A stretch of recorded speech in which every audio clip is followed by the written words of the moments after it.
Ghairil magdub, bukan jalannya orang yang dimurkai. Siapa Yahudi magdub? Orang Yahudi itu dimurkai Allah. Ya, dia itu ada perintah tapi tidak mau menjalankan. Nah, Kristen dolin, tidak ada perintah dijalankan.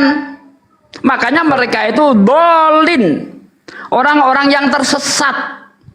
Nah, bagaimana mungkin Anda jadi Kristen kalau di dalam surah Al-Fatihah sendiri sudah menjawab? Ya, di dalam surah Yasin, bentar. Surah Yasin, Nabi Muhammad jalan yang lurus. Yasin wal Qur'anil Hakim, innaka laminal mursalin ala sirati mustaqim. Ala sirati mustaqim. Nabi Muhammad berada di atas jalan yang lurus. Ngapain kita lari ke Yohanes intik-intik, nggak nyambung, Bang. Ya, jadi belajar Islam itu dengan benar gitu loh. Iya, tapi karena ketika saya baca itu di artinya itu kan kadang-kadang ada udah dijelaskan cukup itu di dalam kurung yang tidak ada cukup di dalam Al-Quran. Udah dijelaskan, cukup ya, udah dijelaskan. Oke, bentar Bang Andi. Boleh Anda menolak dalam kurung kalau Anda ngerti nahwu sorob. Anda ngerti nahwu sorob? Biar nggak perlu pakai tanda kurung. Ngerti nahwu sorob enggak? Enggak. Lah nggak ngerti nahwu sorob tapi ketika mau dibantu nggak mau, kan aneh. Anda ini orang buta dituntun pakai tanda kurung itu supaya ngerti kemana tujuan ayat itu. Perlu Anda tahu, Bang, ya, Al-Quran itu jijik dengan ketuhanan Nabi Isa. Jangankan dengan ketuhanan Nabi Isa, jangankan ketuhanan Yesus, ketuhanan Nabi Isa, Al-Quran itu jijik. Makanya di dalam Al-Quran dikatakan, ya ayyuhalladzina amanu innamal masyriku najisun. Hei orang-orang yang beriman, sesungguhnya orang-orang musyrik itu najis. Jadi jijik, Al-Quran jijik. Orang-orang kafir di dalam Al-Quran itu lebih indah daripada babi. Mana ayatnya?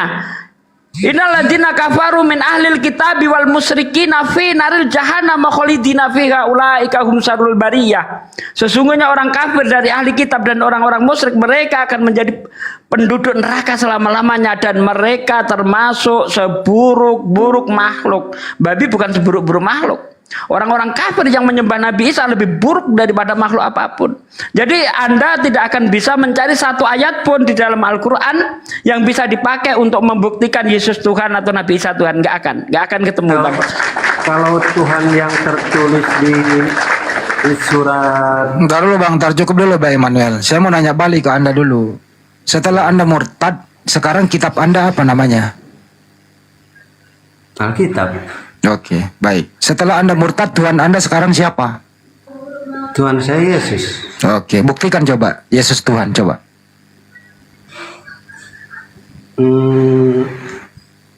Saya cuma ngikutin ajarannya aja. Buktikan dulu Tuhan Anda Yesus. Anda kan keluar dari Islam nih.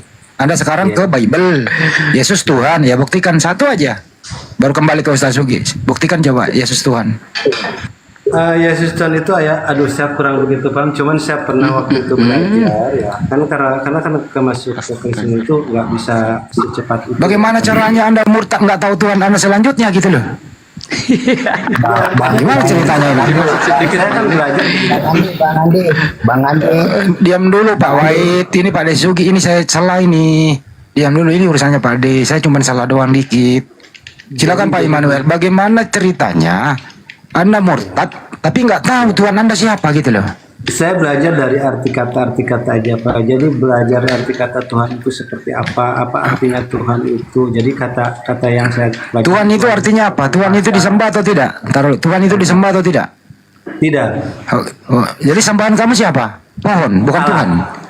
Loh kok Allah itu sembahan umat Islam itu? Ya Bapak lah ibarat kata kalau saya gitu. Oh Bapak, Yesus diapain? Yesus itu hanya sebatas intinya yang saya suruh ngikutin ajarannya gitu. Oh bukan Tuhan dia? Tuhan lah. Loh Tuhanmu berapa? Itu dia Saya tadi ngaku Bapak. Bang Andi. Ya, Dia silakan, Pak De. mengikuti ajaran Yesus. Pertanyaan saya, Anda nyembah Yesus apa perintah Yesus? Saya mengikuti perintahnya karena saya pengikut. Ya, kan? di mana perintah Yesus agar orang menyembahnya? Nggak ada, makanya saya nggak nyembah. Lah, jadi Tuhanmu siapa? Tuhan saya Yesus. Anda tahu arti Tuhan? Penguasa.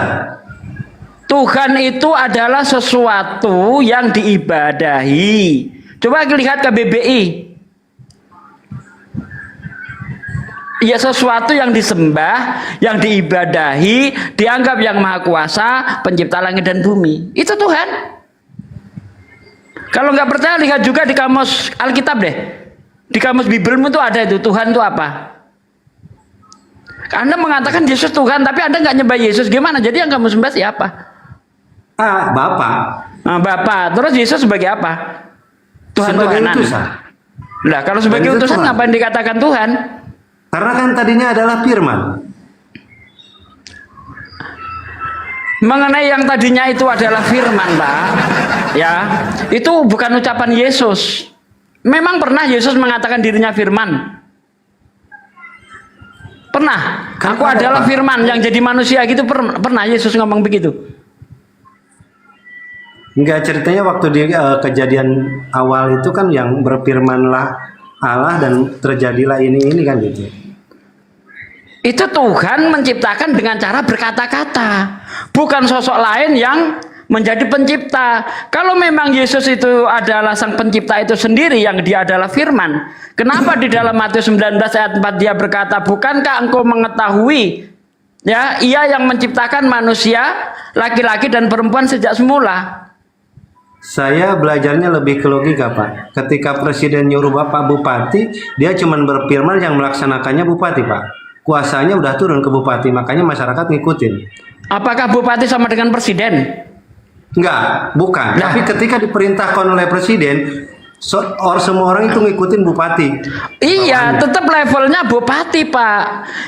Yesus Tapi kan karena kuasanya presiden, dia suruh ini suruh itu.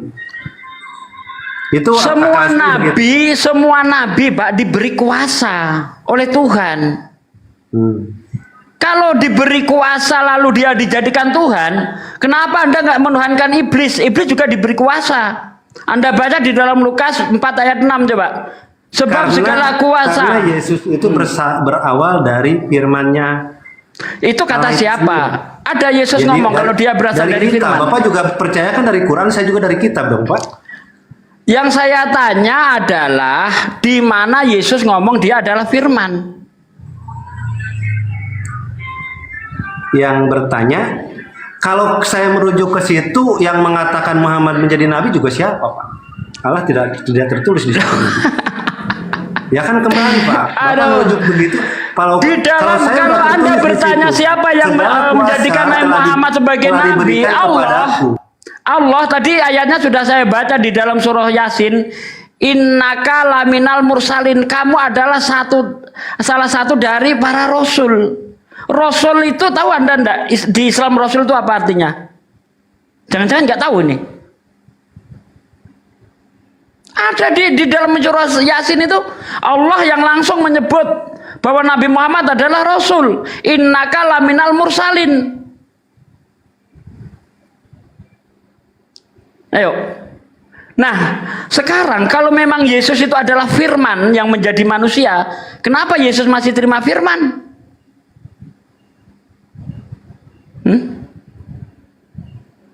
Oi.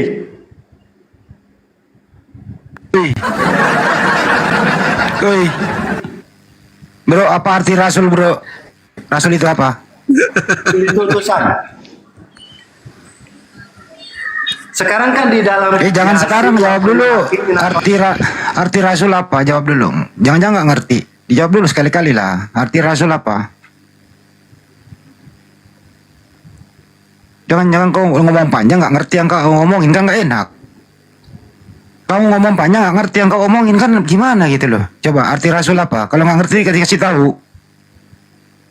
utusan. Cuman gitu doang. Ya pantas murtad Bang Andi, Rasul aja nggak ngerti, ya pantas murtad. Baguslah kalau murtad, ngotorin muslim aja, Islam aja lu kalau masih Islam. Rasul itu Pak, ya Rasul itu sudah pasti nabi. Tapi kalau nabi belum tentu rasul. Kenapa begitu? Karena ketika dia itu hanya sebagai nabi, dia mendapat firman, mendapat wahyu, itu hanya untuk dirinya sendiri. Tidak ada kewajiban untuk disampaikan kepada kaumnya. Kalau Rasul, dia juga Nabi, mendapat wahyu, selain untuk dirinya sendiri juga disampaikan kepada kaumnya. Maka tidak semua Nabi itu adalah Rasul. Tapi semua Rasul sudah pasti Nabi. Makanya ketika Anda tadi mengatakan di mana Muhammad dikatakan Nabi, surah Yasin, innaka laminal mursalin. Selesai. Bisa masuk Pak De sebentar. Itu kan nggak ada kata Muhammad. Yang benar juga wahyu Al-Quran kan Nabi Muhammad, kucluk. Gimana sih lu? Jadi siapa di situ? Yasin. Yasin itu nama Nabi Muhammad. Coba Anda masih ingat enggak sholawat Badar? Anda ingat enggak sholawat Badar? Sholatullah salamullah ala toha Rasulullah. Sholatullah salamullah ala Yasin Habibillah. Yasin kekasih Allah. Betul. Siapa betul. dia? Nabi Muhammad. Woi Sugi, Kenapa nggak dijelaskan? woi Sugi, Turunin aja, kalau nggak sopan turunin aja, nggak sopan turunin. Ya, Yasin itu Nabi Muhammad. Yasin wal Qur'anil Hakim.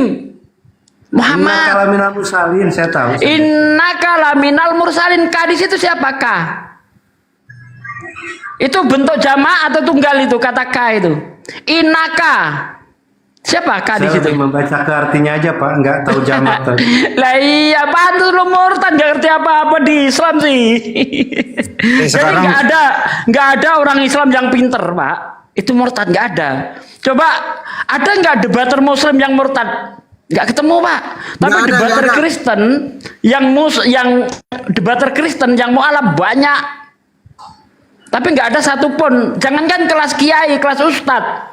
Kelas debater Muslim aja, carikan satu yang murtad. Nanti kalau Anda minta debater Kristen yang mualaf, saya tunjukkan. Mau minta berapa?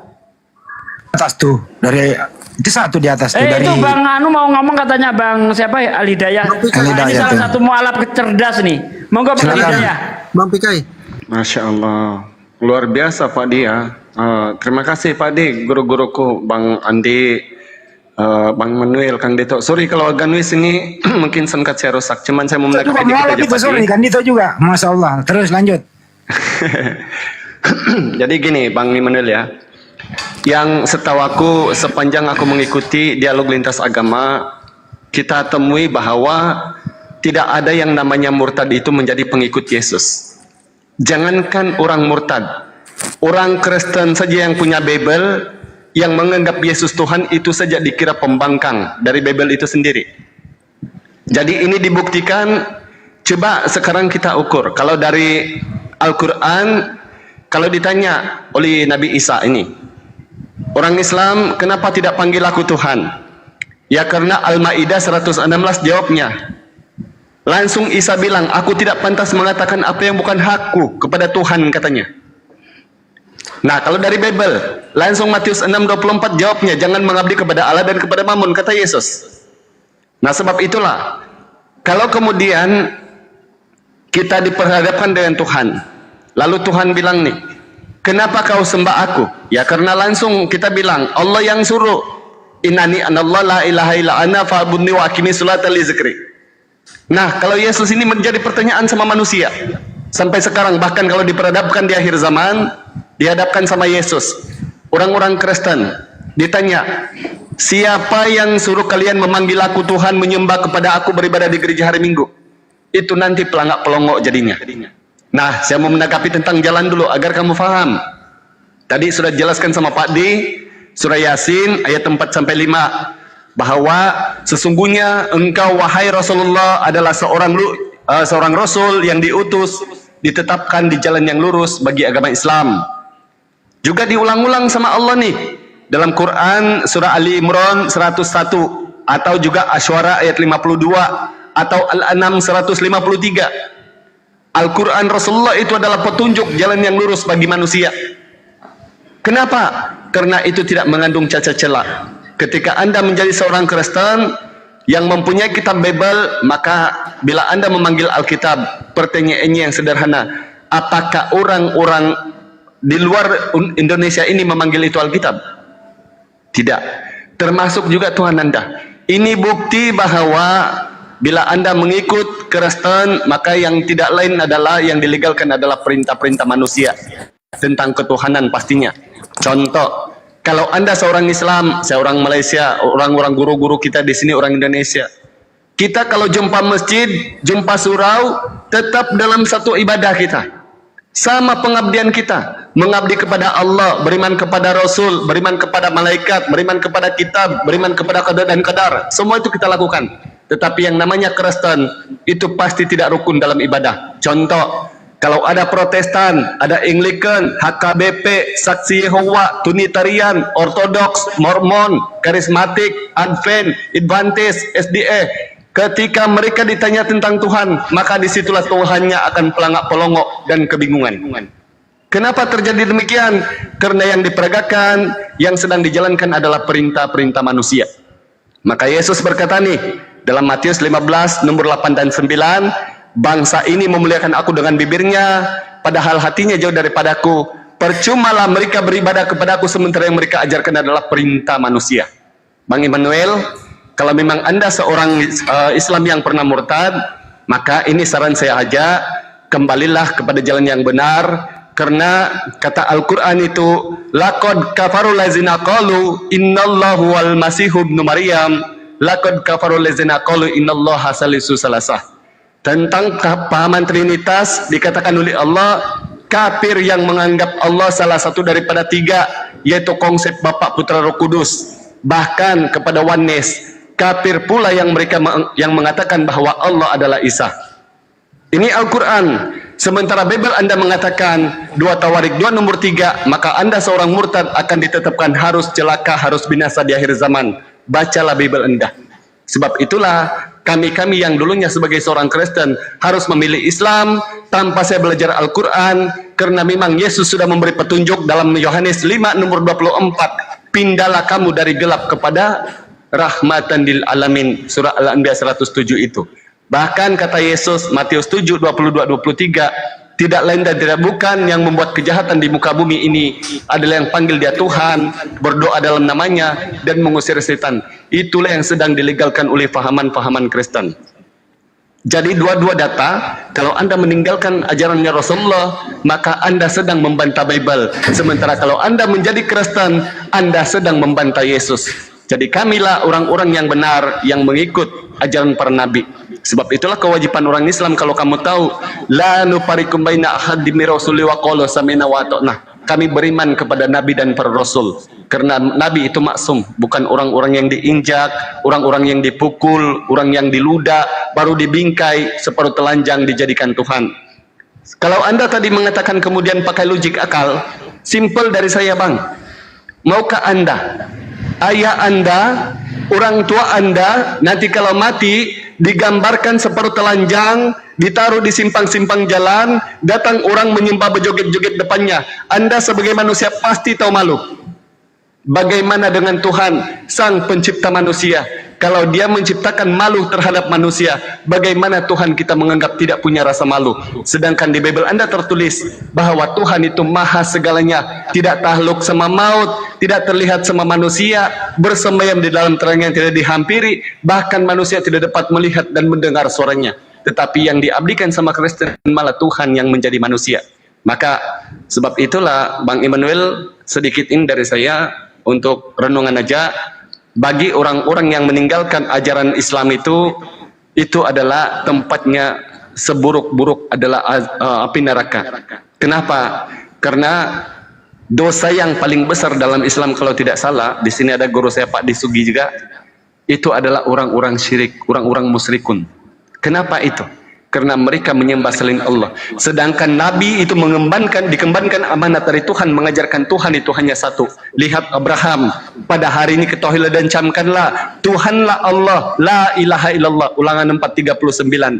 Sedangkan Musa yang dikembangkan amanat dari Tuhan, engkau diberi melihatnya supaya engkau tahu Tuhanlah Allah, la ilaha illallah, Ulangan 4:35. Sedangkan Yesus yang dikembangkan amanat dari Tuhan, mengajarkan hidup yang kekal mengenal engkau, la ilaha illallah, Yohanes 17:3. Kenapa Kristen malah memilih Trinitas dan menyembah manusia? Maka Manuel, itu sedikit dari saya. Mudah-mudahan kamu boleh merenung bahwa ketika Anda mempertahankan ajaran Kristen, itu bukan ajaran Tuhan tetapi ajaran manusia. Allahu a'lam. Terima kasih Bang Sugi sama host, sama Andi, Boleh Bang saya Andi bertanya? dan guru-guruku. Silakan lanjut. Boleh bertanya? Silakan, silakan. Ketika saya baca surah ayat kursi, ayat kursi itu tertulis di situ. Nggak usah bahasa kursi bro, kamu udah murtad. Kenapa kamu nggak memperkuat Bible-mu sih? Oh ya, ya udah. Kan nggak kamu usah. udah murtad, ngapain lu bahas Al-Quran lagi? Kamu nggak Itu suka. kan pembahasan. Karena di situ tertulisnya kan ketika saya baca dan saya belajar memahami arti kata dari itu di situ. Mestinya kalau kamu itu murtad, pengaruh ini mualaf murtad lagi. Jelaskan Bible-mu. Itu loh. Ya. Ya, itu Kan kamu udah nggak suka Al-Quran. Oke? Loh, saya karena mencintai Al-Quran kan makanya itu ikut Yesus, saya ngikutin Lo Al-Quran. mencintai Al-Quran kok murtad? Gimana sih ceritanya? Saya belajar di Al-Quran, makanya kalau tanya Bible saya nggak begitu paham, Pak. Lo ngapain lo murtad kalau gitu? Bang Immanuel, Astagfirullahaladzim dia orang. Bang Immanuel, Anda paham yang namanya pengikut, Bang? Kalau saya mengikuti ajarannya Rasulullah, ini contoh ini ya, simple ini.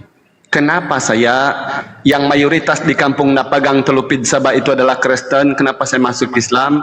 Karena saya mau mengikut, jangankan Rasulullah, belum saya kenal itu. Saya mau mengikuti Yesus saja.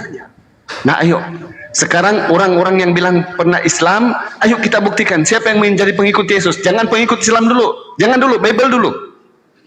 Siapa pengikut Yesus? Apa namanya pengikut itu? Yohanes 14:12-15.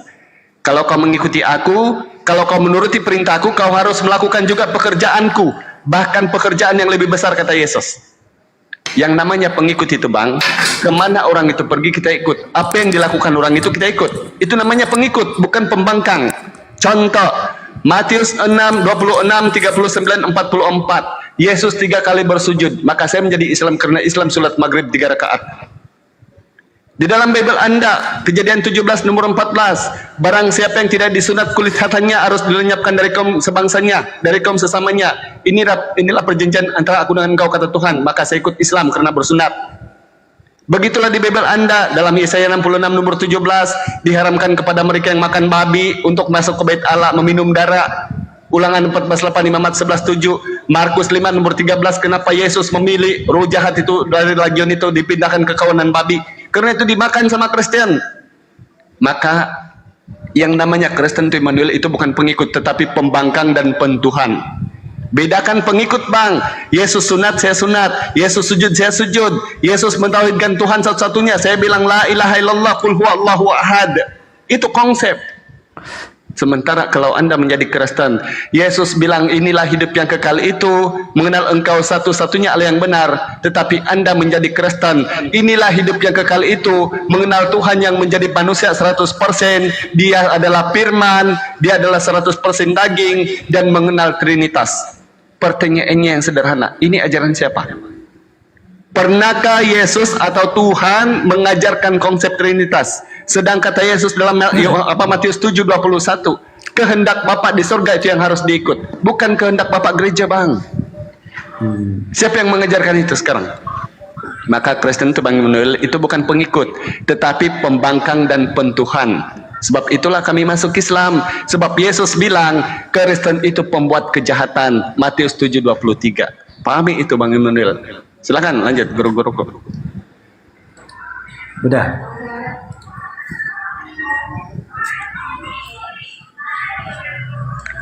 Ya udah, kalau itu kan saya nggak boleh tanya itu karena dasar dari itu saya karena baca itu ada dari pertama baca Al-Fatihah kok begini gitu, Pak. Nah sebelum saya lanjut, benar kamu bro? Saya memahami Trinitas Nah, aja. benar kamu murtadin bro? Dari saya ini. Ntar dulu, saya mau tanya dulu, jangan sampai ada pembohongan di sini. Benar kamu murtadin? Betul? Tahun berapa murtad? Udah lama, Pak. Sudah dibaptis? Sudah. KTP sekarang apa? KTP sekarang apa? Hah? Kristen lah, kenapa nih? Iya, oke. Oke, percaya, oke ya, kita percaya dia murtadin ya. Oke. Sekarang percaya Yesus mati di tiang salib terkutuk ya. Kalau tentang itu saya cuma percaya, ikuti kepercayaan aja itu. Sebetulnya saya lebih cenderung karena untuk kepribadian saya aja yang masuk akal saya, Pak. Mana sih? Kalau masalah di perdebatan kayak ada yang bilang tidak disalib, ada juga bilang yang disalib. Bagi saya Tuhan itu ya tetap Tuhan. Tuhan kamu siapa sih sebenarnya itu, bro? Kenapa? Tuhan kamu siapa? Tuhan saya Yesus. Oke. Kalau bapaknya Yesus, Bapaknya Yesus itu Allah. yang mana yang kau sembah? Yang mana yang disembah? Bapak dong. Bukan Yesus.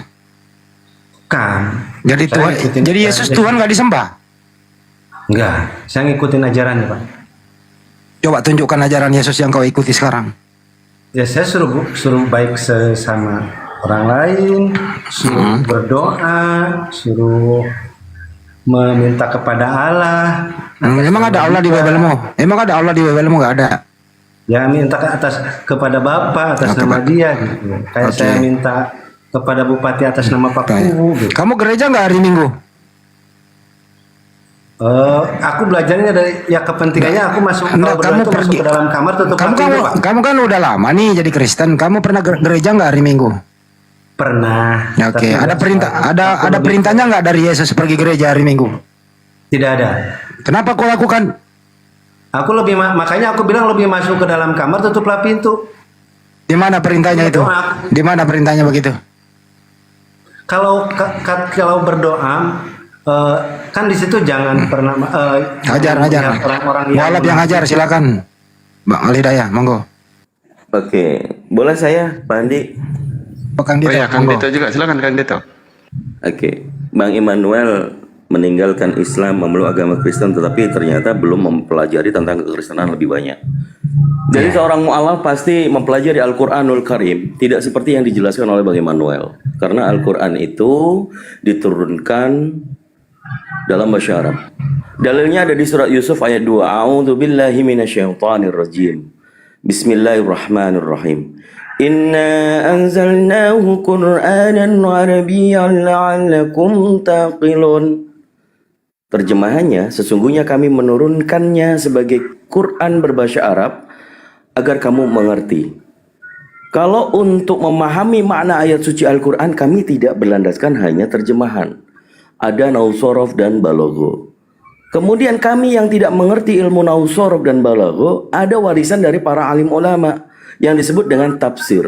Tafsir ada beberapa, yang paling detail sebagai mu'alaf atau orang yang memeluk agama Islam, itu diberitahukan, jangan mentafsirkan Al-Quran secara opinimu sendiri. Karena kita mempunyai dasar landasan tafsir untuk memahami makna ayat suci Al-Quran. Kita bandingkan dengan tafsir yang saya baca di surat Yusuf ayat 2. Dari tafsir Jalalain. Dengarkan perbedaannya, Bang. Sesungguhnya kami menurunkannya berupa Al-Quran dengan berbahasa Arab, dengan memakai bahasa Arab, agar kalian, hai penduduk Mekah, memahaminya, memahami makna-maknanya. Jadi bukan terjemahan. Pantas abang mempelajari Al-Quran dari terjemahan, tidak mengikuti para alim ulama, Anda tersesat.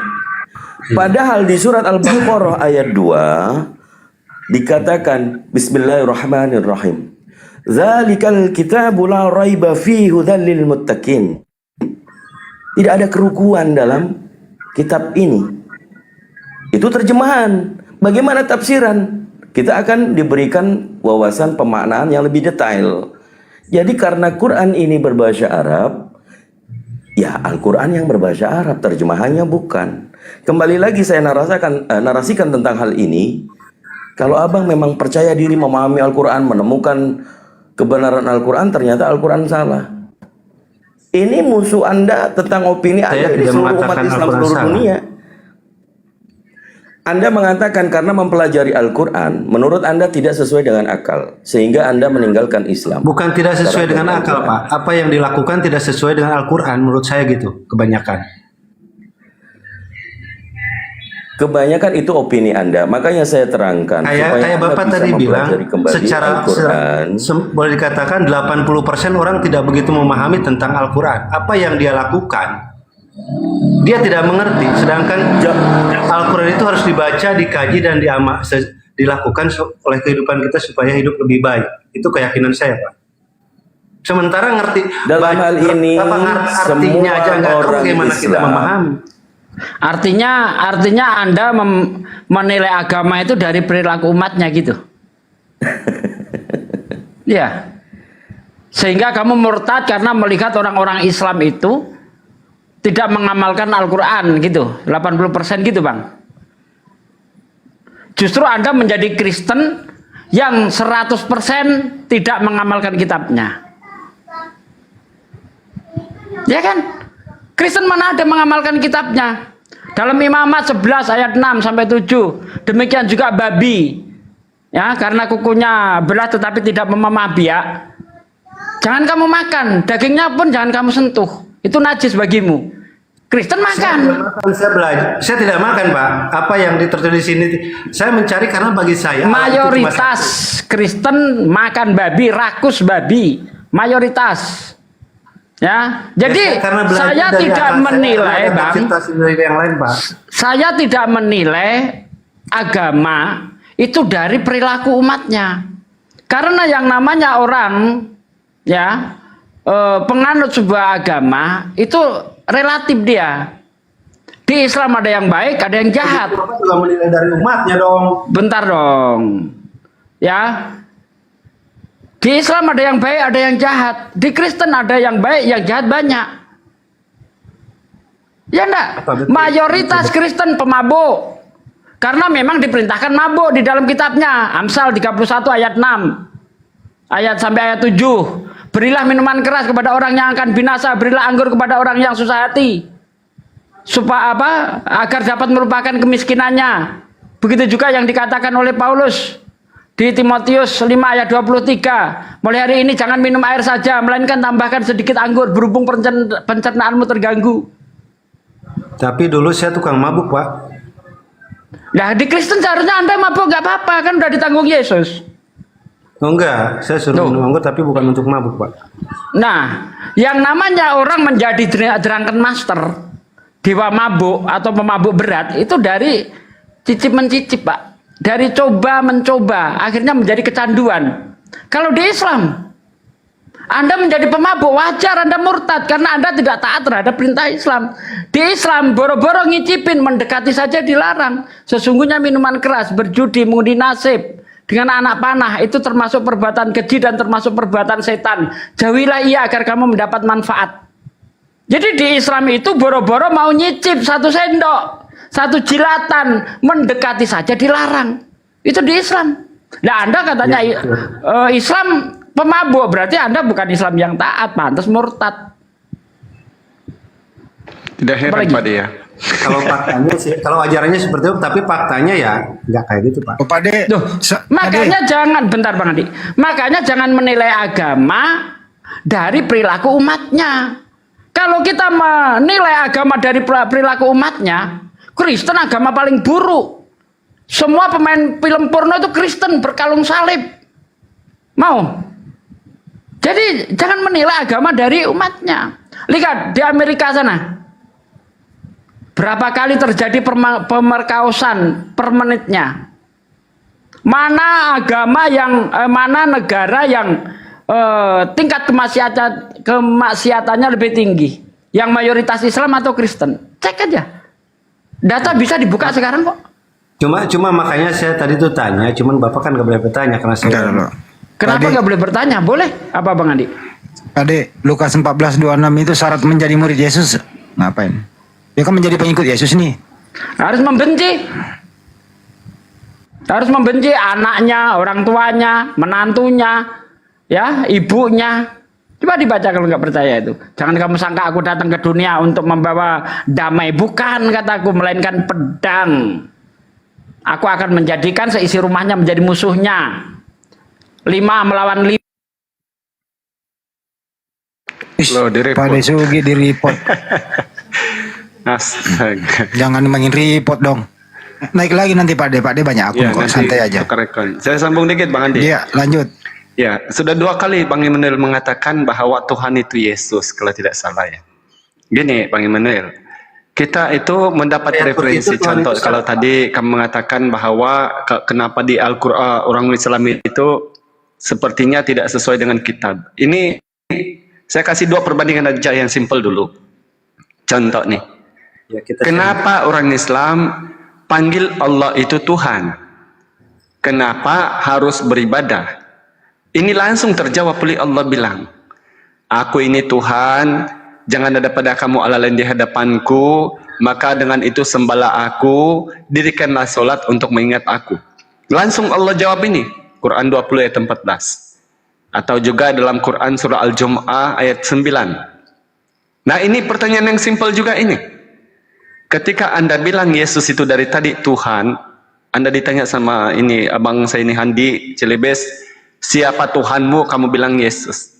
Ini saya tanya simpel ini Bang Immanuel. Yang bilang sama Anda Yesus itu Tuhan Kristen itu siapa Bang? Anda sendirikah atau Yesus yang bilang itu? Karena Kira-kira. dari belajar, saya belajar dari itu karena dari belajar katanya arti kata Tuhan itu penguasa gitu Pak. Dan ada Jadi ayat-ayat berarti yang belajar sendiri Bang penguasa. ya? Bukan Iya, daripada segala kuasa suruhan itu atau apa diberikan gitu kan? kepada Yesus itu gitu Pak. Terus yang saya menjadi tanda tanya itu di saat saya bilang, Ntar dulu. Kalau Anda mengatakan Yesus penguasa, coba tunjukkan kekuasaan Yesus waktu ada di bumi, apa dia kuasai? ya saya nggak tahu karena cuma ada ayat teman tersebut. kau ngomong Terus doang, bahwa segala penguasa kuasa nggak telah tahu, diberikan kepadaku. Ya, dasar bloon. Dengar ya Immanuel, saya tunjukkan Bapak data di boleh Bible lah Anda mengucapkan sendiri bahwa iblis itu diberi kuasa dari Tuhan Bang. Sama seperti Yesus. Coba kamu baca dalam 1 Samuel 18 nomor Kata-kata segala 10. kuasa diberikan Pak. Apa? Dengar dulu Bang, saya yang sedang membaca ini. 1 Samuel 18 nomor 10 kalau tidak salah. Keesokan harinya, roh jahat dari Allah itu berkuasa atas Saul. Itu di Bible Anda itu tertulis. Atau juga kamu baca dalam Ayub 1 nomor 16, atau di Ayub 2 nomor 6, Ayub 1 nomor 12, atau 1 Samuel 16 nomor 14. Itu kuasa jahat dari Tuhan itu, kuasa-kuasa Tuhan itu berkuasa atas iblis. Bahkan setara dengan iblis Tuhan itu dalam Bible Anda. Nah ini saya kembalikan ke apa yang saya bilang tadi.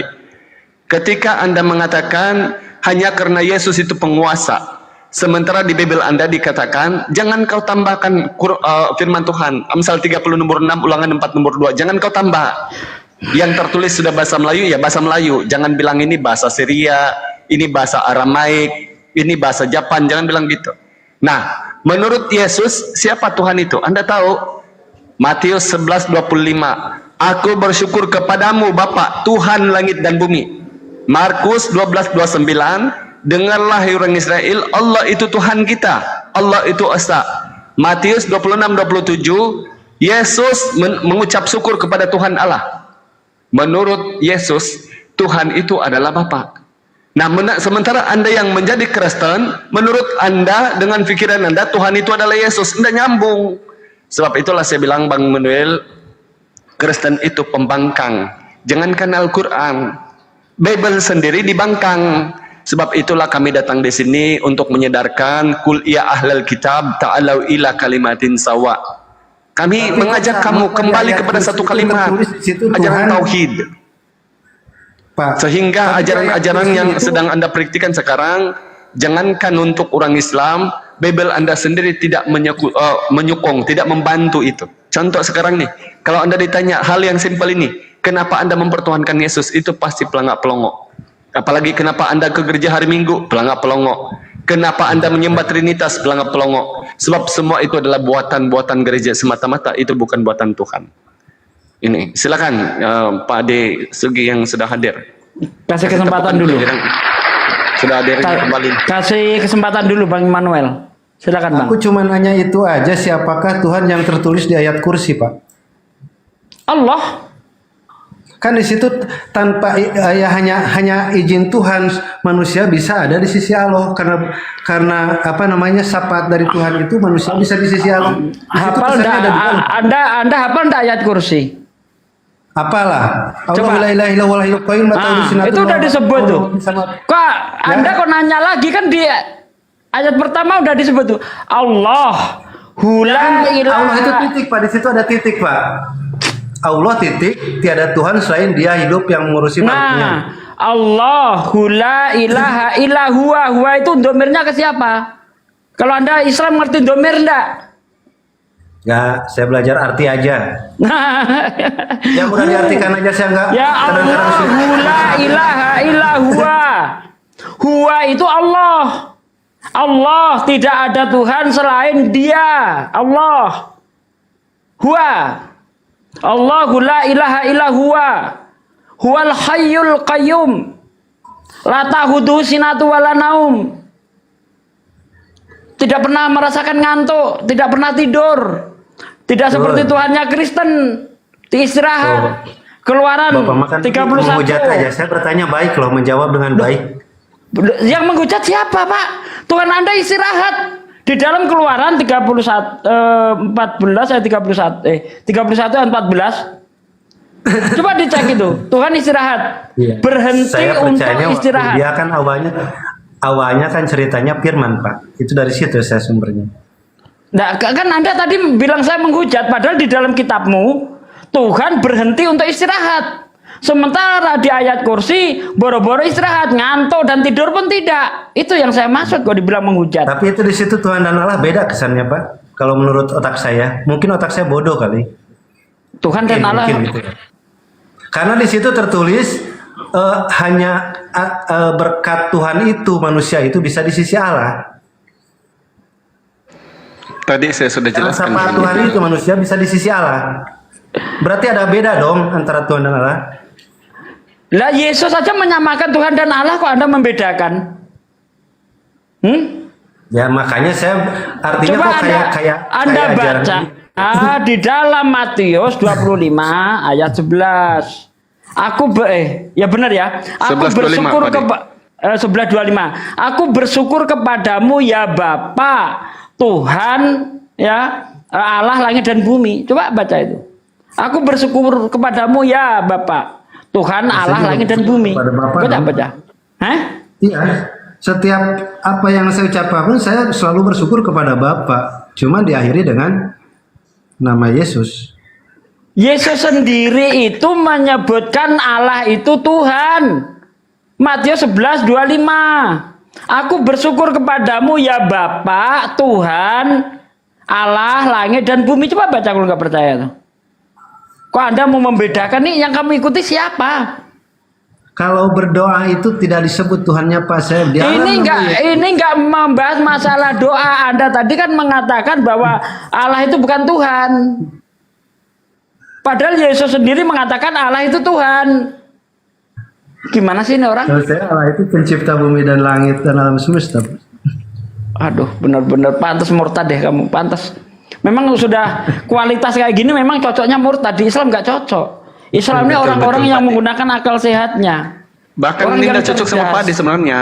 Tapi Nggak cocok ketika sama Padi. menggunakan akal Gitu. sehat, kenapa secara akal sehat, secara logika, kalau udah ketemu jalan yang lurus, kenapa kita harus minta terus setiap saat?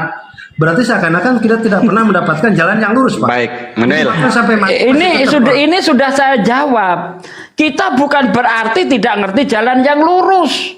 Kita sudah tahu jalan yang lurus. Di mana ayatnya? Ayat selanjutnya.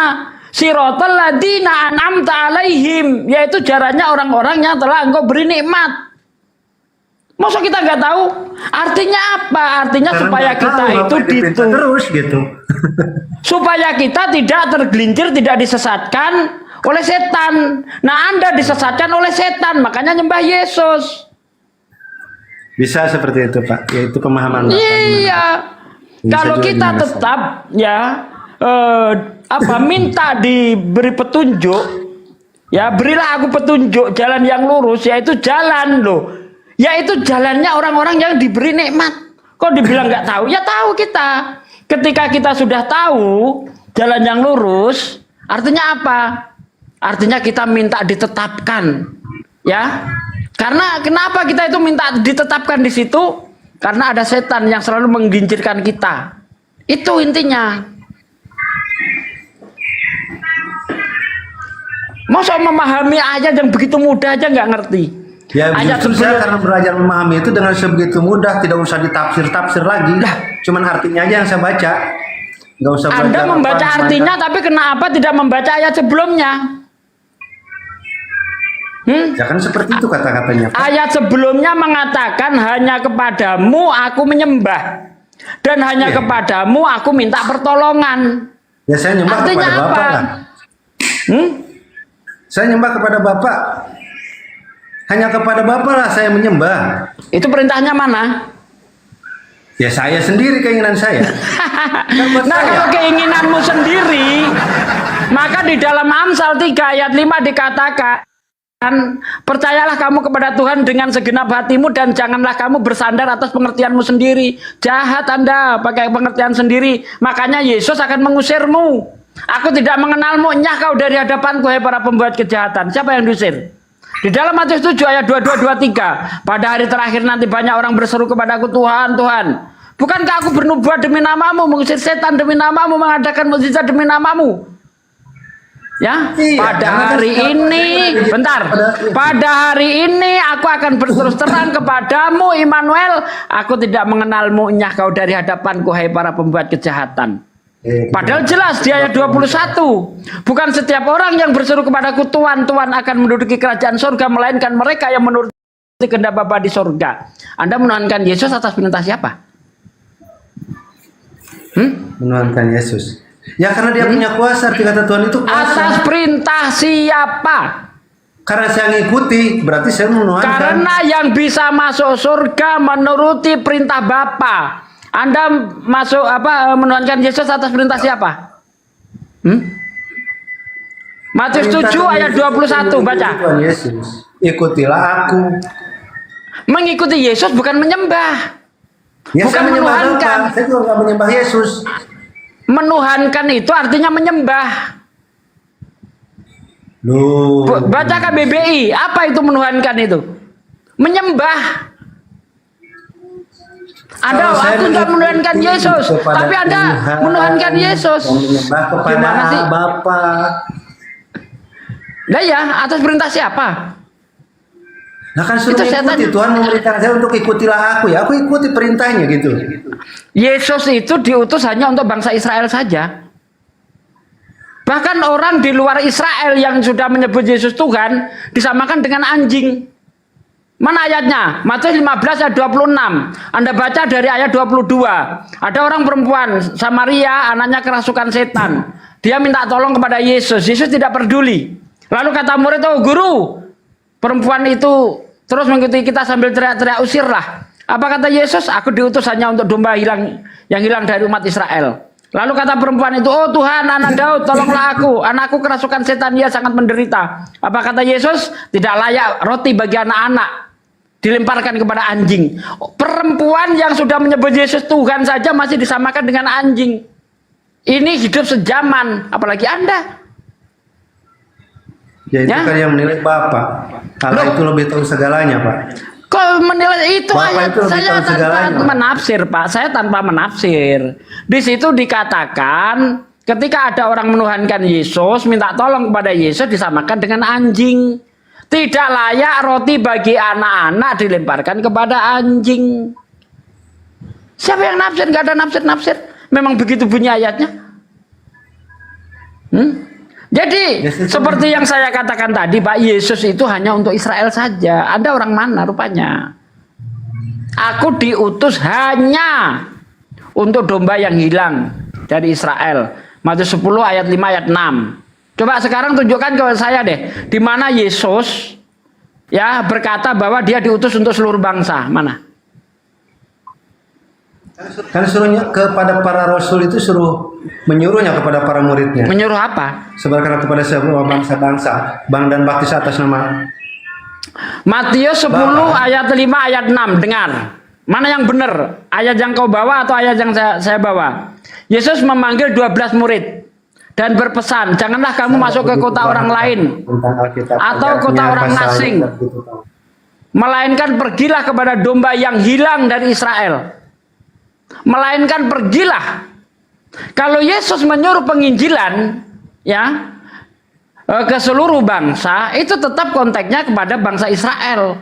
Karena pada waktu Yesus itu diutus, Bukan seluruh bangsa dong Pak, kalau cuma bangsa Israel. Bentar Pak. Anda nggak ngerti ya. Jadi ketika Yesus diutus, itu bangsa Israel sudah tidak hanya tinggal di Israel, tapi di seluruh dunia. Ya, sejak kapan itu? Sejak zaman diaspora, ketika bangsa Israel dihancurkan oleh bangsa Asyur. Bangsa Israel berpencar ke seluruh dunia. Maka pesannya di situ adalah melainkan pergilah kepada etnis. Coba cek bahasa Yunaninya, itu dari kata etnis. Etnis artinya ras, suku, bangsa. Ya, ras bangsa Israel, etnis. Coba cek Matius 28 ayat 19 itu. Itu dari kata etnis. Berarti walaupun Yesus menyuruh muridnya memberitakan Injil ke seluruh dunia, tujuannya tetap ke 12 suku bangsa Israel itu tadi. Makanya dia berpesan, janganlah kamu masuk kota orang lain atau kota orang Samaria, melainkan pergilah kepada domba yang hilang dari Israel. Artinya apa? Domba yang sudah tidak menetap di bangsa Israel. Begitu. Pak D, semuanya saya izin dulu ya, ada keperluan mendadak. Iya. Siap, siap. DPD, terima kasih ya. Siap, Bang. Ini Ustaz Tata Ustaz sudah hadir. Tata, Assalamualaikum Ustaz. Assalamualaikum. Assalamualaikum Ustaz Sugi dan Aku Ustaznya dia, terima kasih ya semuanya. Saya izin pamit. Assalamualaikum warahmatullahi Aku close-kan Maudud. Waalaikumsalam. Kita juga Gimana, pamit Ustaz? turun ya Pak ya. Semuanya. Selamat malam. Damai sejahtera semuanya. Ya, selamat malam Pak. Ustaz Sugi kenapa tadi mau apa Ustaz? Maudud Apa tuh? ngerokok. Oke.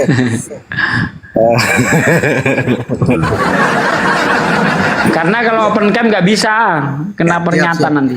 Siap. kebagian. Bang Musaki Kristen atau Muslim? Bang silakan kawan-kawan Kristen kirim permintaan ya. Muslim. Assalamualaikum semuanya. Waalaikumsalam. Waalaikumsalam warahmatullahi wabarakatuh. Ustaz Sugi agak doubling Bang Musaki di. Oke, saya mute. Siap. Bang Musaki izin dibawa dulu ya Bang ya. Kita naikkan Assalamualaikum. kawan-kawan Kristen. Ano Waalaikumsalam. mau nanya sama Ustadz Tahta ini. Mohon maaf Bang, ini lagi mode dialog ini Bang. Mohon maaf Bang, Oh, nanti ada kesempatan ya Bang. Ini bukan kok lagi buka komal kajian enggak. Lagi diskusi lintas agama. Lagi Oh, mode diskusi Bang. Izin Bang ya, saya izin turunkan. Assalamualaikum. Waalaikumsalam. Silakan kawan-kawan Kristen ya, kirim permintaan. Kebetulan ada Ustadz kita di sini, Ustadz Tata, Ustadz Sugi, Bang Handi dan Kang Dito. Silakan kawan-kawan Kristen typing dulu ya. Saya Kristen Bang, mau naik. Gitu loh. Silakan. Bertanya, kami kasih kesempatan kawan-kawan Kristen. Ada hak VIP untuk kawan-kawan Kristen bertanya sampai Yesus Kristus turun untuk yang kedua kalinya.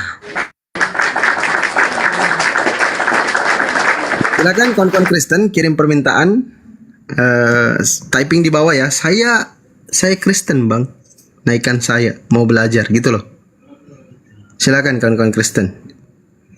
Yang Kristen dulu ya. Ini komal diskusi, ini lagi mode diskusi. Kawan-kawan Muslim tahan dulu, jangan dulu naik.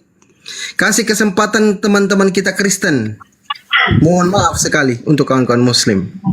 Ya. Bang Ardita, ya, Muslim atau Kristen Bang? Ardita.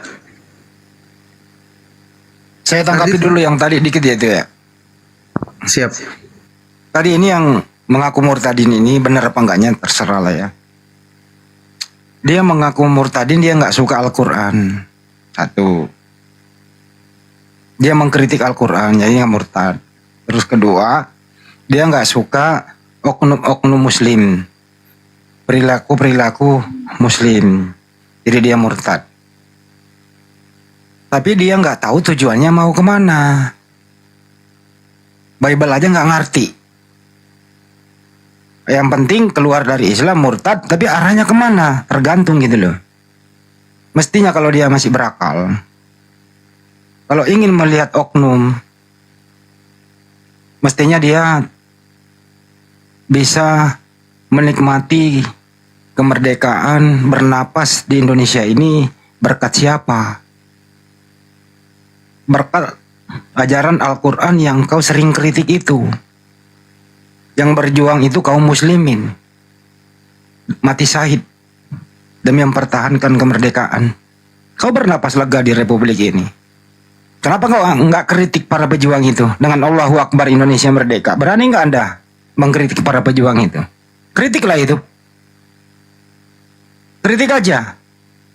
Woi pejuang-pejuang, kenapa kamu beragama Islam mempertahankan republik ini? Membela negara ini. Kritiklah itu kalau kau berani. Jadi konsisten dong kalau jadi orang itu ya. Tapi is oke lah, tapi dia kalau mau murtad aja sih, nggak apa-apa. Kami nggak rugi kok. Islam itu nggak membutuhkan Anda yang butuh Islam. Kira-kira gitu dari saya. Lanjut.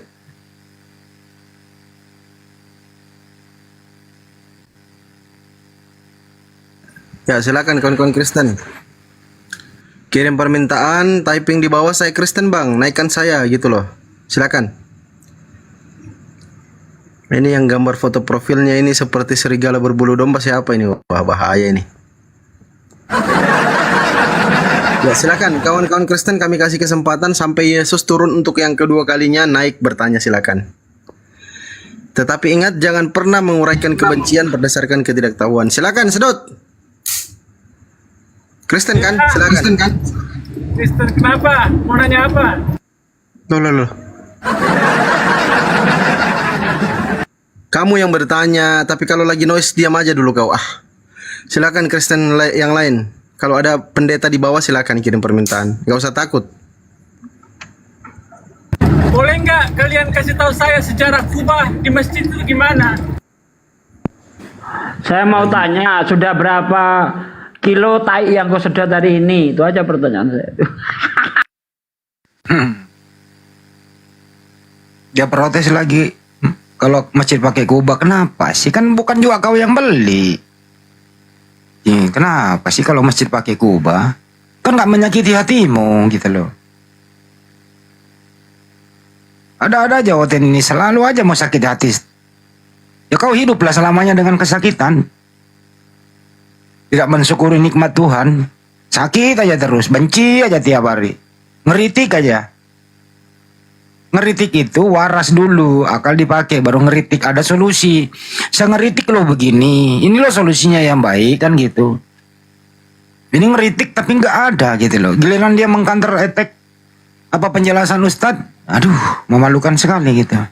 Ya gimana mau nambah populasinya coba? Kalau begitu aja kualitasmu. Ya kuantitas nggak ada, kualitas apa lagi? Ya punah lah jadinya. Coba lihat di Eropa itu. Punah kan? Gereja dijual-jualin. Fakta dia di masjid. Dijadiin tempat yang aneh-aneh kan di situ. Isinya cuma tinggal orang-orang tua, anak-anak muda pada party kalau weekend. Itu lo pikirin tuh. Itu aja lo pikirin. Kenapa? Karena mereka mikir bahwa perintah pergi gereja hari Minggu itu nggak ada. Cuma pargoi-pargoi di dalam, nggak ada itu. Mikir dong itu kayak gitu. Kenapa sih saya ini Kristen? Ada nggak sih perintah jadi Kristen gitu? Ada nggak sih perintah ibadah hari Minggu? Ada nggak sih perintah Natal gitu? Itu loh yang lu pikirin gitu loh. Nggak usah nyebrang-nyebrang dulu, selesaikan dulu intern ke dalam. Kenapa sih kita ini kok pecah belah? Ada Katolik, ada Protestan, ada Oneness, ada Unitarian, ada Trinitas. Kenapa sih sama-sama Kristen gitu loh? Mestinya lu pikirin dulu gitu. Ada Kristen tidak menuhankan Yesus, ada Kristen Yesus Tuhan. Itu dulu yang lu pikirin intern gitu. Sok-sok tahu mau nyebrang. Pakai ngeritik-ngeritik Kubah, ngeritik-ngeritik Al-Quran, ngais-ngais di Al-Quran bahwa Yesus itu, Nabi Isa itu adalah roh Allah itu sendiri. Ini kebodohannya dipakai mengukur Al-Quran. Akhirnya bodoh berjamaah lah kalian. Ya pantas salah Paulus menulis 1 Korintus 4:10. Anda blow on karena Kristus. Pantas itu. Jadi kalau blow on jangan nyebrang, happy aja di sebelah sono blow on gitu berjamaah. Enak kita tepuk tangan. Hore, orang blow on ngumpul kan gitu. Datang pendetanya. Sikira baraba, sikira baraba, sikira baraba. Tuh pendetamu tuh. Ambil contoh Trinitas, ada kertas dibagi 3. Tidak bisa dipisahkan, tapi tidak bisa juga disatukan. Tapi boleh dikatakan satu. Nah, apa tuh? Datang si bom-bom, ada pulpen 3. Apa itu coba penjelasannya kayak gitu? Ya kalau 3 ya 3 aja. Nggak bisa itu. Yang kayak gitu-gitu selesaiin dulu lah. Baru ngeritik gitu. Ya, selesaiin dulu baru ngeritik. LAI juga ini. Terjemahinlah dengan jujur lah. Nggak usah lah pakai istilah-istilah Islam. Kalau kau masih pakai itu jadi mainan gua tiap hari itu. Karena belum ada yang bisa menjelaskan secara tuntas dari mana LAI ini memperoleh terjemahan ini di original teks, nggak nemu. Jawabannya apa? Kan Kristen Arab udah pakai dulu. Iya, jawabannya kayak gitu. Kristen Arab lagi dibawa-bawa. Lu pikir Kristen berasal dari Arab? Kristen berasal itu dari Eropa, dari Turki sana selatan, di Antioquia. Kristen itu nggak berasal dari kampung halamannya Yesus, kagak. Diajarkan siapa? Ya tokonya siapa? Dikonsilikan di mana? Dan tulisannya apa? Original tesnya Yunani, ya berbau Yunani lah kau. Ngapain ke Islam-Islaman coba? Itu maksudnya gitu ya. Jadi kalau mau diskusi pakai akal. Sehatkan dulu badanmu. Naik, sehat, habis minum minyak rem misalnya, seger gitu. Jadi omongannya pakem gitu. Ya kalau boleh pinjam katanya Bang Juma ya, campur masak kalau itu kopi. Itu kira-kira teman-teman, mudah-mudahan kita butuh orang sehat, diskusi, saling menghormati satu sama lain. Jangan dibego-begoin diri deh. Jangan ikuti Paulus itu loh, membego-begoin kamu. Jangan berkorintus ria, oke? Silakan host. Baik, makasih Bang Andi. Ya, teman-teman Kristen silakan. Kalau mungkin sekiranya di bawah di komal kita ini ada pastor atau romo, silakan Bang kirim permintaan. Nanti saya naikkan. Ya, untuk kawan-kawan Kristen kalau mau naik typing dulu. Nggak usah takut. Nanti kami kasih kesempatan untuk Bapak Pastor, Bapak Pendeta, Bapak Romo untuk bertanya kepada Ustadz Tata sampai Yesua Hamasia, Yesus Kristus itu turun untuk yang kedua kalinya. Sekali lagi, kami kasih kesempatan kepada kawan-kawan Kristen, pendeta, romo, pastor untuk naik bertanya sampai Yesus Kristus datang untuk yang kedua kalinya. Dan ingat pesan saya, ketika Anda menguraikan kebencian berdasarkan ketidaktahuan, maka kami akan membuang di tong sampah terdekat. Jangan pernah menguraikan kebencian berdasarkan kebodohan. Lebih baik bertanya. Silakan kawan-kawan Kristen, nggak usah takut. Bahkan untuk bertanya kalian takut, nggak usah takut, silakan. Kawan-kawan Kristen naik bertanya, kirim permintaan. Ya silakan kawan-kawan Kristen.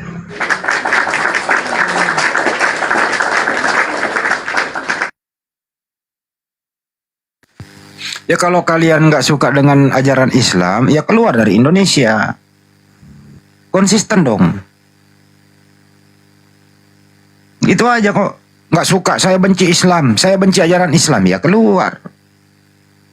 Berarti kau nggak menghormati para pahlawan yang hampir 90% beragama Islam, yang mengusir penjajah yang membawa Bible.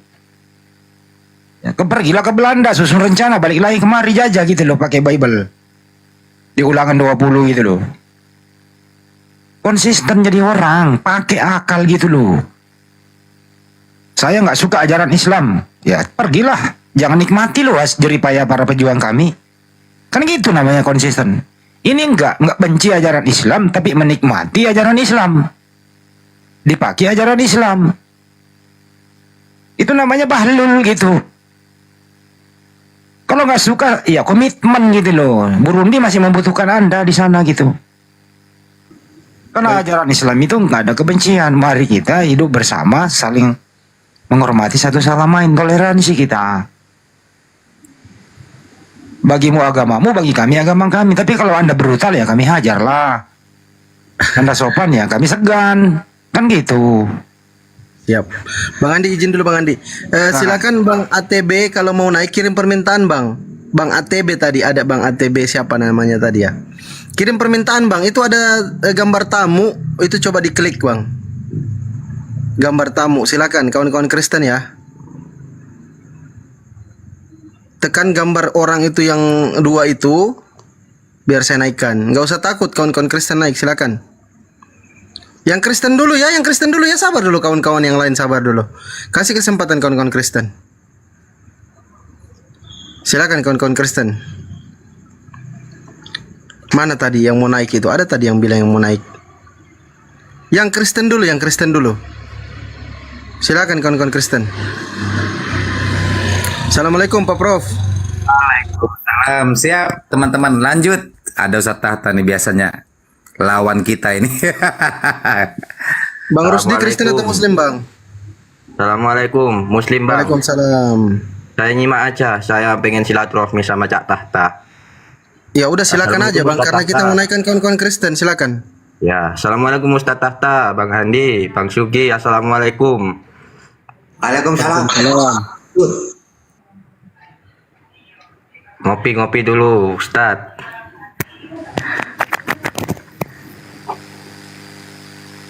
Udah Bang ya, saya turunkan ya Bang, saya mau naikkan kawan-kawan Kristen Bang. Oke silakan, teman-teman Kristen tadi ada yang typing mau naik, silakan. Kalau mau naik bertanya Bang. Kirim permintaan itu ada siapa sih namanya tadi itu? Ini dia nih, Kristen katanya. Atta Kristen. Atta. Islam. Aduh, suaranya itu. Ya dibawa dulu Bang ya, kita kasih kesempatan kawan-kawan Kristen ya. Bang Atta ya, izin ya. Assalamualaikum. Ya, Bang. Silakan kawan-kawan Kristen. Kasihan orang, waalaikumsalam langsung di-kick. Jaringannya Bang Andi, terlambat jaringannya. Suaranya masih terlambat Bang Andi.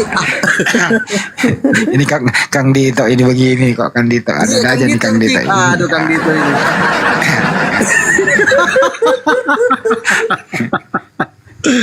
Silakan kawan-kawan Kristen. Ada tadi yang mau naik ATB kalau tidak salah nama awalnya itu. Silakan kirim permintaan. Aduh. Masa kita mau tarik lehernya lagi ke atas? Saya tidak dapat orang ini. Silakan Bang, kirim permintaan. Typing di bawah saya Kristen Bang. Saya penyembah manusia, saya mau naik. Ya gitu. Silakan. Enggak juga kali. Mana ada Kristen ngaku menyembah manusia.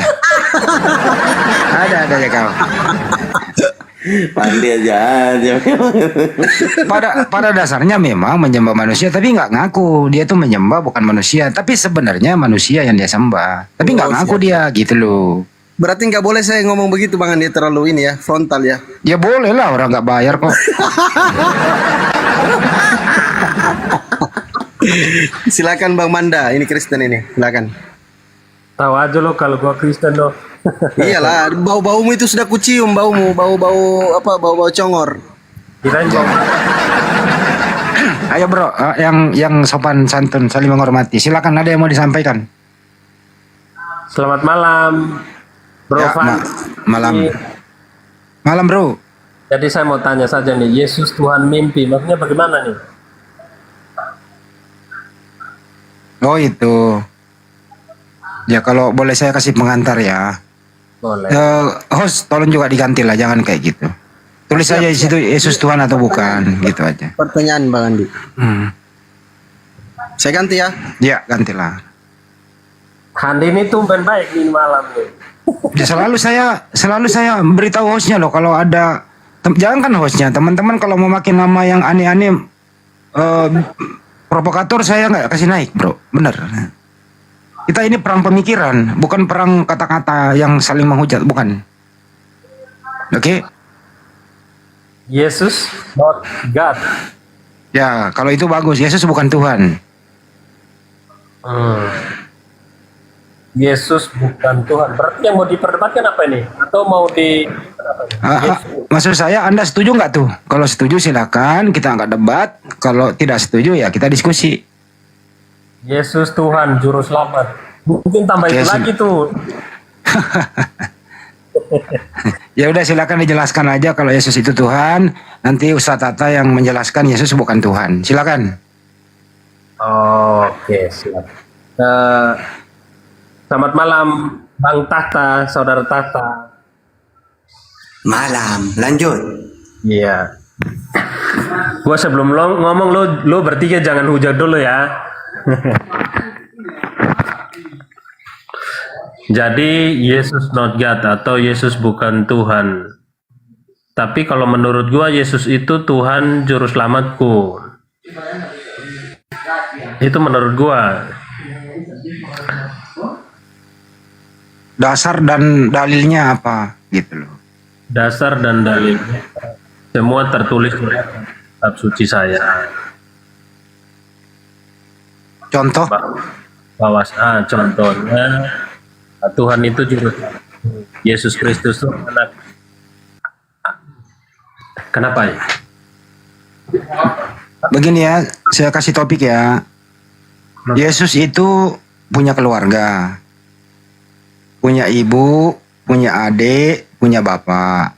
Bapak tirinya namanya Pak Yusuf, mama kandungnya namanya Bunda Maria, adik-adiknya ada 3 apa 4 orang. Ya, keluarga inti Yesus ini tidak ada satupun dari mereka ini mengatakan bahwa anaknya atau kakaknya adalah Tuhan. Nggak pernah ada tertulis. Kedua juga, Yesus juga sendiri mengatakan dia nggak pernah mengaku dirinya Tuhan.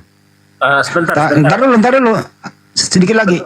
Nah, Boleh. sekarang ini Kristen kok mengatakan Yesus Tuhan. Nah, pertanyaannya adalah, siapa yang mengajari Anda? Sumber apa yang Anda pakai sehingga Anda mengatakan Yesus itu Tuhan? Padahal keluarga inti dan Yesus sendiri nggak pernah mengatakan Yesus adalah Tuhan. Silakan. Oke, baik. Makasih. Dari mana Anda bisa mengetahui tentang hal itu? Tentang penjelasan Anda itu? Karena tidak ada tertulis Bunda Maria menuhankan anaknya. Tidak ada tertulis di mana, saudara? Tidak ada tertulis Pak Yusuf menuhankan anak tirinya. Tidak ada tertulis adik-adiknya menuhankan kakak abangnya, nggak ada. Dan tidak ada tertulis juga Yesus mengakui dirinya Tuhan. Nggak ada itu tertulis kayak gitu. Emang lu tahu dari mana Yusuf itu anak tirinya yaitu Tuhan atau Yesus? Terus lu tahu dari mana? Ya Pak Yusuf kan menikah sama ibu kandungnya Yesus. Ya Pak Yusuf kan menikah sama ibu kandungnya Yesus. Gimana? Kok dia pergi? Kan Yesus nggak punya bapak kandung. Pak Yusuf itu menikahi Maria dalam keadaan hamil. Isi kandungannya Maria kan bukan darah dagingnya Pak Yusuf. Jadi itu namanya bapak tiri, bukan bapak kandung. Gitu loh bro.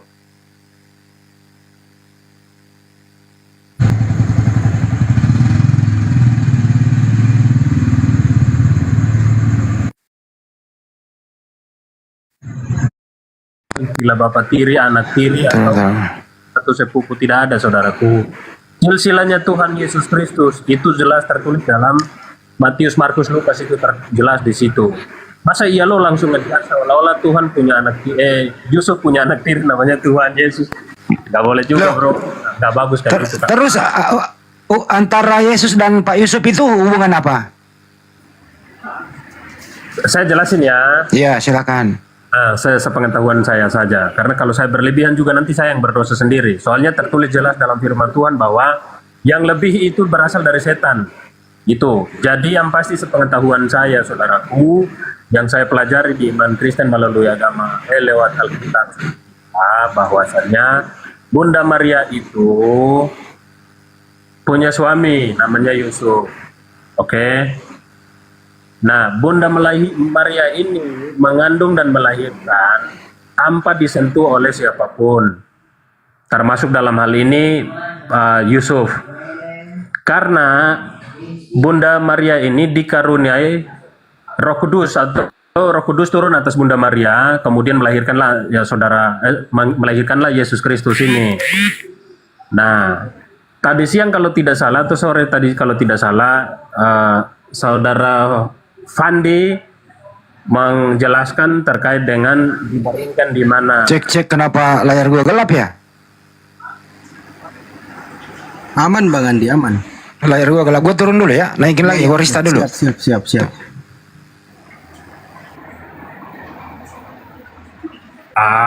Saudara Handing keluar nggak seru Naikin lagi dulu. Lanjut. Enggak usah terlalu banyak congormu, dia naik sebentar. Iya. Kalau saya nggak banyak congor kan lu nggak dapat jatah juga coy, lu diam aja banco. Jadi apa yang lu jelaskan tadi siang itu, saudaraku, itu semua itu kalian hanya ngejat saja, hanya kutip-kutip saja, tapi tidak tahu dasar sesungguhnya daripada kitab suci itu. Nah, kalau merasa masih Giliran saya lagi, giliran saya ya. Bro, gantian ya. Oke. Ibu kandung Yesus namanya Bunda Maria. Oke. Tadi lu, saya belum selesai. Gimana sih lu? Tapi itu betul ya. Iya, gantian dulu, jangan ngerocos satu. Oke. Saya belum kelar. Ibu kandungnya Yesus namanya Maria. Terus suaminya Maria ada namanya Pak Yusuf. Saya mau nanya baik-baik. Pak Yusuf dengan Yesus ini A. Bapak kandung, B. Bapak tiri. Yang mana yang benar? Tidak ada bapak kandung, tidak ada bapak tiri, karena Oke. itu adalah Roh Kudus. Karuniakan ke Bunda Maria. Oke. Apa hubungannya Pak Yusuf dengan Yesus? Hubungan apa dia? Kenapa? Apa hubungannya Pak Yusuf dengan Yesus? Yusuf dengan Yesus, bapaknya lah. Ya, Bapak apa namanya? Bapak kandung atau bapak tiri? tidak ada bapak kandung, tidak ada bapak tiri. Terus bapak apa namanya? Itu ada tulis bapak tiri, bapak kandung. Terus bapak apa namanya? Saya mau tanya lu, kalau lu baca, saya lu tahu nggak di situ ada bapak tiri, bapak kandung? Gini loh ya bro, ini dengerin ya. Bunda Maria itu kan dinikahi oleh Pak Yusuf waktu Bunda Maria sudah hamil besar toh, betul? Tidak, itu lu ngejudge, lu membangun opini jelek sesat lu. Tidak boleh begitu, tidak begitu. Tidak ada pernikahan. Jadi Pak Yusuf dan Bunda Maria tidak menikah. Lu harus bisa kata kawin dan menikah. Lu harus bedakan itu, bro. Yusuf dan Maria itu menikah atau tidak? Kenapa? Yusuf dan Maria itu menikah atau tidak? Yusuf dan Maria itu mereka menikah, menikah, oke. Tapi tidak kawin. Baik. Yusuf itu menikah. Pertanyaan saya, dia menikahi Maria itu dalam keadaan hamil atau sesudah melahirkan? Lu pertanyaan bolak-balik lu, jangan dibolak-balik bro. Jadi Loh, sederhana loh ini. Bukan sederhana tapi lu yang pasti. Oke, saya baca datanya ya. Saya baca data nih. Apa? Matius 1 ya. Tetapi dengerin dulu. Tetapi waktu Yusuf sedang memikirkan hal itu, datanglah malaikat kepadanya dalam mimpinya. Malaikat itu berkata, Yusuf keturunan Daud, jangan takut mengambil Maria sebagai istrimu, karena anak yang di dalam kandungannya itu berasal dari Roh Kudus. Maria akan melahirkan seorang anak laki-laki, namanya anak itu Yesus. Jadi, di sini datanya Matius 1 mulai dari atas ke bawah itu, Pak Yusuf menikahi Maria, Maria waktu itu masih dalam keadaan hamil, mengandung Yesus. Betul apa betul? Data lo ini. Jangan disangka dulu kalau kau belum baca gitu loh. Gimana? Setuju? Ini data lo ya. Jangan lawan gua nih, lawan data kalau mau lawan kan gitu ya. Karena dalam perjalanannya itu dari Nazaret ke kota Daud di Lukas 2 nomor 1 sampai habis itu kan Pak Yusuf yang menemani Maria dalam keadaan hamil besar ke Nazaret, karena memang semua orang tuh harus disensus. Tidak dapat penginapan, melahirkanlah dia di luar penginapan, bayinya taruh di kandang domba, dibungkus lampin, Pak Yusuf yang nemenin dia gitu loh. Jadi Pak Yusuf mendampingi Maria dalam keadaan hamil besar. Gak ada orang lain gitu. Jadi jangan lawan gua. Kalau lo mau marah ya marahin penulis lah kan gitu. Nah sekarang Bro Mando, antara Pak Yusuf dengan Yesus ini hubungannya apa? Yang jelas bukan bapak kandung. Dan jelas Yesus pasti panggil Pak Yusuf adalah bapak, nggak mungkin panggil om. Karena Pak Yusuf ini suami ibunya Yesus, kan gitu. Yesus punya ibu Maria, Maria punya suami namanya Pak Yusuf. Tapi Pak Yusuf ini bukan darah dagingnya Yesus, ke Yesus gitu loh. Apa namanya teman-teman? Coba teman-teman dibawa. Anak angkat, kalau anak angkat itu tidak ada hubungannya dengan istrinya. Kalau anak angkat. Misalnya ada suami istri nggak punya anak, dia ngambil anak lain. Nah, itu anak angkat. Tapi ini kan anak dari istrinya Pak Yusuf, namanya Yesus. Tuh kebanyakan menjawab anak tiri atau anak sambung bolehlah gitu ya. Itu nggak ada nista loh ini bro. Kita pakai data loh. Oke, silakan Pak Manda, Tonale, monggo.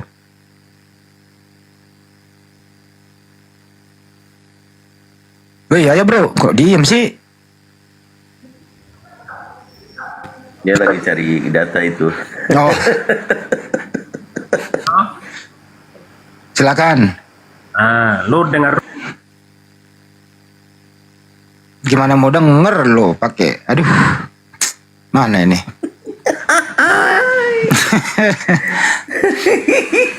Dia lagi ngomong itu.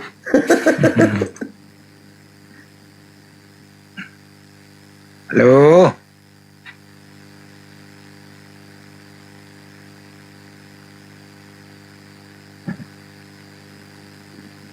Belum, masih tenggelam dia.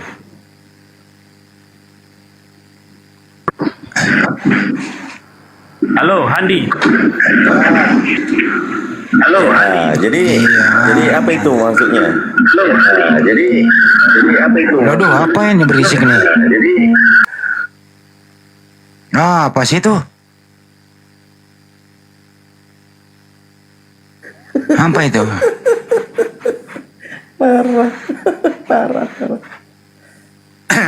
Jadi saya bacain datanya ya, Matius 1 mulai 18 dah. Kelahiran Yesus Kristus adalah seperti berikut, titik 2. Pada waktu Maria ibunya bertunangan dengan Pak Yusuf, ternyata ia mengandung dari Roh Kudus.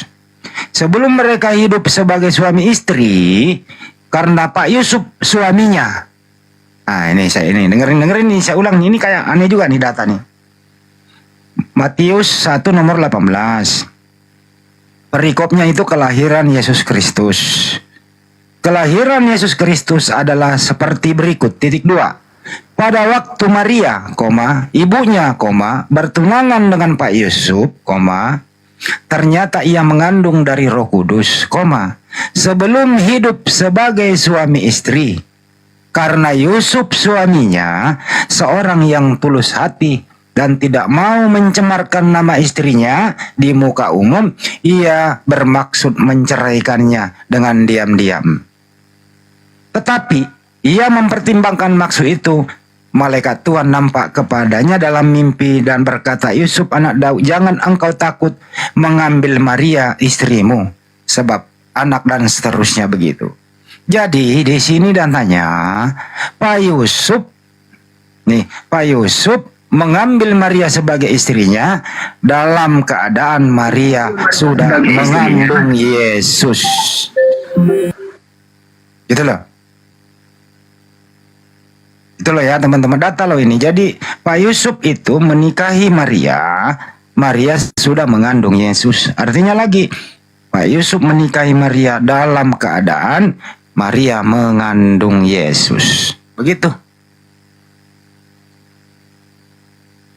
Jangan marah dong kalau kita baca Bible gitu. Mana dia anaknya nih? Jadi Yesus itu punya keluarga. Punya ibu, ibunya punya suami namanya Pak Yusuf. Punya juga adik. Nah keluarga inti ini tidak ada satupun pernah berstatement tertulis di Bible bahwa keluarga intinya yang namanya Yesus ini Tuhan. Maria tidak pernah mengatakan anakku Tuhan. Pak Yusuf tidak pernah mengatakan anakku Tuhan. Adik-adiknya tidak pernah mengatakan abang saya Tuhan. Yesus sendiri nggak pernah mengatakan dirinya Tuhan. Nah, yang mau ditanyakan ini Kristen ini kok sok tahu gitu loh. Sok tahu bahwa Yesus itu Tuhan. Siapa yang ngajari kalian, kan gitu pertanyaannya sederhana. Contoh misalnya ya, Kang Dito punya keluarga. Kang Dito lah yang lebih ngerti keluarganya. Masa kita yang sok tahu? Ya contoh juga hostnya Mas Pandi. Ya kalian mau sok tahu ya nggak bagus lah sok tahu keluarga orang. Kira-kira begitu ya. Ini yang perlu dipecahkan rekor ini. Dipecahkan teka-teki ini, kok kalian menuhankan Yesus padahal keluarga dekatnya aja nggak kayak gitu loh. Sangat-sangat sederhana ini. Harus dibahas pada malam hari ini. Sampai tuntas. Ya kemana ini host, kok nggak ditanggapi lagi? Ya, silakan kawan-kawan Kristen kirim permintaan. Yang Kristen naik ya. Tadi ada Eli, kenapa turun Eli? Silakan naik kembali. Bang Zuma lagi mendaki gunung lewati lembah. Teman-teman ya. Bang Zuma masih banyak pekerjaan. Enggak, Bang Pandi. Jadi saya sampaikan kepada teman-teman semua, Banyuma lagi sibuk. Kemarin dia milad, ya. Ya kita doakan Banyuma sehat selalu, diberi umur panjang. Amin. Dimudahkan segala urusannya. Hari ini masih sibuk gitu ya. Tapi beliau sehat, baru saya teleponan sama aku. Sehat walafiat teman-teman. Lanjut, ada tamu tuh. Ya, Bang Batara, kalau bisa menjauh dulu dari sumber keributan Bang, biar enak diskusinya Bang. Karena kalau ribut di tempat Abang, kuping kita juga terganggu di sini Bang. Kita tidak mendengarkan teman-teman di bawah yang Muslim maupun yang Kristen tidak mendapatkan edukasi di sini. Ustaz Tata monitor Ustaz Tata. Ya, silakan Bang Bahtera. Coba kalau bisa menghindar dulu dari suara keributan biar telinga kita tidak sakit mendengarkan. Silakan yang kawan-kawan Kristen lain kirim permintaan. Typing dulu saya Kristen Bang biar dinaikkan. Silakan Bang Bahtera, dibuka mute-nya Bang. Sorry saya mute tadi agak noise tempatnya Bang Bahtera. Silakan Bang. Menjauh dulu dari keributan biar enak dialognya ya Bang Bahtera ya. Bentar Bang ya. Ya, mute dulu Bang. Aku pakai headset. Ya, Bang menjauh dulu dari keributan Bang, karena banyak kawan-kawan kita yang live YouTube. Tolong dihargai Bang Bahtera ya. Banyak yang lagi live YouTube-nya, tolong Bang Bahtera atau kawan-kawan Kristen lain yang naik sebentar, usahakan tempatnya kondusif, aman, tenang begitu. Supaya dialognya enak dan kawan-kawan di bawah bisa dapat edukasi seperti itu. Silakan Bang Bahtera. Yang Kristen naik ya, kirim permintaan. Kebetulan moderator standby di sini beberapa orang di bawah, di atas ada, di bawah ada. Silakan typing aja saya Kristen Bang. Nanti tag namanya Bang Handi kah, tag namanya siapa nanti dinaikkan.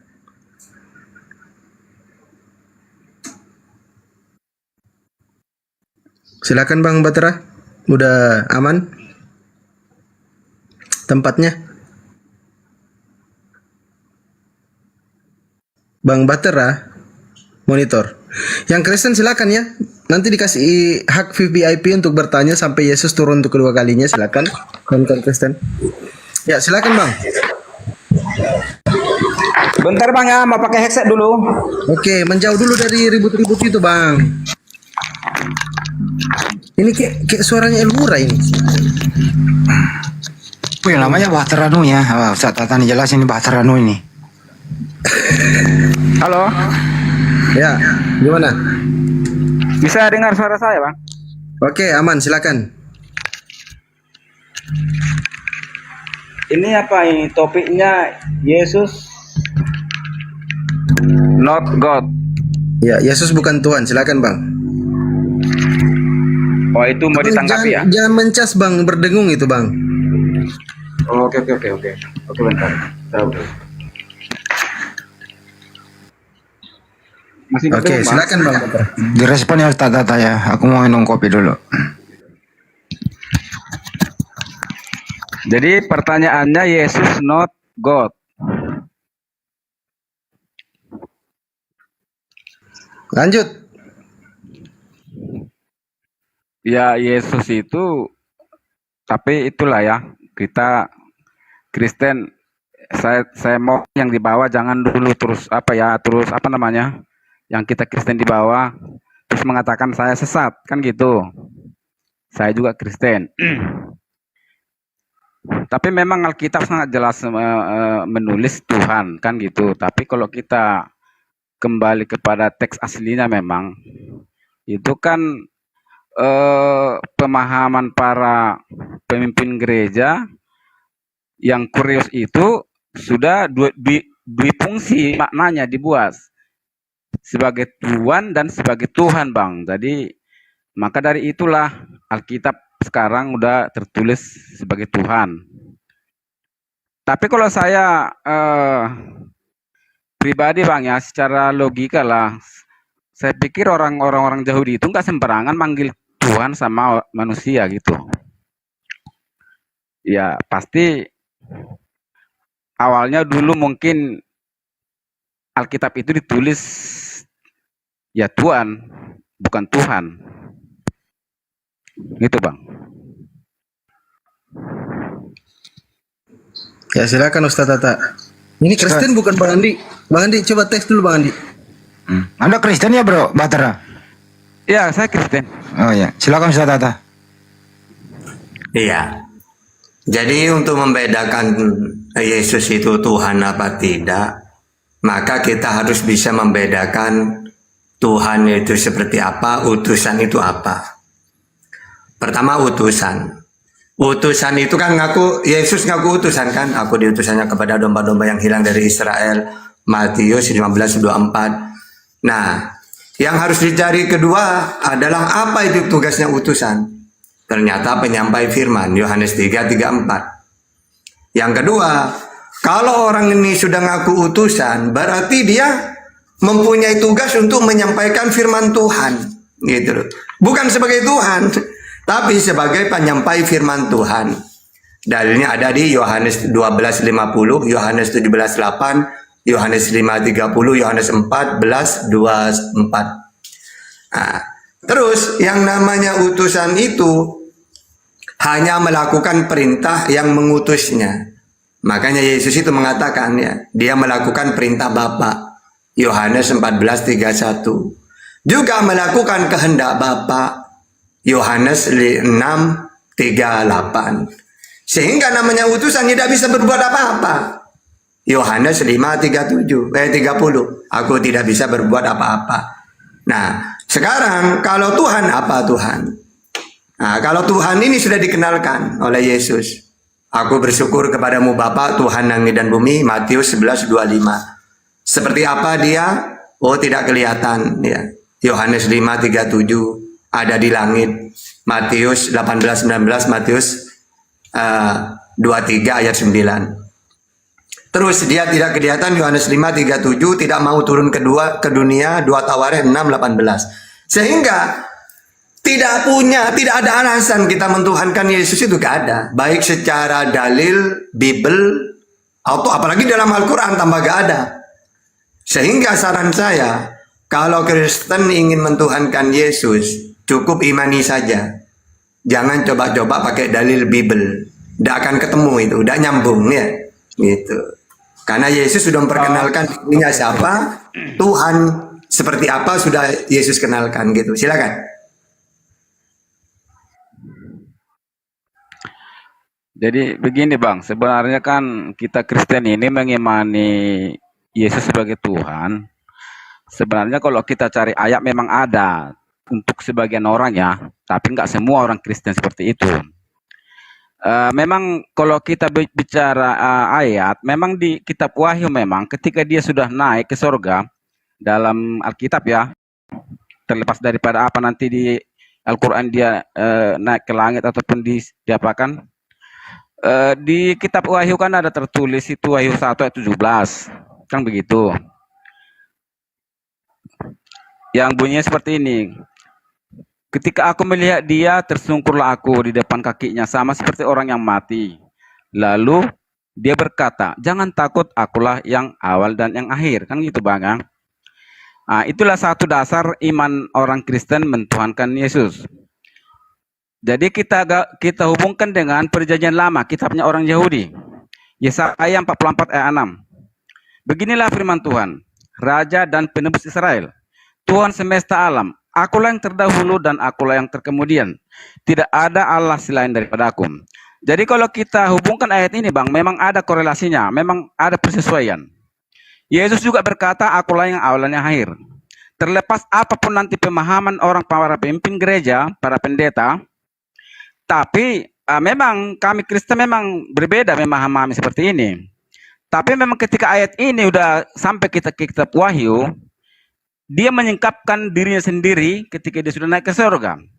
Tapi ketika dia di bumi, memang dia banyak berkata, aku utusan. Bapak juga berkata, inilah anak yang kukasihi, hanya kepadanya aku berkenan. Memang utusan Bang. Selaku dia manusia, memang kan lahir dari manusia. Sama seperti kita sebenarnya. Cuman dasar Kristen mengimani dia sebagai Tuhan, itu dia. Memang ada ayatnya. Kalau diambil dari Yohanes 1, malah berdebat sebenarnya. Yohanes 1 ayat 1. Kan? Pada mulanya adalah firman itu menjadi manusia. Seperti itu Bang. Ya? Itu pun memang sebenarnya udah jadi perdebatan terus. Kalau sama orang Muslim itu pasti perdebatan. Sesama Kristen aja pun, kalau dibahas dalam ayat ini, pasti berdebat juga dalam pemahaman. Jadi kalau saya pribadi memang, kalaupun saya mentuhankan Yesus, itu karena posisi dia sekarang sudah di surga. Seperti itu Bang, kalau menurut ya pakai logika ya, untuk mengimani dia sebagai Tuhan. Mana kira-kira menurut Abang? Kalau saran saya gini loh ya, kalian ini tidak akan bingung tentang Yesus kalau semua omongan Yesus itu diimani, siapa dirinya dan siapa Tuhan yang dikenalkan oleh Yesus. Nah kalian ini kan Tuhan udah jelas menurut Yesus sudah dikenalkan, malah kalian mencari-cari gimana ya caranya ya supaya Yesus itu jadi Tuhan. Nah sekarang kan gitu Kristen itu. Padahal Anda kan ada di perjanjian lama, Tuhan akan menjelma misalnya, terus diyakini itu Yesus, dan akan dibunuh oleh orang Israel itu, gitu. Karena orang Israel itu tahu Tuhan yang dikenalkan oleh Yesus itu adalah Tuhan yang dikenalkan oleh Musa, sehingga Yesus itu mau dibunuh itu karena dia seorang utusan, ngaku utusan dia, ngaku nabi, penyampai firman, Mesias, penyelamat. Gitu. Makanya kalian ini bingung karena memang kalian ini memaksa orang gimana ya caranya supaya Yesus jadi Tuhan. Oh iya Yesus itu di surga loh. Semua para nabi di surga itu ya wajar gitu loh.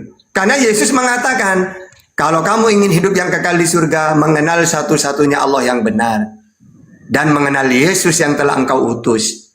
Ya. Nah Yesus sendiri mentuhankan siapa? Allah. Berarti wajar dia di surga. Setelah dia keluar dari bumi ini, tidak ada di bumi, di mana para nabi itu? Ya di surga. Kenapa para nabi di surga? Karena dia mentuhankan Allah. Karena memang kuncinya surga itu la ilaha illallah. Wa ma arsalna min qablika min rasulin illa nuhi ilaihi annahu la ilaha illa ana fa'budun. Jadi kunci surga itu, mau dia nabi, mau manusia biasa, kalau mau masuk surga harus mentuhankan Allah. Yesus mentuhankan Allah. Ya. Musa juga, Nabi Muhammad juga. Jadi wajar kalau mereka ini di surga. Sehingga gak usah ditanya lagi. Tapi ditanya kenapa ya Yesus masuk surga? Maka jawabannya gampang. Karena dia mentuhankan Allah. Kata Yesus, aku menyembah Tuhan. Dalam Yohanes 4:22. Kamu menyembah apa yang tidak kamu kenal. Kami, termasuk Yesus, menyembah apa yang kami kenal. Nah, Yesus itu menyembah Tuhan yang dia kenal. Siapa Tuhan yang dia kenal? Allah Bapa. Matius 11:25. Ada di mana Allah Bapa itu, Yesus? Ada di langit. Matius 23 ayat 9. Ada berapa Tuhan itu? Ya sama dengan Tuhannya Musa. Esa 1, Markus 12:29. Jadi ketika Yesus nantinya tidak ada di dunia, ada di mana dia? Loh, dia mentuhankan Allah. tentu saja di surga dia. Kalau Kristen kan enggak. Wah, Yesus sekarang di surga berarti menjadi Tuhan. Nah, ini berarti tidak tahu ajaran Yesus kalau seperti itu ya. Coba kita kerucuti satu-satu. Apalagi alasannya sampai Kristen mentuhankan Yesus itu di ayat apa? Silakan. Itu tadi Bang, tadi kan udah saya sampaikan. Kalau bagi saya pribadi hanya 2 ayat ini, kalaupun saya mentuhankan Yesus. Yesaya 46 ayat 6, Wahyu 1 ayat 17, dan ditambah lagi satu yang ini, Matius 28 ayat 18. Jadi kalau orang yang lain, bukan itu aja ayatnya, banyak Bang dikutip. Tapi itu pun sebenarnya kalau kita perdebatkan kan nggak enak juga, kita sama-sama Kristen. Nah, itu sebenarnya. Karena kan di dalam Kristen itu Bang banyak pemahaman. Contohnya lah, yang Trinitas, yang Oneness lah, yang ada lagi saksi-saksi Yehova. Jadi semua ini mengaku Kristen, tapi pemahamannya udah berbeda-beda. Jadi ya pantas saja memang kalau bagi orang Muslim memang sepertinya nggak jelas ajaran Kristen ini sebenarnya kan. Jangankan abang orang Islam, aku aja di dalam pun sebenarnya berpikir juga, merenung. Kenapa sesama kami orang Kristen pun masih berbeda-beda pemahaman. Antara Oneness saja sama Trinitas, penganut Oneness sama Trinitas selalu berdebat di apa ini, di channel-channel ini kan. Mungkin abang tahu juga itu. Jadi kalau saya pribadi Bang itu, apa yang abang sampaikan tadi ayat-ayatnya semua benar. Semua benar, nggak ada yang salah. Nggak ada yang salah di situ. Oke, coba tak kasih contoh Bang. Coba tak kasih contoh ya. Kenapa umat Islam itu tidak cakar-cakaran tentang ketuhanan? Karena udah jelas Nabi Muhammad mengaku utusan. Ya. Terus Nabi Muhammad menceritakan, mengenalkan Tuhan itu Allah. Ya udah, final udah. Makanya tidak ada orang-orang Islam, sesama Islam kumpul satu komal lalu dia debat tentang Tuhan, tentang Allah. Gak ada. Karena apa yang disampaikan oleh Al-Quran udah jelas. Nah, kenapa kalian ini kok banyak denom sampai bertengkar, sampai tentang ketuhanan, Trinitas, ada Oneness? Karena kalian ini membuat-buat sendiri gitu loh. Padahal kalau kita itu pakai dalil udah ya. Misalnya Yesus. Siapa itu Yesus? Yesus kamu siapa? Utusan Tuhan untuk Israel. Matius 15:24. Ya, terus juru selamat untuk Israel, KPR 13:23, pemimpin untuk Israel, Matius 2 ayat 6. Juga saya seorang nabi, Markus 6 ayat 4, Yohanes 6:14. Dan saya, tugas saya penyampai firman, Yohanes 3:34, Yohanes 12:50, Yohanes 17:8. Terus Tuhan saya adalah Allah Bapa, ya, Matius 11:25. Bahkan Tuhan itu tidak ada tidak ada Oneness. Kenapa kok kalian masih bertengkar masalah ada Oneness, ada Trinitas ini? Karena kalian ini loh lupa dengan Markus 12:29. Jawab Yesus, hukum yang terutama ialah, dengarlah hai Israel, Tuhan Allah kita, Tuhan itu Esa. Terus ayat 32-nya, lalu kata ahli Taurat itu kepada Yesus, tepat sekali guru, benar katamu itu bahwa dia Esa satu. Dan bahwa tidak ada yang lain kecuali dia. Tidak ada yang lain. Nggak ada anak Roh Kudus. Tidak ada. Esa satu. Nah, karena kalian membuat-buat sendiri, akhirnya nanti sama-sama membuat, ketemu satu komal. Kamu apa danamu? Oh, saya Katolik, saya Kristen, saya Trinitas, saya Oneness. Oh, aduh, bertengkar kalian. Kalau Islam ada nggak bertengkar tentang ketuhanan itu? Di komal manapun nggak ada itu. Karena kami ini patuh, samina wa ta'na. Siapa itu Tuhan wahai Rasulullah? Allah, Allahu la ilaha illa wahdah la syarikalah. Dirimu siapa ya Rasulullah? Utusan Allah untuk seluruh alam. Wa ma arsalnaka illa rahmatan lil alamin. Siapa juga dirimu ya wahai Rasulullah? Nabi. Maka ana Muhammadun aba ahdi min rijalikum walakin Rasulullah wa khataman nabiyyin. Jadi tidak ada kami ini bertengkar tentang ketuhanan. Semua umat Islam satu dunia gak ada tentang Tuhan itu. Kami rebutan gitu. Oh, Allah itu ada 3, enggak, Trinitas, enggak, ini Oneness, enggak ada Islam. Karena apa yang disampaikan oleh Nabi Muhammad dalam Quran dan hadis sudah jelas. Begitu juga sebenarnya kalau saya teliti dalam Bible, nanya ke Yesus, final sebenarnya. Dia itu Nabi, utusan Allah, penyampai firman, bahkan dia memperkenalkan Tuhan itu Allah, tidak kelihatan di langit, ya, tidak serupa dengan apapun. Tapi karena kalian tidak mau membaca Bible, ya, akhirnya kalian membuat-buat sendiri. Udah, tunggu dulu, jangan baca Bible. Kita cari dulu dalil-dalil, kita buat dulu. Gimana caranya Yesus ini menjadi Tuhan? Nah, itu kalian seperti itu. Ya, tidak mau dalil yang sudah ada dalam Bible. Gitu. Silakan. Cuma begini Bang, andai kan Abang jadi seorang Kristen seperti saya ini, ketika sudah sudah sering membaca Alkitab, pasti juga Abang kebingungan. Andainya ya, Tidak. Abang dari Kristen, sama Misalnya gini. seperti saya contoh. Contoh, gimana? Sama seperti saya sebetulnya Bang, kan gitu. Memang sangat jelas itu ayatnya. Yesus itu adalah utusan.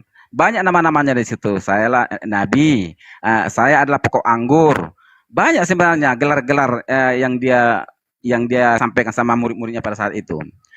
Cuma pemahaman Kristen ini kan beda-beda Bang. Jadi artinya kalau kita nggak bisa memaksakan pemahaman itu sama, kan gitu. Antara tes aja tadi saya katakan sudah berbeda sama oneness.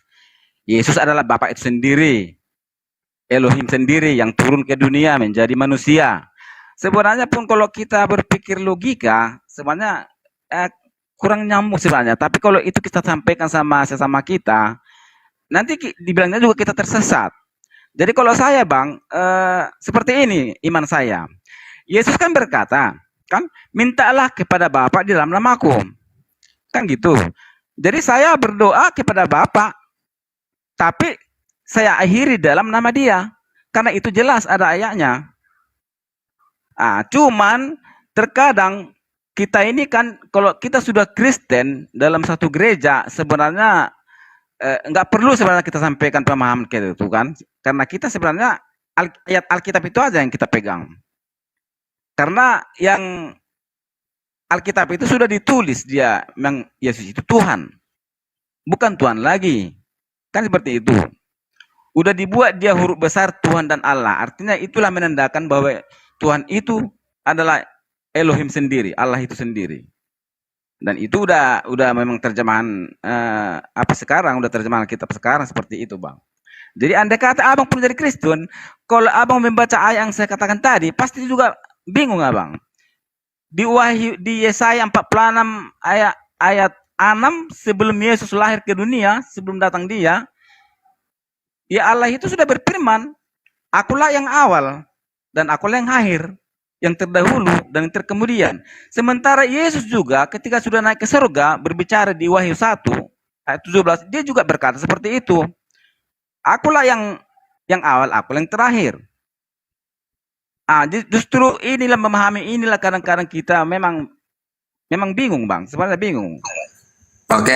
Bingungan di sini. Ya, supaya tidak bingung, coba saya nanya ke Abang. Yesus ketika dia di dunia di Israel itu, dia memperkenalkan Tuhan itu siapa?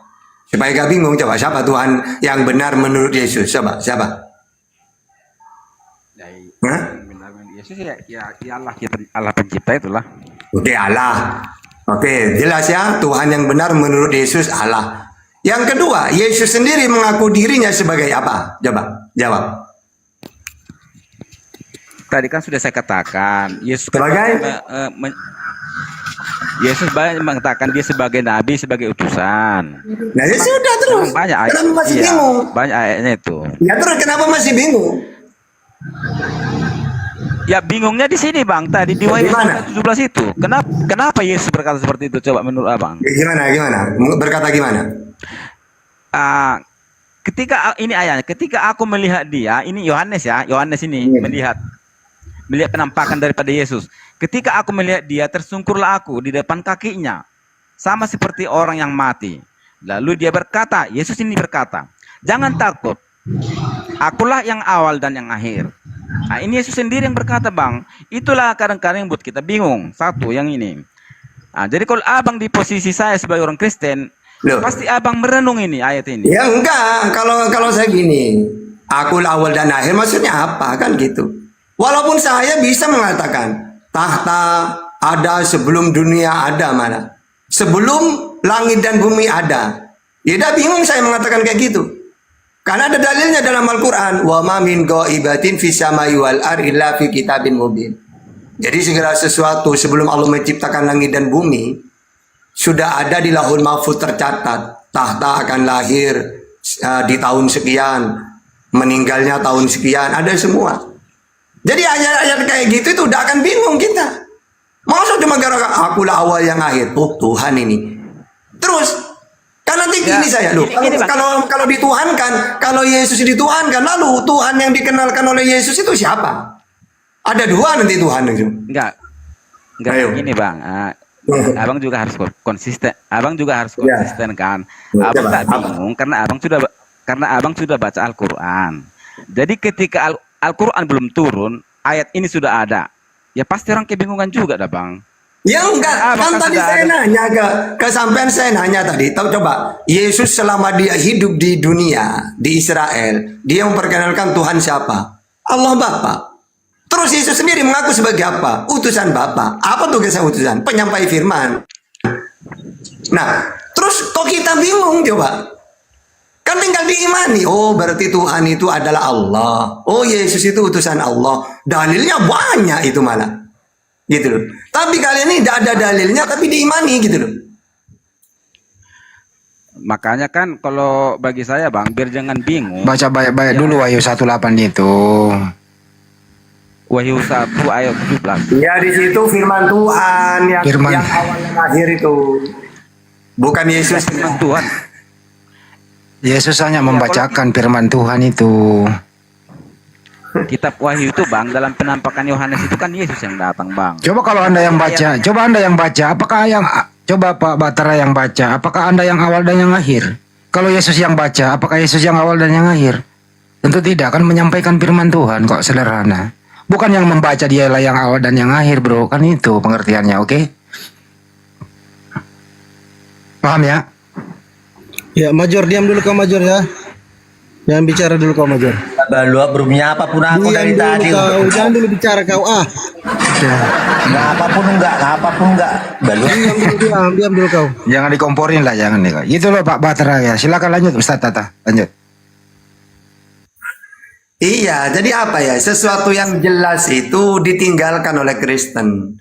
Tapi hal-hal yang tidak tahu arahnya kemana gitu. Oh ini Tuhan ini. Kayak gitu loh. Jadi apa ya? Sebenarnya kalau menurut saya itu kalau ketika kita belajar Bible, jelas itu. Gak akan ada Trinitas, Oneness, gak akan ada. Tapi karena mereka membuat-buat sendiri, bingung sendiri. Gitu loh. Silakan yang lainnya gimana? Ya, Bang Yokem, silakan Bang Yokem. Bang Yokem buka mic-nya, Bang. Mau ditanggapi mungkin Ustaz Tata, silakan. Bang Yokem, mic-nya dibuka Bang Yokem. Major, diam dulu Major. Ya, halo, selamat malam. Ya, malam Bang. Malam. Boleh nggak saya bertanya? Boleh Silakan, Bang. Topiknya ini loh Bang. Biarin aja nanti kalau bertanya saya ngandelin, kalau mau dialog nanti Bang Handi atau Ustaz Sufi atau yang lain. Oke. Silakan bertanya lah. Gini Bang. Apa bedanya roh Allah sama roh Yesus? Oke. Jadi kalau rohnya Yesus itu sama dengan rohnya manusia. Kejadian 6 ayat 3. Berfirmanlah Tuhan, rohku tidak akan selama-lamanya tinggal di dalam manusia.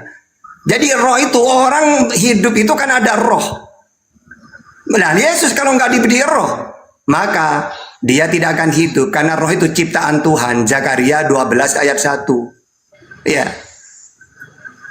Itu. Silakan. Ya, tapi untuk roh Yesus ini kan diutus. Di mana rohnya Yesus diutus? Roh Allah? Tidak. Di mana roh Allah? Kalau cuma roh Allah ada di Yesus, di dalam Kejadian 6 ayat 3 ada di semua manusia mana roh Allah itu. Rohku tidak akan selama-lamanya, kan gitu. Maksudnya apa? Ketika manusia ini, rohku ada semua manusia. Maksudnya tidak lama-lama itu ketika manusia meninggal, maka di dalam pengkhotbah, ya, jasad kembali ke tanah, roh kembali kepada Allah. Gitu. Jadi bukan hanya ke Yesus. Di dalam Kejadian ayat 4 ayat 3 semuanya manusia diberi roh ciptaan, maksudnya di situ. Kenapa kok ciptaan? Di dalam Zakaria 12 ayat 1. Ya. Di situ Tuhan yang membentangkan langit dan yang meletakkan dasar bumi dan yang menciptakan roh dalam diri manusia. Bahkan yang lebih aneh lagi ketika ditanya, rohnya Tuhan ada di mana letaknya? Di lubang hidung. Ayub 27 ayat 3, selama nafasku masih ada padaku dan roh Allah masih di dalam lubang hidungku. Nah.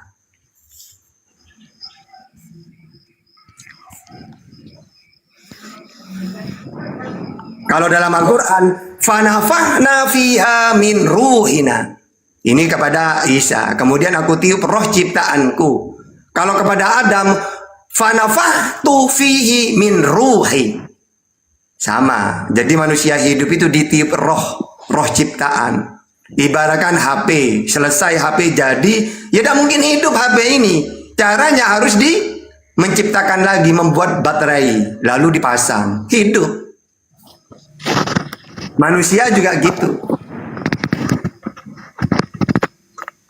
Jadi aku mau tanya sama abang dulu nih. Silakan, apa lagi? Kalau mau dialog nanti ini banyak di sini ya, ada Bang Prof, Bang Dito, Ustadzku, Ustadz Sugi, Bang Handi. Silakan. Saya hanya mau menjawab pertanyaan-pertanyaan tentang Islam. Nanti saya jawab pakai Quran dan Bible nanti.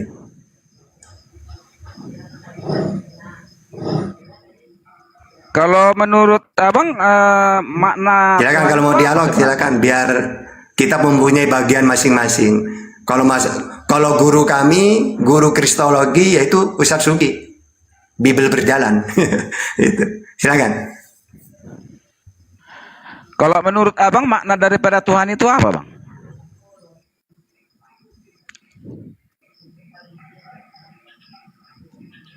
Ntar dulu, yang bertanya ini siapa ya? Halo, yang bertanya ini siapa? Udah diturunkan ya? Enggak. Akunmu itu tergantung. Kamu turun dulu baru naik kembali. Tadi merah jaringanmu. Oh, jadi ini sekarang suaraku masih bisa didengar? Iya, masih kedengaran. Masih. Oh. Turun aja baru naik kembali biar kelihatan. Waduh. Ya, jaringannya Iya, tadi merah soalnya. masih kelihatan sih. Cuma aku nggak bisa melihat aku lagi di apa. Nah, ini yang perlu dipelajari. Caranya gimana caranya? Orang nggak ada tapi ada suaranya. Kemana caranya? Signal itu. Itu namanya signal. Signal. Signalnya itu merah tadi. Iya, memang nggak ada lagi saya tampil di Komalin, tapi suara aku masih bisa didengar ya. Iya, turun dulu baru naik kembali. Aneh ini, aneh. Itu signal kamu tadi merah. Itu bukan aneh, itu sains itu penemuan. Diam dulu kau major. Ah, baluap ngomong apa baluap? Sains juga ada yang aneh, Pak. Iya, turun dulu bro, baru naik kembali. Iya, keluar dulu secara Keluar TikTok dulu baru masuk lagi. keluar dulu secara adat. Oke. Kita tunggu ya. Diam dulu kau major ya. Yang kau bicara kau major. Baluap. Bajigur. Keluar dulu secara adat, selesaikan dulu. Tapi nggak usah lapor ke Pak RT segala. Cukup perbaiki posisi supaya signalnya kembali normal kan gitu. Apa-apa Pak RT dipanggil, apa-apa Pak RT kan sibuk Pak RT. Masalah signal aja lapor ke Pak RT. Dia.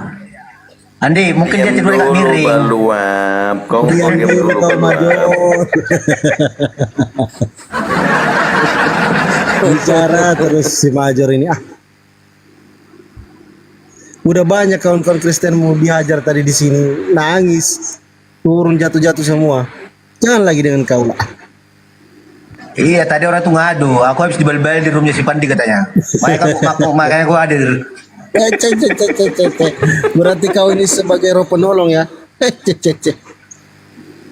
Ini loh topiknya tadi. Saya heran ya sama orang Kristen ini ya.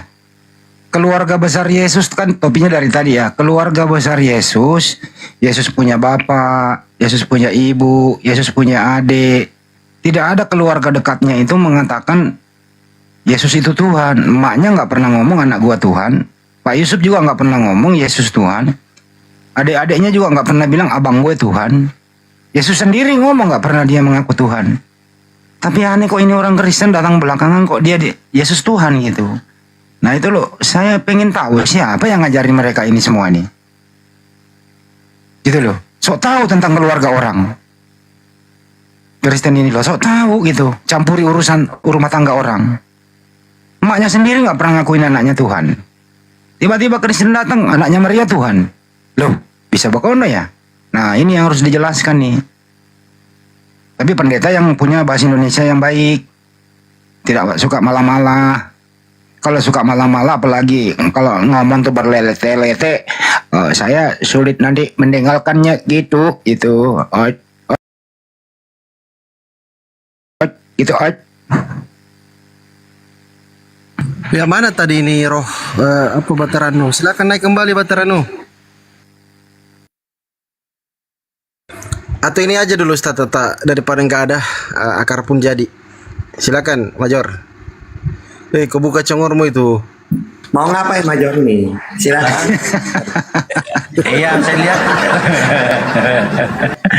saya lihat di sini hadir denengkotnya nih yang kayak hadir ini, denengkotnya nih. Ada Ustaz Sugi, Ustaz Tata, si Handi, si Balduapin nggak ikut ini, si Pandi nggak ikut. Ntar dulu Mayornya ini bataranya naik lagi ya. Ntar dulu. Bataranya udah naik. Besi batera udah naik. Oke, lanjut ya. Batera, gimana bro? Mau disambung lagi kayak tadi? Oke, mau nyambung lagi lah. Ini belum bisa tidur ini. Sebelum Anda nyambung, ini menurut Anda Yesus Tuhan apa bukan Tuhan ya? Menurut Anda? Ya tadi kan sudah saya katakan. Alkitab menjelaskan sebenarnya kan ada tertulis Tuhan. Tapi bagi saya pribadi, tadi kan sudah saya katakan, kurios itu dia dimaknai dengan dua arti. Mendem suaramu bro. Halo, nggak jelas? Ya, dideketin, jangan diayun.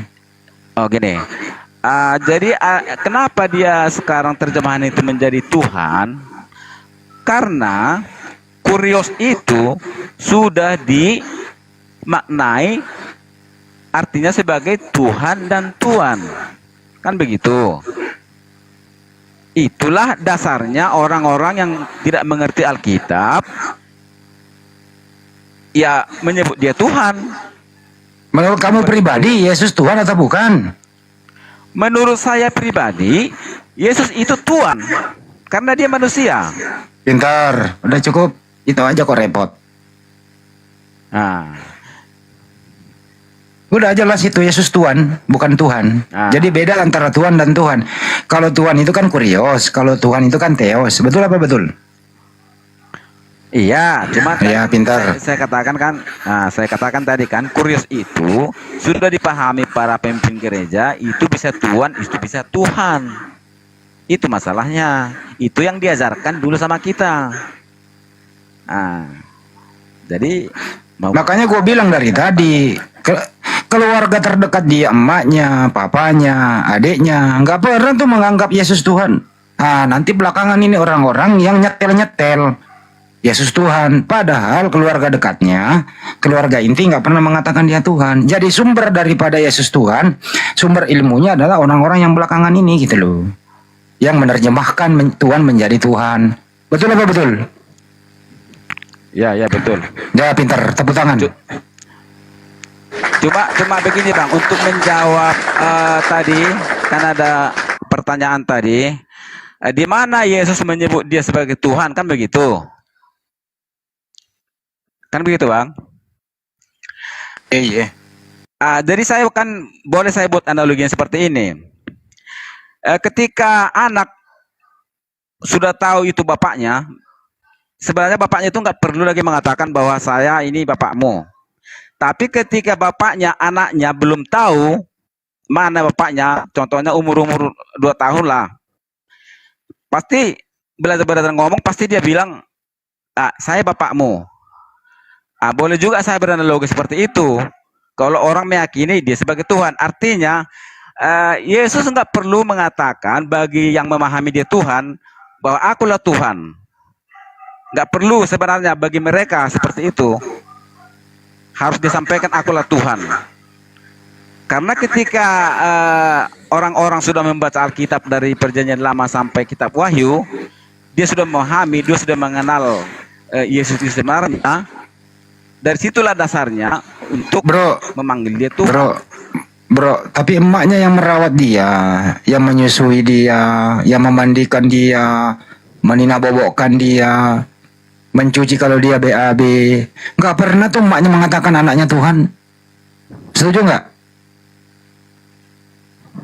Iya, betul. Betul. Kenapa kalian orang belakangan memberi gelar anaknya orang Tuhan, emaknya sendiri nggak pernah ngakui anaknya Tuhan kok? Kan emaknya yang kita percaya, bukan kalian.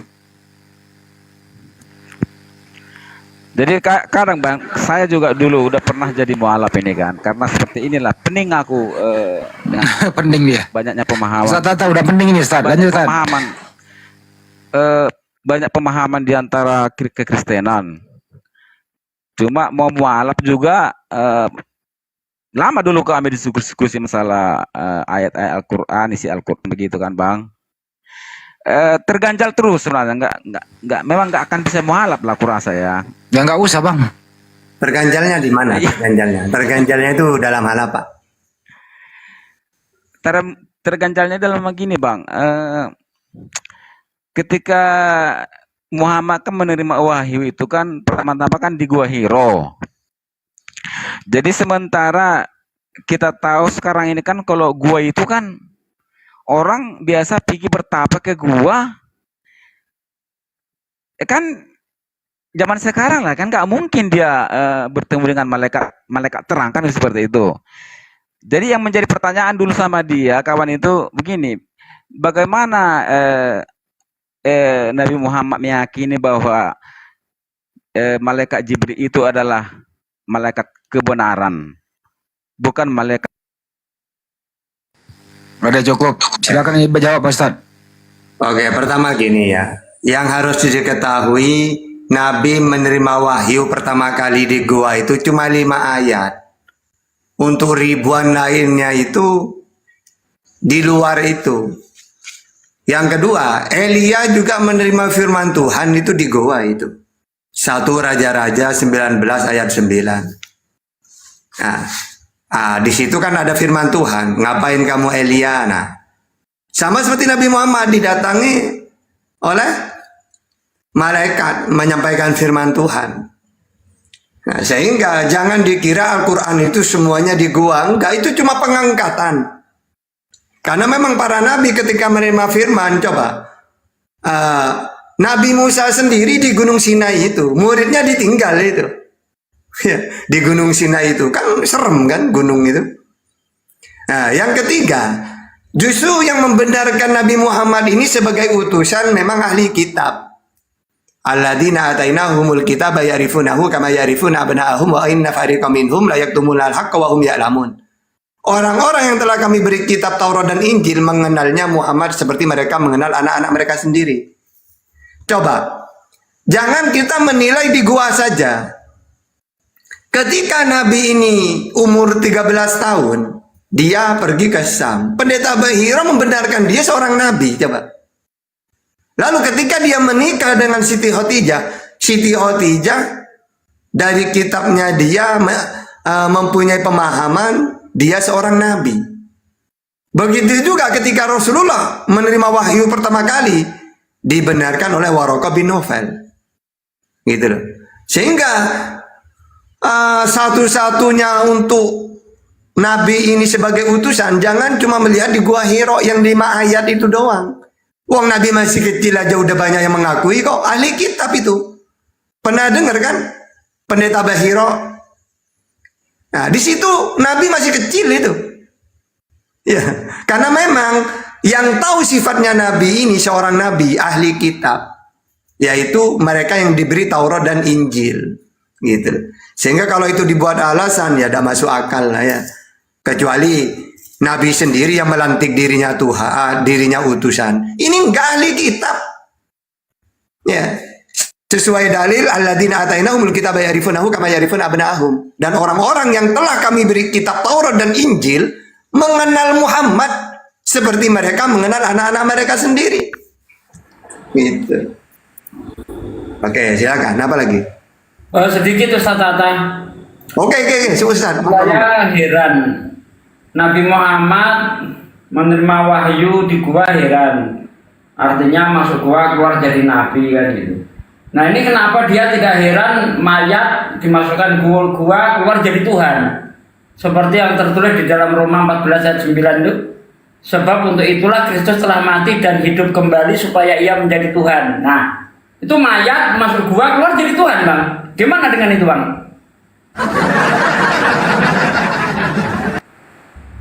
Jawab itu Major, jawab itu Major, jawab. Major, jawab itu Major.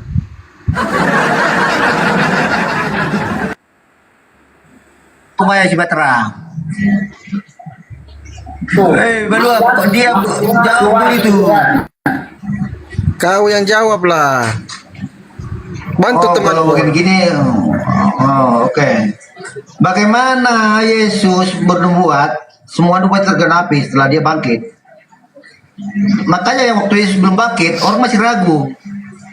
Bagaimana dia mengatakan dia Mesias, orang masih ragu. Tapi setelah Yesus menggenapi semua apa yang dinubuatkan itu, dia orang mengakui, oh iya benar. Kok nggak dijawab pertanyaan saya ya? Hah? Kok nggak dijawab pertanyaan saya? Ini jawab aja Ustaz Suki.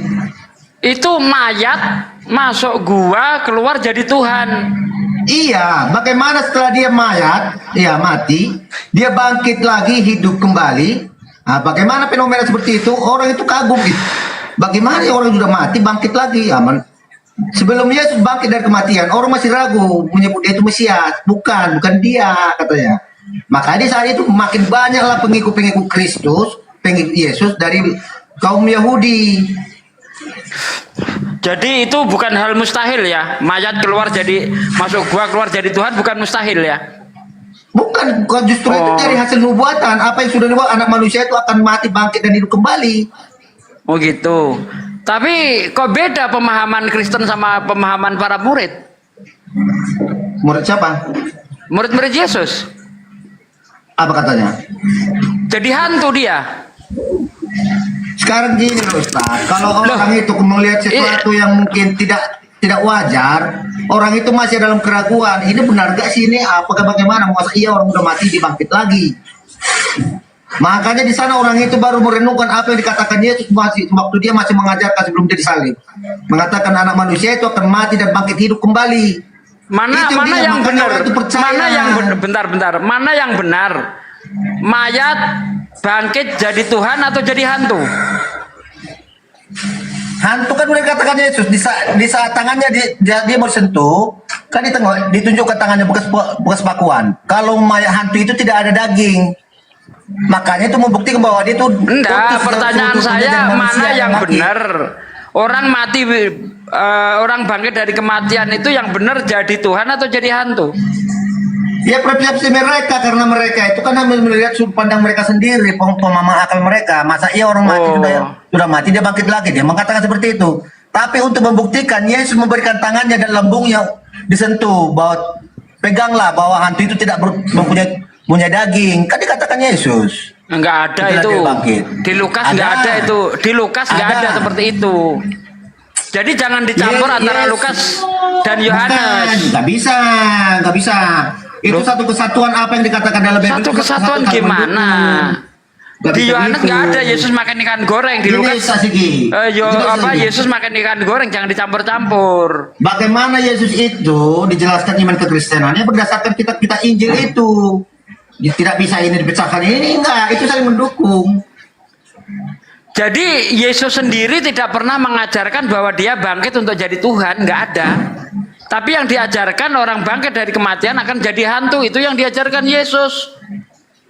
Di mana Yesus mengatakan orang Lukas 20 ayat 36-37. Itu juga yang diajarkan Paulus di dalam 1 Korintus 15 ayat 44. Jadi menurut Anda Yesus itu bangkit menjadi hantu? Sesuai ajaran Yesus. Enggak, Anda itu gini, di sana kan sudut pandang berbeda-beda. Ada bagaimana melihat kebangkitan Yesus Ini Kristus. sudut pandang Yesus. Ini sudut pandang Yesus.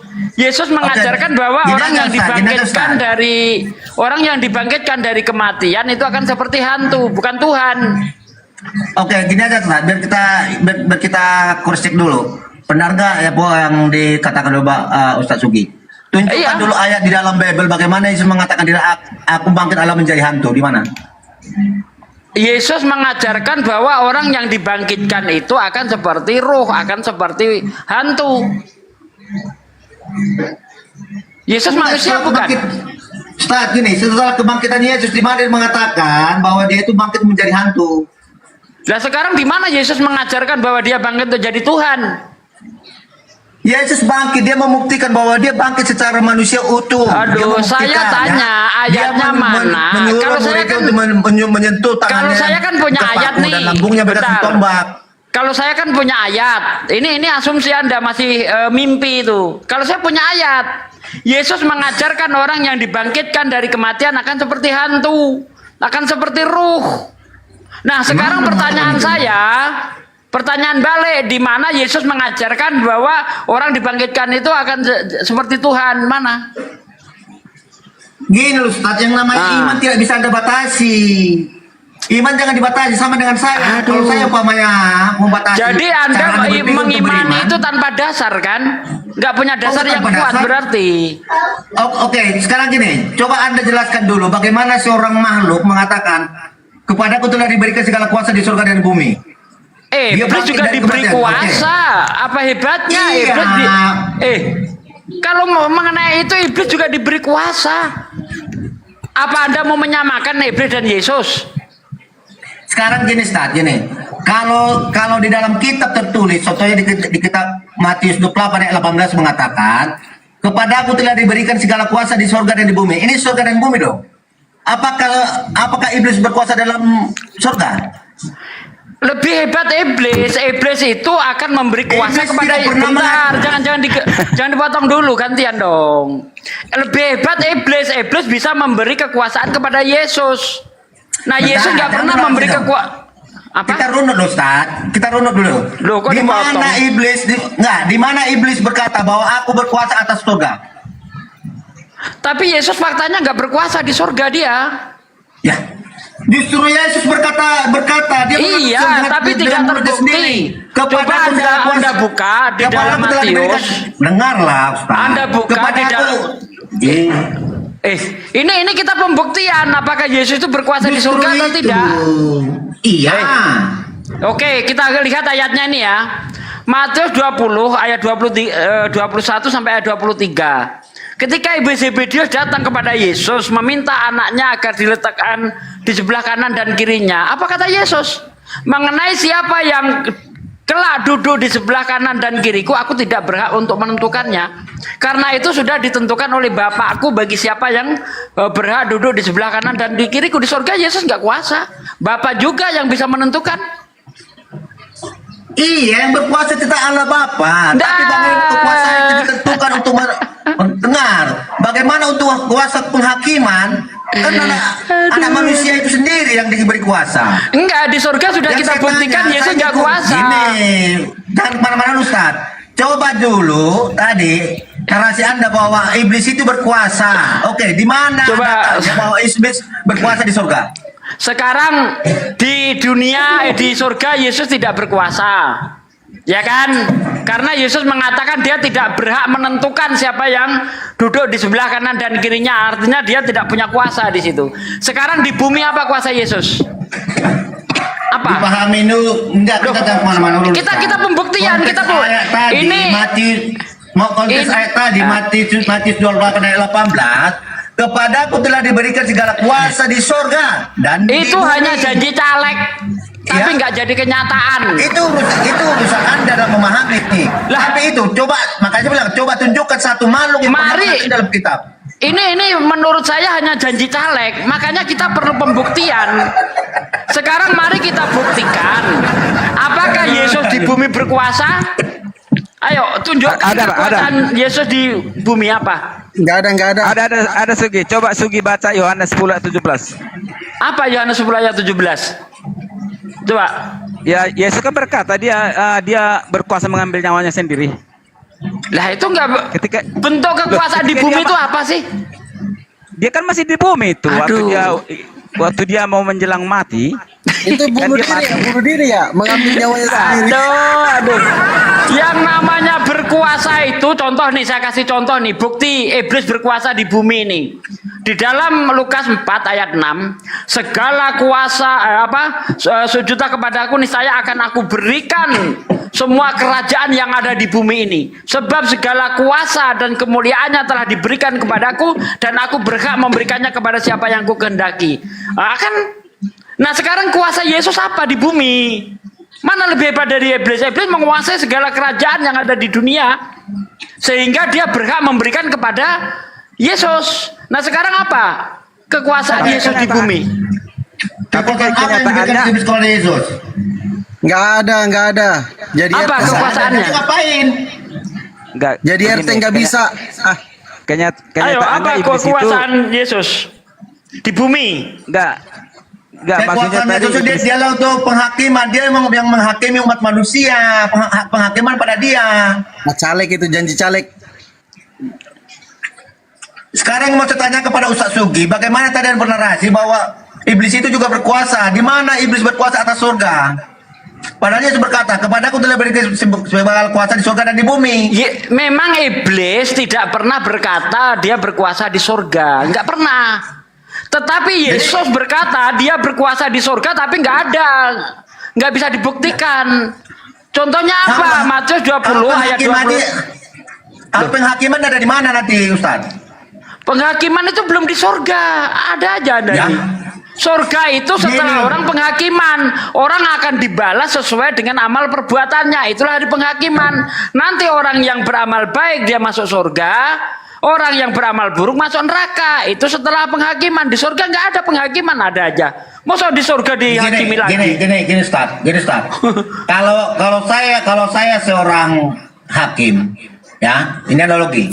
Kalau saya seorang hakim, hak penghakiman itu menentukan orang masuk penjara tidaknya itu saya. Ya berarti tapi ingat, Yesus itu menghakimi itu atas perintah Bapaknya. Ya itu tidak kami sangkal, Ustaz. Nah, berarti ada yang lebih artinya ada yang lebih berkuasa. Artinya ada yang lebih berkuasa daripada Yesus, yaitu Bapaknya. Sehingga Yesus menentukan masuk surga pun tak bisa, karena dia tidak punya kuasa. Matius 20 ayat 21 sampai 23. Yesus tidak punya kuasa. Kok Anda bilang dia tidak punya kuasa? Justru Yesus menentukan orang itu masuk surga atau tidaknya. Oh, tidak. Matius baca Matius 20. Baca. Tunggu. Matius Yohanes 14 ayat 6-nya. Tunggu dulu. Ya? Tunggu. Yohanes 14 ayat 6-nya. Matius kebenaran dan hidup, tidak ada yang sampai kepada Bapa kalau tidak melalui aku. Itu jalan, itu dia hanya penunjuk jalan. Sementara yang bisa, dia tidak bisa menentukan siapa yang masuk surga. Matius 20 ayat 21 Anda baca baik-baik. Ya. Ya, gini, Sugi. Bentar.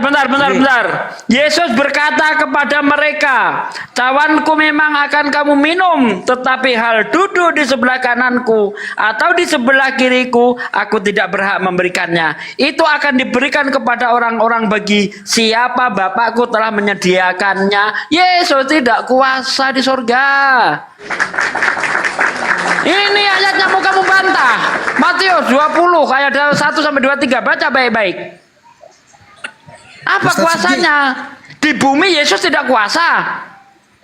Di surga tidak punya kuasa. Jadi bagaimana ini tidak mengatakan? Oke, coba Anda tunjukkan di mana Yesus itu tidak menggenapi nubuatan yang dikatakan bahwa dia akan bangkit dari kematian. Nubuat mana itu? Dia akan bangkit dari kematian, nubuat mana? Makanya baca di kitab Matius 26 itu ayat 28. Di dalam aku yang tumpahkan bagi penebusan dosa. Dia kan mengatakan itu. Bagaimana kita itu tidak berbicara kebangkitan. Yang berbicara kebangkitan itu di Lukas 24 ayat 46. Mesias harus menderita, mati dan bangkit dari antara orang mati pada hari yang ketiga. Coba cari di mana itu? Ada tertulis seperti itu? Bohong lagi. Kok bohong lagi? Lah, di dalam Wahyu 1. Katakan bohong. Di Lukas 24 ayat 46. Coba lah dari dengar bentar dulu. Lukas 24 ayat 46 ada tertulis demikian, Mesias harus menderita, mati dan bangkit dari antara orang mati pada hari yang ketiga. Di mana itu? Ada tertulis seperti itu? Coba carikan saya, di mana ada tulis seperti itu? Nah, kok diem semua? Janji kok pada caleg, diem semua? Janji caleg Kok Ustaz, kan? janji caleg. Janji caleg lagi kan?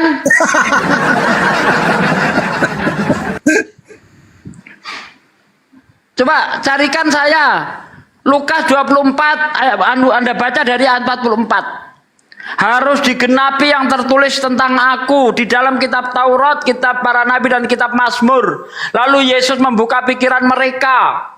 Katanya, sehingga mereka mengerti kitab suci. Katanya ada tertulis demikian. Mesias harus menderita, mati dan bangkit dari antara orang mati pada hari yang ketiga. Di mana tertulis seperti itu di dalam kitab Taurat, kitab Mazmur, kitab para nabi? Coba carikan. Carikan seperti itu di mana?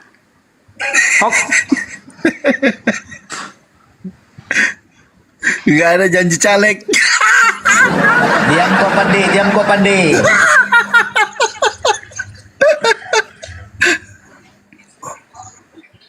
Ya janji caleg itu kan kalau mau nyalek aja mulu-mulu ngomongnya. Udah jadi lupa dia.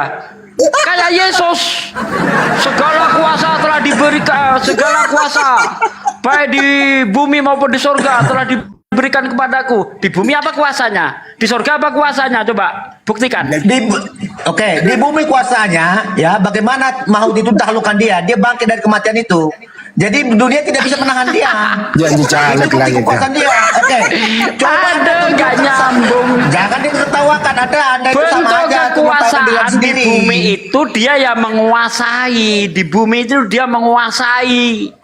Berkuasa dia, mempunyai wewenang dia. Masa berkuasa cuma kayak gitu doang? Gini aja. Coba deh. Bukti nyata saat ini, bukti yang paling nyata saat ini, dia berkuasa. Mayor. Ala umat pengikut dia paling banyak di dunia ini. Mayor. Itu satu bukti. Mayor, apa yang dikuasai Yesus waktu Yesus bayi? Apa yang dikuasai? Ya, waktu dia bayi. Ini maksudnya kapok. Waktu Yesus bayi, apa yang dia kuasai? Apa yang dia kuasai? Iya, waktu dia bayi. Dia itu kan firman menjadi manusia. Susu. Katanya maha kuasa. Apa yang dikuasai Yesus waktu bayi? Susu mamanya. Iya, kuasa Tuhan sudah ada sama dia. Enggak, bukan apa yang dia Yesus kuasai gitu loh.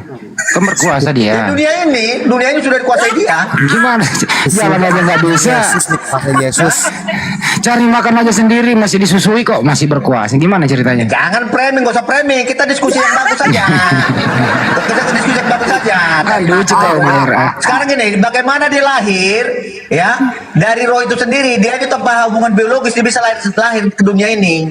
Sekarang saya tanya, coba aja tunjukkan bagaimana seorang manusia lahir ke dunia ini dengan tanpa hubungan biologis. Silakan. Itu ada Nabi Adam bisa. Hah?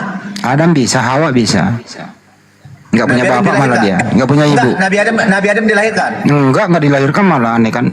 Aduh, kok jadi gini? Yang saya katakan dilahirkan. Aduh. Melkisedek lebih hebat nggak dilahirkan. Hah? Melkisedek lebih hebat. Nggak punya ibu malah dia. Nggak pernah mati. Tanya di mana dia dikatakan tidak dilahirkan?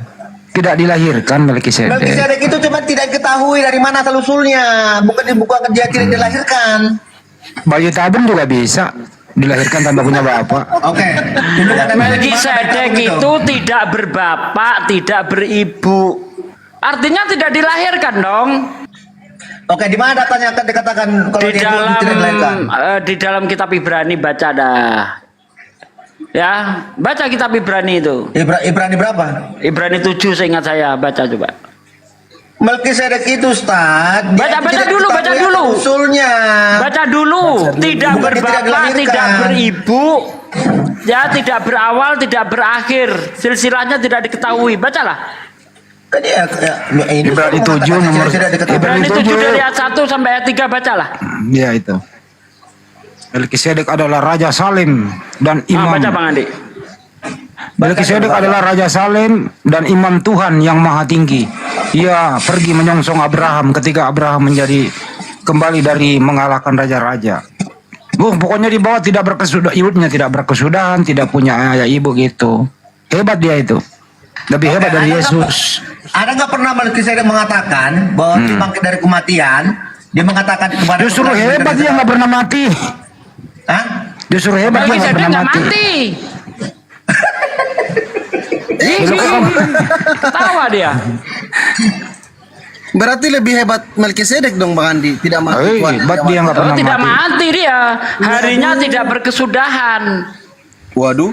Iya kan? Hidupnya tidak berkesudahan dia. Bacalah. Daripada Yesus digebuk. Tidak berawal, tidak berakhir, tidak berbapak, tidak beribu, silsilahnya tidak diketahui, hidupnya tidak berkesudahan.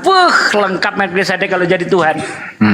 Daripada Yesus, itu loh antara Makanya kalau kita baca, bentar. Makanya kalau kita baca di dalam Yohanes 1 ayat 13, orang-orang itu satu atau banyak?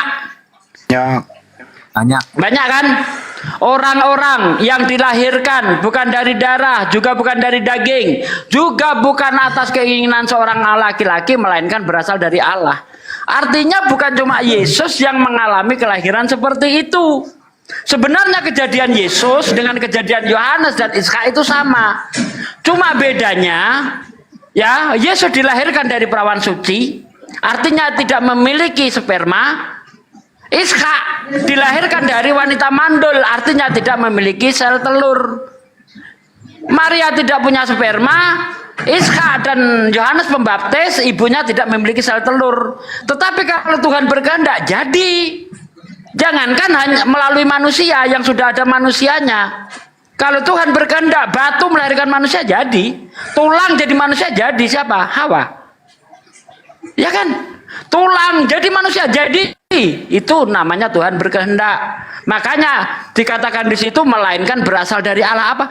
Dari kehendak Tuhan. Manusia-manusia yang lahirnya ajaib seperti itu. Bukan cuma Yesus. tapi lebih hebat Melky Goeslaw Pak. Dia bisa nyanyi menciptakan lagu Melky Goeslaw. Ya, lanjut. Jadi gini, Anda kan membawakan data Melkisedek. Kalau menurut Anda mengimani sebagai nabi nggak? Apa? Anda meyakini si Melkisedek itu sebagai nabi nggak? Enggak Di mengimani. Al-Quran nggak ada Melkisedek ngapain? Enggak ada Melkisedek. Di Islam itu enggak ada cerita gabrul kayak gitu, enggak ada. Kalau menurut saya Melkisedek ini cerita gabrul, tapi kan kalian imani. Anda membawa data sesuatu yang tidak Anda yakini kebenarannya. Gimana sih? Ya kan pembanding di Bebel mau Gojluk. Ya, bukan itu. Gini loh. Anda kurang memahami bagaimana kisah Melkisedek.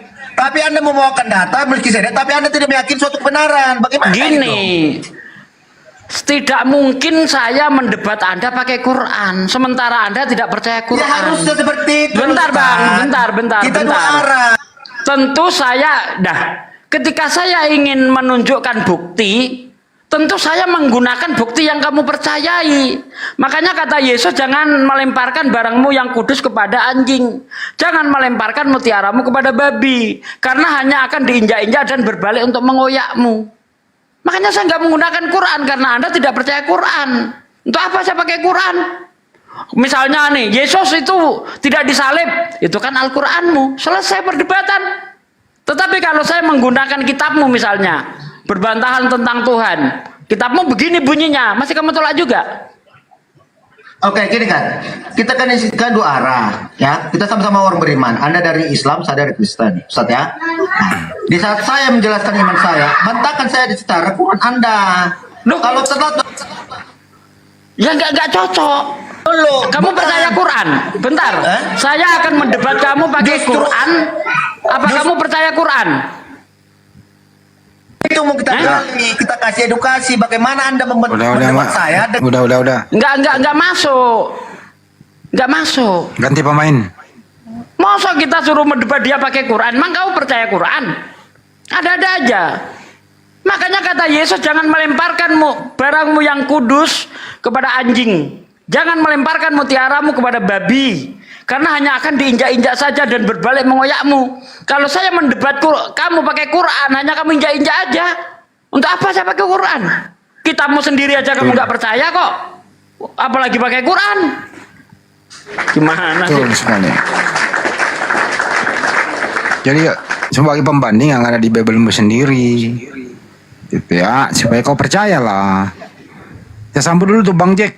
Bang Jack, selamat malam Bang Jack. Selamat malam Bang Ya, Jack. selamat malam. Jadi saya sangat tertarik dengan Sugi ini karena dia sangat pintar sekali saya lihat. Jadi dia ini Baru tahu. dijajar dengan gurunda.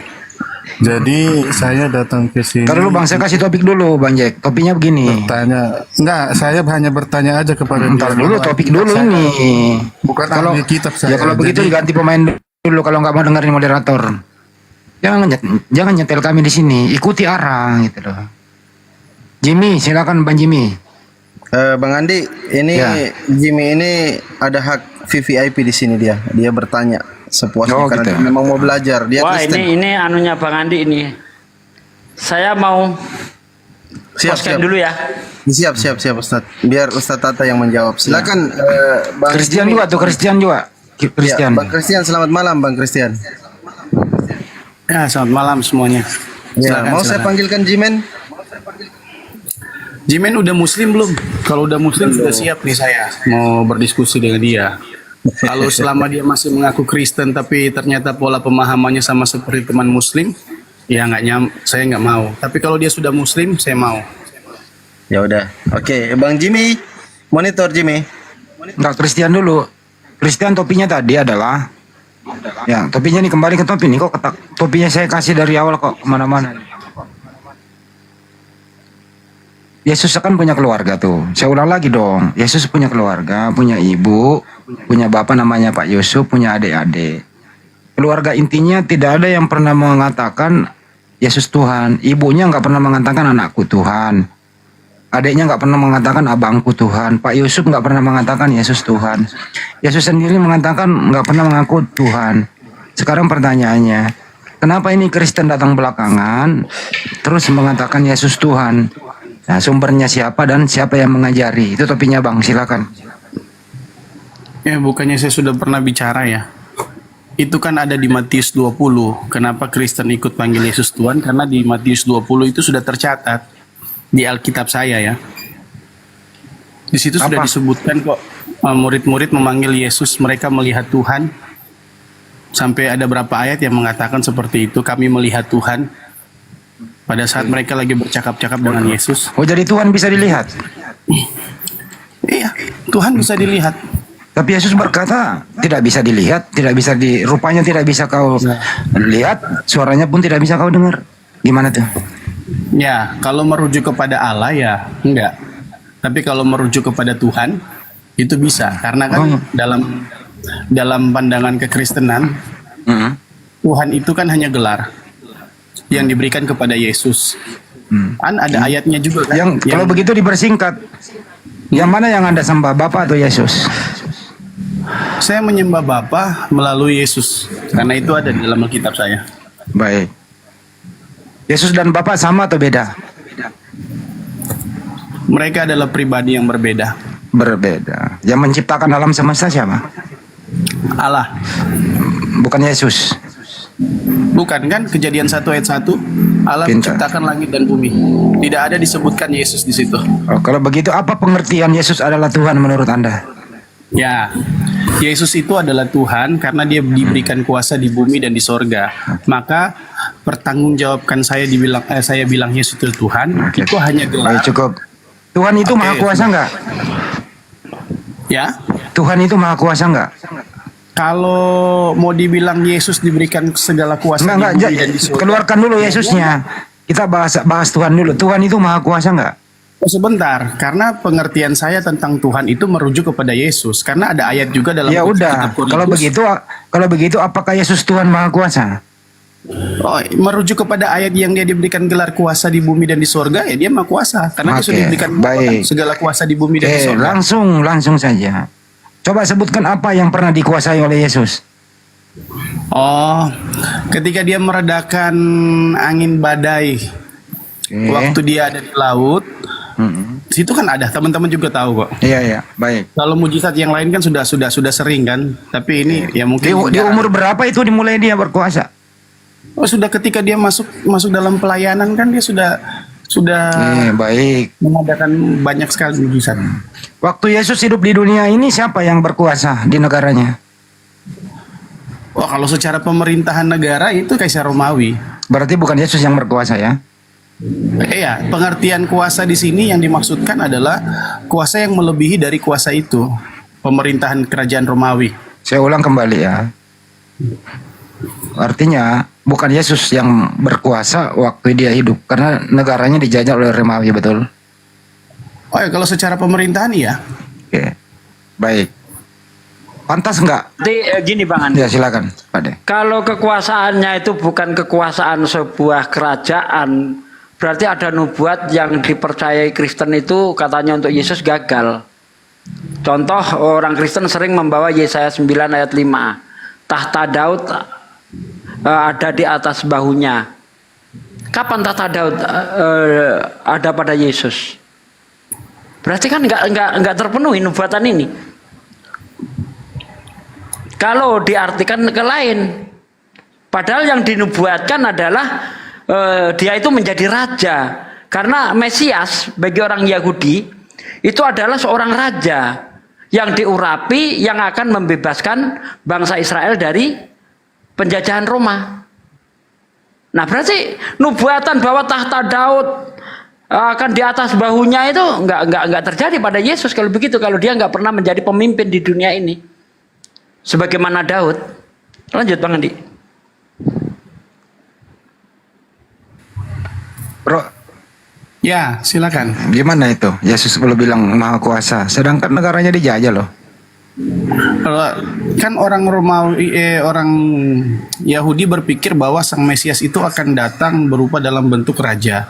Tetapi dalam pengertian kekristenan, Mesias itu datang bukan dalam bentuk dia pakai memakai seperti raja, tidak. Ya, oke, baik. Dia datang Matius, melayani. saya kasih data lagi. Matius 4, 8 sampai 10 siapa yang berkuasa di situ? Di mana? Coba. Ya, iblis memindah tempatkan, iblis membawa Yesus ke gunung yang tinggi. Siapa yang berkuasa di situ? Itu kan cerita Yesus ingin dicobai. Tetapi kalau iblis berkuasa, berhasil nggak iblis mencobai Yesus? Enggak. Jangan dulu pencobaannya. Ya, dengerin Jangan dulu. bawa ayat itu. Kan dulu, bro. Ujung-ujungnya iblis berhasil nggak mencobai Iya, Yesus? nanti endingnya gampang. Iblis, dengerin dulu lah. Jadi Iblis jadi membawa, Yesus tidak berkuasa. dengerin dulu, bro. Iblis membawa Yesus. Nah, ini dulu dibahas. Iblis membawa Yesus ke gunung yang tinggi. Nah, waktu iblis membawa Yesus ke gunung yang tinggi, siapa yang berkuasa? Lah, tetapi Yesus lah. Kan iblis mencobai dia. Oke, sekarang yang membawa, yang di situ yang membawa dan yang terbawa siapa? Pengertian kata membawa itu artinya dia ingin Yesus sedang Tar dicobai. dulu. Membawa artinya apa membawa? Kenapa memang ada hubungannya dengan membawa maksudnya? Ya, iblis kan membawa Yesus, artinya iblis yang menguasai. Dengerin dulu lah. Jangan bareng-bareng lah ngomongnya, gantian lah supaya. Cuman kata mudah loh ini. Iblis membawa Yesus. Pertanyaannya, waktu iblis membawa Yesus, siapakah yang berkuasa? A. Iblis, B. Yesus. Nah, saya pilih Yesus lah karena tidak terbukti kok. Oke, jadi yang terbawa berkuasa, yang membawa dikuasai. Kebalik nih. Sekarang begini, kalau umpama secara logika saya membawa Bang Handi, apakah saya berkuasa atas diri Bang Handi? Dia berkuasa lu membawa gua. Itu Bang Andi, itu tidak hanya bentar sedikit Bang. Belum tentu. Di situ itu Yesus ditenteng Bang. Bang, di situ Yesus itu ditenteng oleh iblis, digendong atau ditenteng oleh iblis itu. Tidak ada kata ditenteng, digendong. Sekarang gini, Anda baca di dalam Matius 4 ayat 5. Kemudian iblis membawanya ke kota suci dan menempatkan dia. Apa arti menempatkan? Apa menempatkan? Yes. Berarti dari bawah ditaruh dia di situ. Ya, itu kan dalam pengertiannya Ustadz Sugi. Dalam Oke. pengertian saya Sekarang berbeda. sekarang kalau tidak ditaruh, apakah Yesus itu manjat ke bumbungan bait Allah atau di Oke, bawah silakan iblis bicara lalu aja ditaruh dulu, di nanti saya selesaikan. Bentar. Oke, Anda tidak mengatakan itu tidak dibawa dalam arti yang sebenarnya. Kalau begitu, berarti Yesus itu manjat bait Allah gitu. Karena di situ Nah, dikatakan bahwa Yesus kemudian iblis membawanya ke kota suci dan menempatkan dia di bumbungan bait Allah. Yesus merangkak atau manjat bait Allah sendiri gitu. Sudah belum? Kita ganti. Ya ini pertanyaan saya. Pertanyaan saya, apakah Yesus manjat bait Allah atau diletak? Bentar. Ini pertanyaan saya. Pertanyaan saya. Yesus manjat bait Allah atau Yesus diletakkan oleh iblis ditaruh di atas bait Allah? Silakan. Oke, sekarang saya jawab ya. Sudah, diam aja dulu Ustadz Sugi. Ya buat saya enggak, pengertian itu diperhadapkan dengan ujian. Berarti Yesus nggak benar-benar ditaruh di atas bait Allah? Ya buktinya apakah dia benar-benar terjadi nggak permintaan iblis itu kepada Yesus? Ini melawan Coba Bible ini ini. saya baca Bang Andi saya baca ya. Saya Ini ngerti orang yang otaknya maksudnya. normal pasti tahu. Lalu ini ya, kemudian iblis membawanya ke kota suci dan menempatkan dia di bumbungan bait Allah. Lalu berkata kepadanya, jika engkau anak Allah, jatuhkan dirimu. Jatuhkan dirimu itu dari tempat tinggi ke bawah atau dari bawah gelundung? Atau di Ya, tempat sudah. datar dia gelundung gitu? Oke, sekarang terbukti nggak Yesus jatuhkan diri? Bukan itu Tidak. pertanyaannya. Ya Bukan udah, itu berarti yang itu saya kan Yesus tanyakan. sedang berhadapkan dengan Yesus ujian. benar-benar di atas bait Allah atau tidak? Itu yang saya tanyakan. Pertanyaannya gini loh, siapa yang menaruh Yesus di bumbungan bait Allah? A. Iblis yang menaruh, Yesus naik sendiri. Silakan. Manjat sendiri. Ya, itu pertanyaannya. Apa diulang lagi nih? Siapakah yang menaruh Yesus di bumbungan bait Allah? A. Iblis. B. Yesus yang manjat sendiri. Silakan jawab. Tak bantu. Jawab. Mudah tau?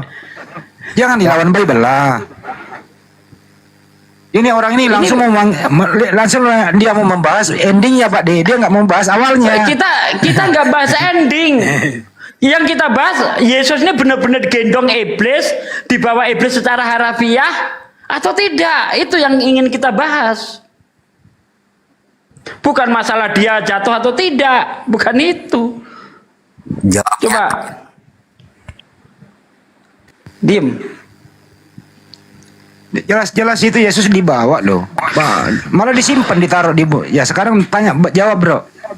Ya, Iblis yang menaruh dia, iblis yang menaruh Yesus, B. Yesus yang manjat sendiri. Jawab. Bahasanya, pengertian yang saya dapatkan itu dia sedang diperhadapkan dengan ujian. Sudah selesai. Iya, ujiannya itu ditaruh di atas bait Allah lalu disuruh menjatuhkan dirinya. Nah, sekarang ketika dia di atas bait Allah itu ditaruh oleh iblis atau Yesus yang manjat? Itu pertanyaan kenapa nggak dijawab? Ya kan bahasa saya tadi sudah jawab, diperhadapkan dengan ujian. Saya nggak nanya itu. Yesus ketika di atas bait Allah, bos, ya itu dia itu ditaruh oleh iblis atau Yesus manjat sendiri? A. Ya, manjat itu sendiri, dia B. sedang- ditaruh iblis. Ya, C, dia diperhadapkan dengan ujian. Aduh. Botol. Nih, misalnya saya tanya begini, Bang Andi, Anda ke Jakarta itu naik pesawat atau naik bus? Jawabannya, oh nanti di Jakarta saya akan tidur di hotel, nggak nyambung.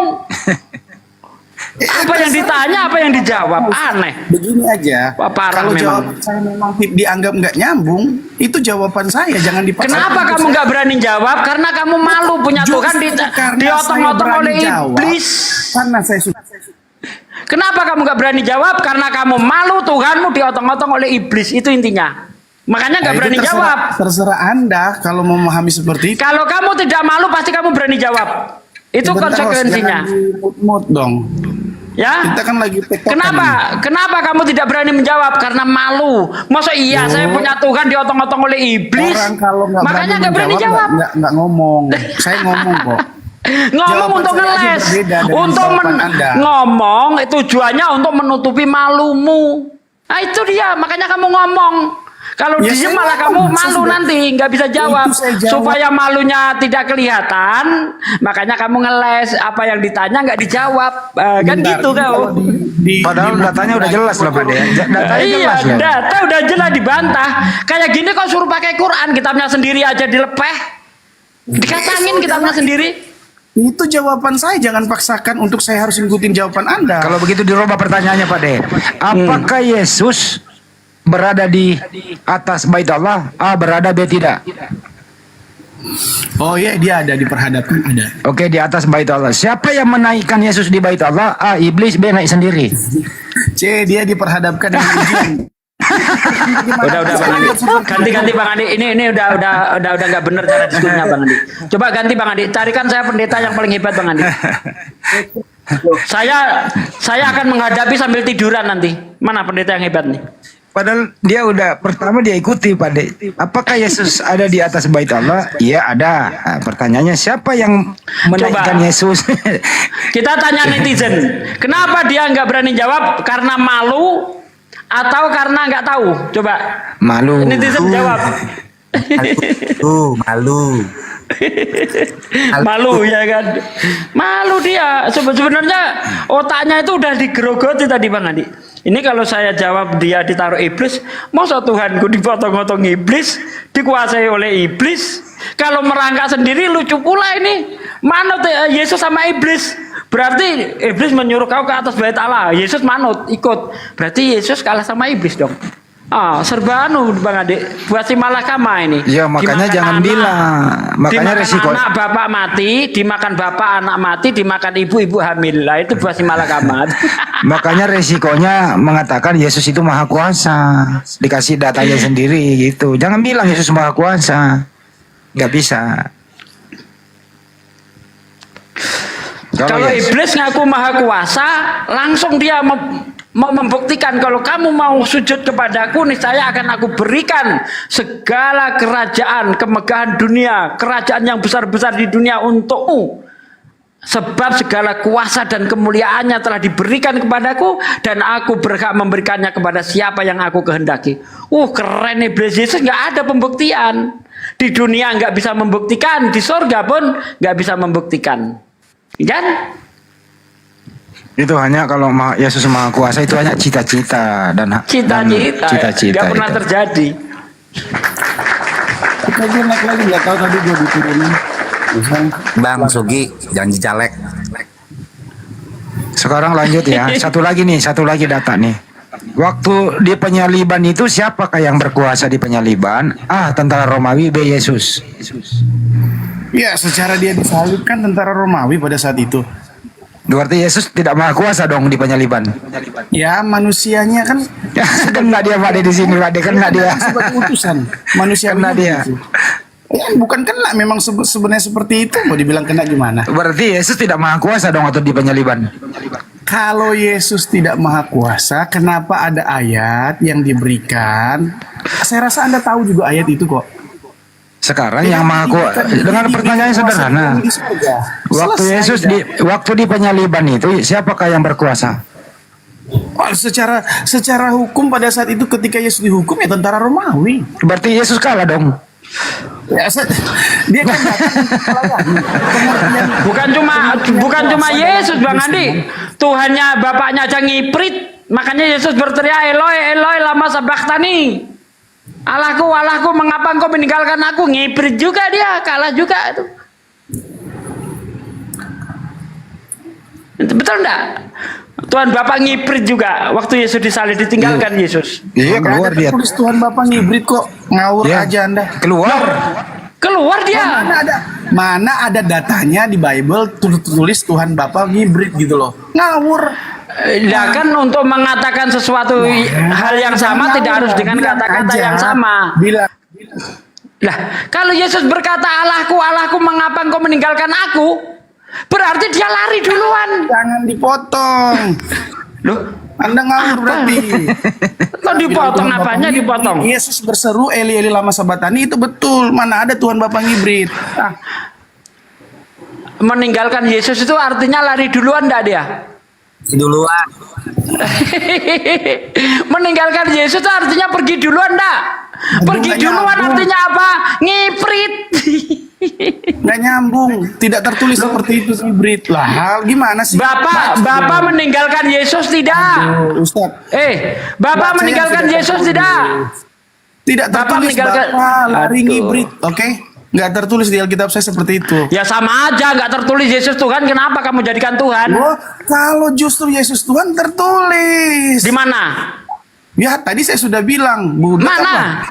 Loh, mana ayatnya mana? Mana? Buka Yohanes. Yohanes berapa? Yohanes Yohanes 20. Ayat berapa? Ya. Ayo, Yohanes 20 ayat berapa? Buka Yohanes 20 sebentar, saya nyalain lampu dulu. Ah. Saya rasa teman-teman sudah tahu kok. Adi Selebes juga udah tahu. Yohanes 20 ayat 17. Aku belum pergi kepada Bapakku dan Bapakkumu, Tuhanku dan Tuhanmu. Loh, Yesus punya Tuhan di situ. Yohanes 20 ayat 17. Siapa? Yang bilang Yohanes 20 17 siapa? Anda mau pakai ucapan Thomas? Mau Yang pakai bilang ucapan Yohanes Thomas ayat 28? 20 ayat 17 siapa? Hah? Yang bilang Yohanes 20 ayat 17? Anda mau pakai Yohanes 20 ayat 28. Makanya Siapa sekarang saya yang tanya. bilang? Makanya saya sekarang tanya, Anda mau pakai Yohanes 20 ayat 28? Thomas Oh, itu kaget. salah satu, tapi bukan itu yang saya mau sebutkan. Oke, Kan silakan. bilang ada ayatnya. Anda saja Ya, tidak ya. mengakui. Mana Iya. ayatnya mana? Ya sabar. Ya, Yohanes 20 ayat yang ke-20 sebentar ya. Ayat 28. Itu saya sudah tahu, tapi itu terlalu wah buat Anda. Jadi saya kasih ayat terlalu wah, yang oke. sebelum itu, oke? Yohanes 20 Ayat sebentar. Yohanes 20 saya baca dari ayat 19 ya. Yohanes 20 ayat 19. Itu Yesus menampakkan diri Kenapa 17-nya nggak berani baca? Loh, Anda tanya ayatnya ada nggak? Ya saya mau bacakan ayatnya.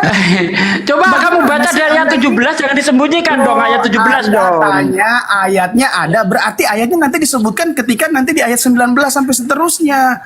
Tanya ada ayatnya kan? Mau dibacain atau enggak nih? Baca cepetan. Ya sudah ya. Ketika hari sudah malam, pada hari pertama minggu itu berkumpullah murid-murid Yesus di suatu tempat dengan pintu-pintu yang terkunci karena mereka takut kepada orang-orang Yahudi. Pada waktu itu datanglah Yesus dan berdiri di tengah-tengah mereka dan berkata, "Damai sejahtera bagi kamu." Dan sesudah berkata demikian, ia menunjukkan tangannya dan lambungnya kepada mereka. Murid-murid itu bersukacita ketika mereka melihat Tuhan. Jadi ada pengakuan dengan ketika mereka melihat Tuhan itu dalam Yohanes 20 ayat yang ke-20 dan seterusnya. Baru Yohanes 20 ayat yang ke-25 juga. Maka kata murid-murid yang lain itu kepadanya, "Kami telah melihat Tuhan." Itu jelas sekali. Itu Tuhan bisa dilihat.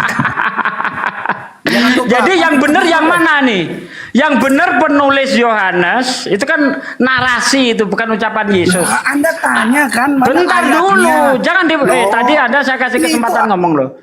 Kalau di ayat 17 Yesus ngaku punya Tuhan, bagaimana mungkin di ayat selanjutnya Yesus ngaku Tuhan? Mikir dong. Apakah Tuhan punya Tuhan? Saya tanya sekarang. Gantian, bro. Apakah Tuhan punya Tuhan? Jawab. Apakah Tuhan punya Tuhan? Anda tanya, ayatnya ada nggak? Saya tunjukin ayatnya. Bentar, Selesai saya aja. tanya. Apakah Tuhan punya Tuhan? Narasi saya sesuai dengan ayat yang saya punya itu ada. Jadi bukan mengada-ngada. Itu Tuhan. Gampang banget bikin Tuhan ya. Ditambahi huruf H jadi Tuhan dia. Padahal kalau kita lihat dari bahasa aslinya itu kurios, bukan teos. Ya. Makanya dilihat ayat 17, jangan kau buang, saya bilang tadi. Ayatnya. Kan saya bilang, mau dianggap apa ayatnya itu terserah Anda. Setidaknya narasi saya itu ada tanggung jawabnya. Oke, sekarang pertanyaan saya, apakah Tuhan punya Tuhan? Jawab. Tidak. Tidak. Oh tidak. Kenapa Yesus ngaku punya Tuhan kalau dia Tuhan? Loh, tadi kan saya sudah bilang dalam pengertian Khusus, kenapa nggak berani jawab? Nggak berani jawab lagi. Kenapa kalau memang saya Yesus sementara jawab, Anda yang khusus. kenapa dia ngaku punya Tuhan? Gagal jadi Yesus jadi Tuhan kalau begitu. Sementara ayat-ayat, bentar, dengar. Sementara, bentar, dengar dulu. Sementara ayat yang Anda tunjukkan adalah narasi dari sang penulis. Sementara di dalam Yohanes 20 ayat 17 pengakuan Yesus sendiri. Mana yang lebih kuat, pengakuan Yesus sendiri atau kata orang? Kenapa? Mana yang lebih kuat, narasi penulis atau perkataan Yesus sendiri? Loh, dua-duanya kuat di Alkitab, dua-duanya kuat. Loh, menurut saya dua-duanya kuat. Itu kan dua-duanya kuat, berarti Yesus bohong. Enggak ada yang bohong Yesus. Karena Yesus ngaku punya Tuhan. Loh, dia punya Bapa, dia diutus oleh Bapa. Lah ya. Kalau dia ngaku punya Tuhan, dan pengertian Tuhan menurut kami kekristenan berbeda. Apa menurutmu? Tuhan apa menurutmu? Saya sudah bilang, Tuhan itu hanya gelar. Itu dasarnya mana? Dasarnya mana? Ada ayatnya Yesus diberikan kuasa di bumi seperti di sorga. Tetapi ketika berbicara tentang penciptaan langit dan bumi, itu adalah merujuk kepada Allah, Bapa. Dalam kekristenan. Oke, saya kasih tahu ya. Anda buka kamus Alkitabmu. Tuhan itu artinya Sang Maha Pencipta, Allah Israel. Itu arti Tuhan. Sementara Tuhan itu gelar itu mana ayatnya? Mana? Dalam pengertian Kristen, Tuhan itu gelar. Yesus diberikan kuasa di bumi, di sorga, maka dia layak dipanggil Tuhan. Tetapi ketika berbicara tentang berarti kamus Alkitab itu bohong. Langit dan bumi. Kamus Alkitab itu bohong. Kamus Alkitab gimana bohong? Coba cari Kejadian 1 ayat 1 di dalam Alkitab. Kamus Alkitab, kamu buka kamus Alkitab. Enggak bisa. Kamus Alkitab ini disangkal oleh dia. Padahal di kamus Alkitab dikatakan Tuhan adalah Sang Pencipta Allah Israel. Itu pengertian Tuhan berdasarkan kamus Alkitab. Lah, kamus Alkitab pun dilepas sama dia. Gimana ini? Padahal saya tidak membawa pemahaman Islam loh. Yang saya bawa adalah yang tertulis di dalam kitab mereka sendiri, yaitu di kamus Alkitab. Tuhan adalah Sang Pencipta Allah Israel. Coba dicek di kamus Alkitab. Bagi yang punya Alkitab dicek. Ini bikin pengertian sendiri orang Kristen ini. Heran saya. Kalau dia walaupun diberi kuasa, kalau dia bukan Sang Pencipta, menurut kamus Alkitab dia bukan Tuhan. Jangan dibohongi, bos. Saya jangan dibohongi. Saya itu lebih menguasai Bible dari pendeta manapun. Ya, dari tadi saya itu duduk tanpa buka Bible, tapi saya mampu menunjukkan ayat-ayat Bible dengan tepat. Lanjut.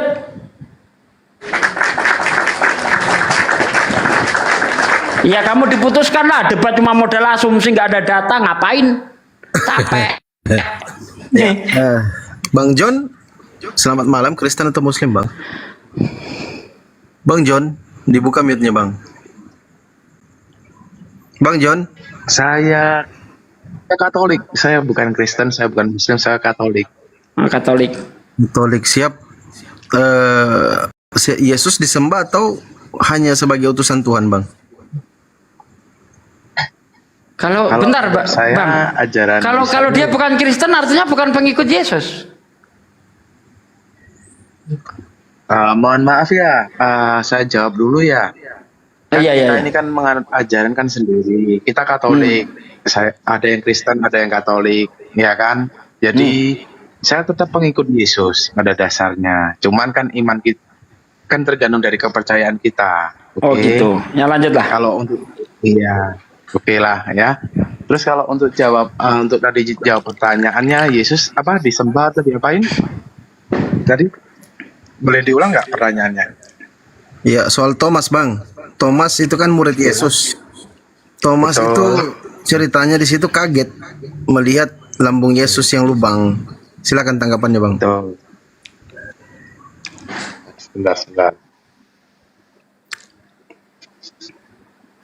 Sebentar ya. Ya, siap.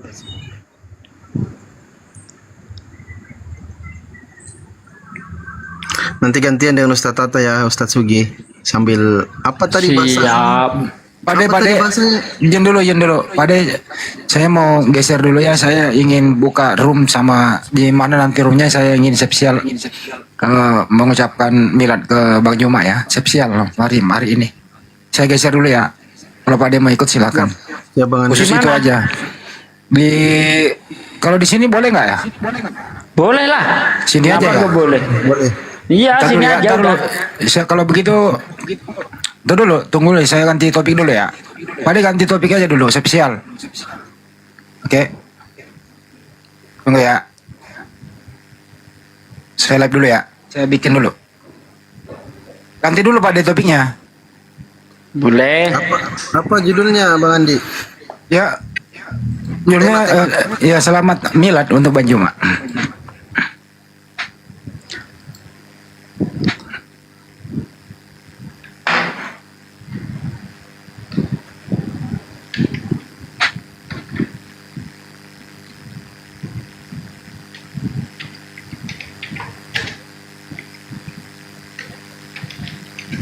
Ya Bang Jimmy, monitor Bang Jimmy. Dulu. Dinda Jimmy, ntar bertanya ya Dinda ya. Ya.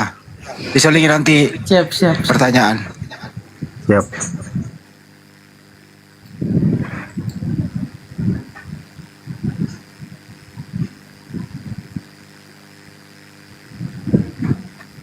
Mana tadi ini ada? Kan.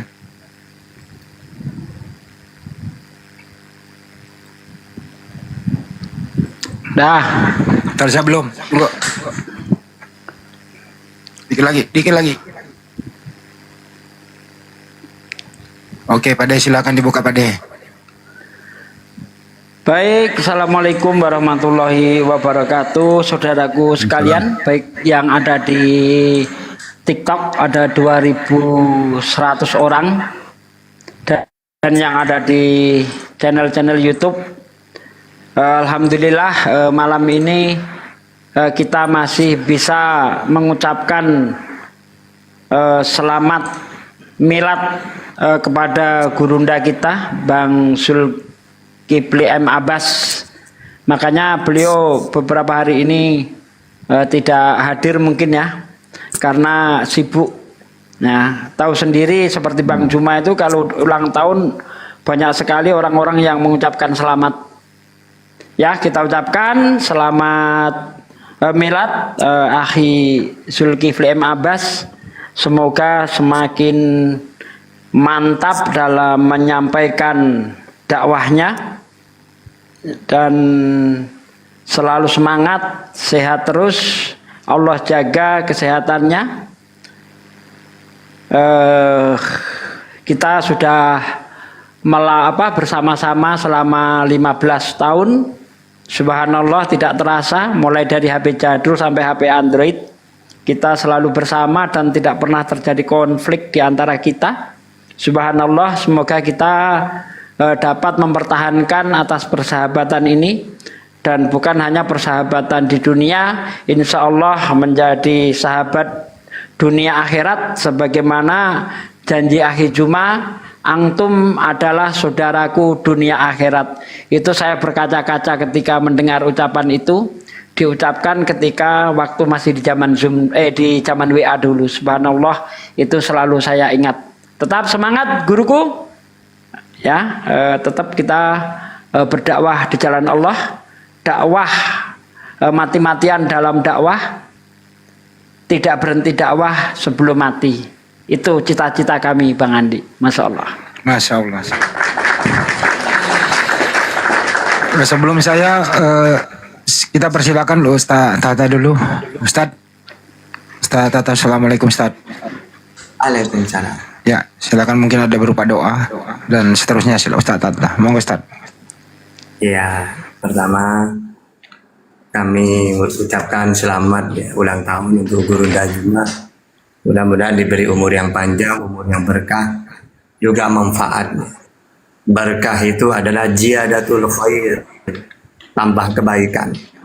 Manfaat ya terus berlanjut, karena memang beliau ini manfaat untuk umatnya.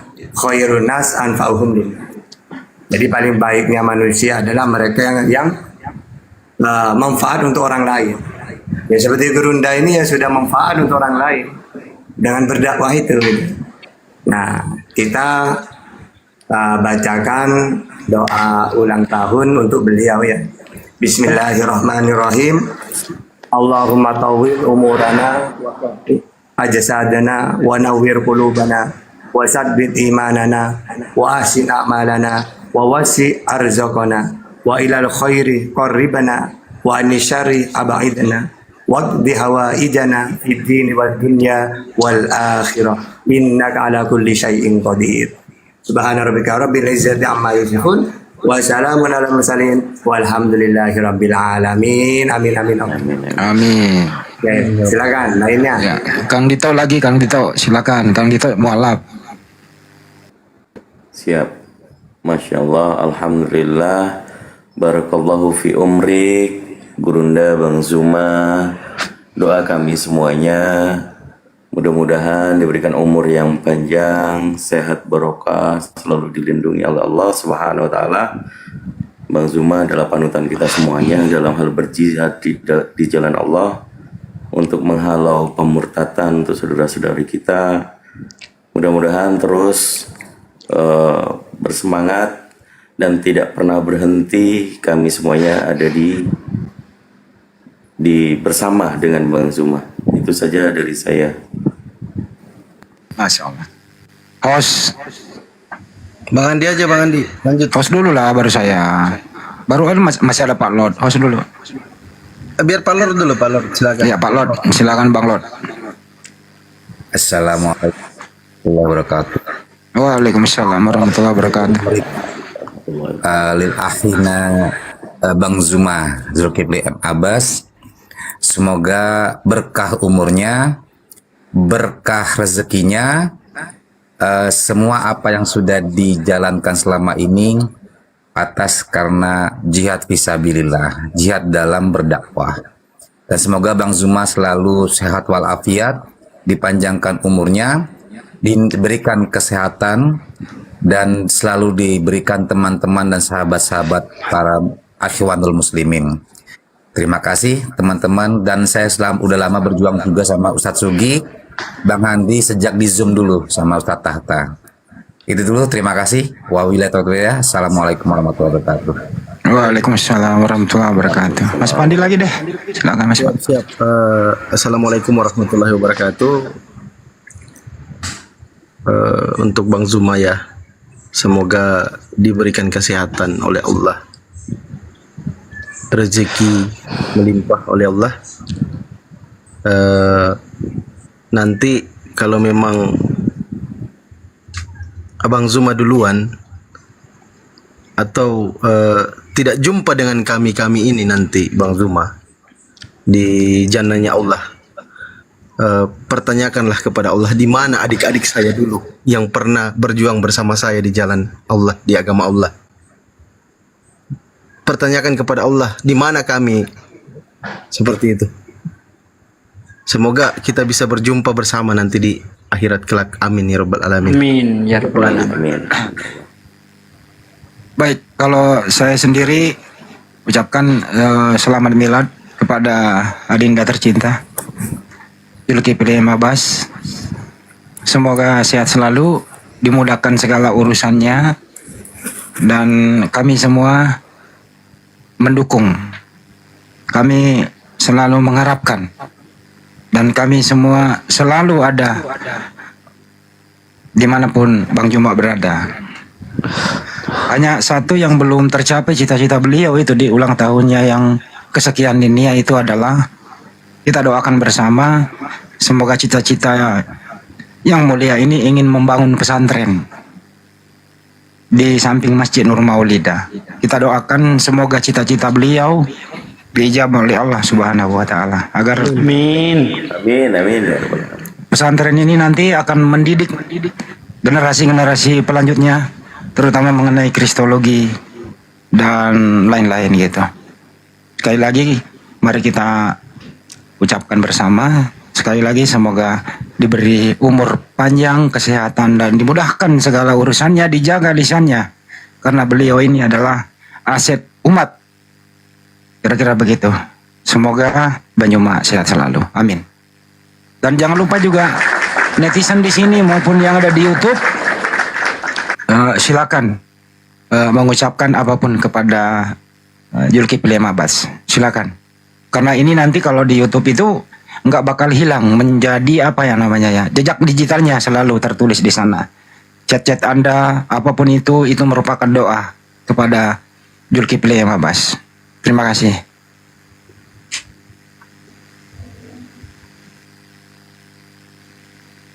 Gimana? Lanjut Bang Andi?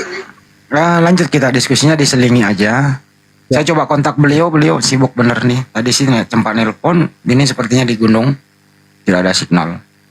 Saya usahakan nanti kalau beliau bisa saya telepon, saya relay ke sini ya. Lanjut. Siap Bang Andi, siap. Ya Bang Jimmy, Dinda Jimmy, monitor. Dinda Jimmy. Ya silakan. Malam ini kamu bebas bertanya kepada Ustadz Tata, silakan. Ini Ustadz Tata, ini adik kita dari Sulawesi Tengah, Kota Palu. Tapi beliau Dinda ini ada di bagian seperti kayak perkampungan begitu ya, pedalaman lah, begitu ya Dinda Jimmy ya. Iya, saya dengan Bang Handi dulu ada di Palu. Oh gitu Bang Tata. Iya. Kalau saya dulu pas bikin plafon tangan saya ke Palu. Enggak, saya di Tatura ya, juga ada pernah di Tomba, pernah di Kamonji, di Kampung Baru, Pasar Tua juga di situ. Tahu Tatura? Biro Maru tahu? Kurang tahu Pak. Udah tahu, dia siapa ya? Jimmy ini Islam Pak Kristen? Kristen Mbak Ustadz Sugi. Oh Kristen, silakan. Apa yang ditanyakan? Iya, beliau pengen belajar tentang Islam, tentang kemarin juga sudah verifikasi kitab suci sama beliau. Oh, mantap. Silakan mantap. ini. Bertanya lagi. Ya. Pasti sudah simpan pertanyaan, silakan. Ya. Jadi setelah banyak perbincangan di lab ini bersama Bang Pandi, waktu itu membahas tentang analogi kampus ya, analogi kampus di mana soal keselamatan di mana perbandingan antara yang contoh perbandingan misalnya saya Kristen dan Bang Fandi Islam. Nah, saya ini senantiasa berbuat jahat gitu, melakukan pembunuhan, jahat, pokoknya jahat, berjudi online, narkoba, segala macamnya jahat. Nah, Bang Fandi dia orangnya yang baik sekali, dia tidak melakukan banyak kejahatan. Kebalik ya Bang. Kebalik. Oh, saya kebalik. Sorry, maaf. Saya yang Kristen. Misalnya saya melakukan kebaikan gitu Pak ya, ada di sini, saya melakukan kebaikan. Nah Bang Fandi yang di Islam ini hanya contoh. Waktu itu juga ada dibahas sama Pak Ardi. Nah dia Bang Fandi di sini yang melakukan kejahatan. Saya ini jahat, membunuh. Contohkan begitu. Pokoknya apa segala macam sudah dilakukan. Segala macam kejahatan saya buat. Lalu kata Pak Ardi dicontohkan bahwasannya sama-sama mahasiswa tapi mendaftar, saya tidak mendaftar di kampusnya. Jadi yang berhak lulus itu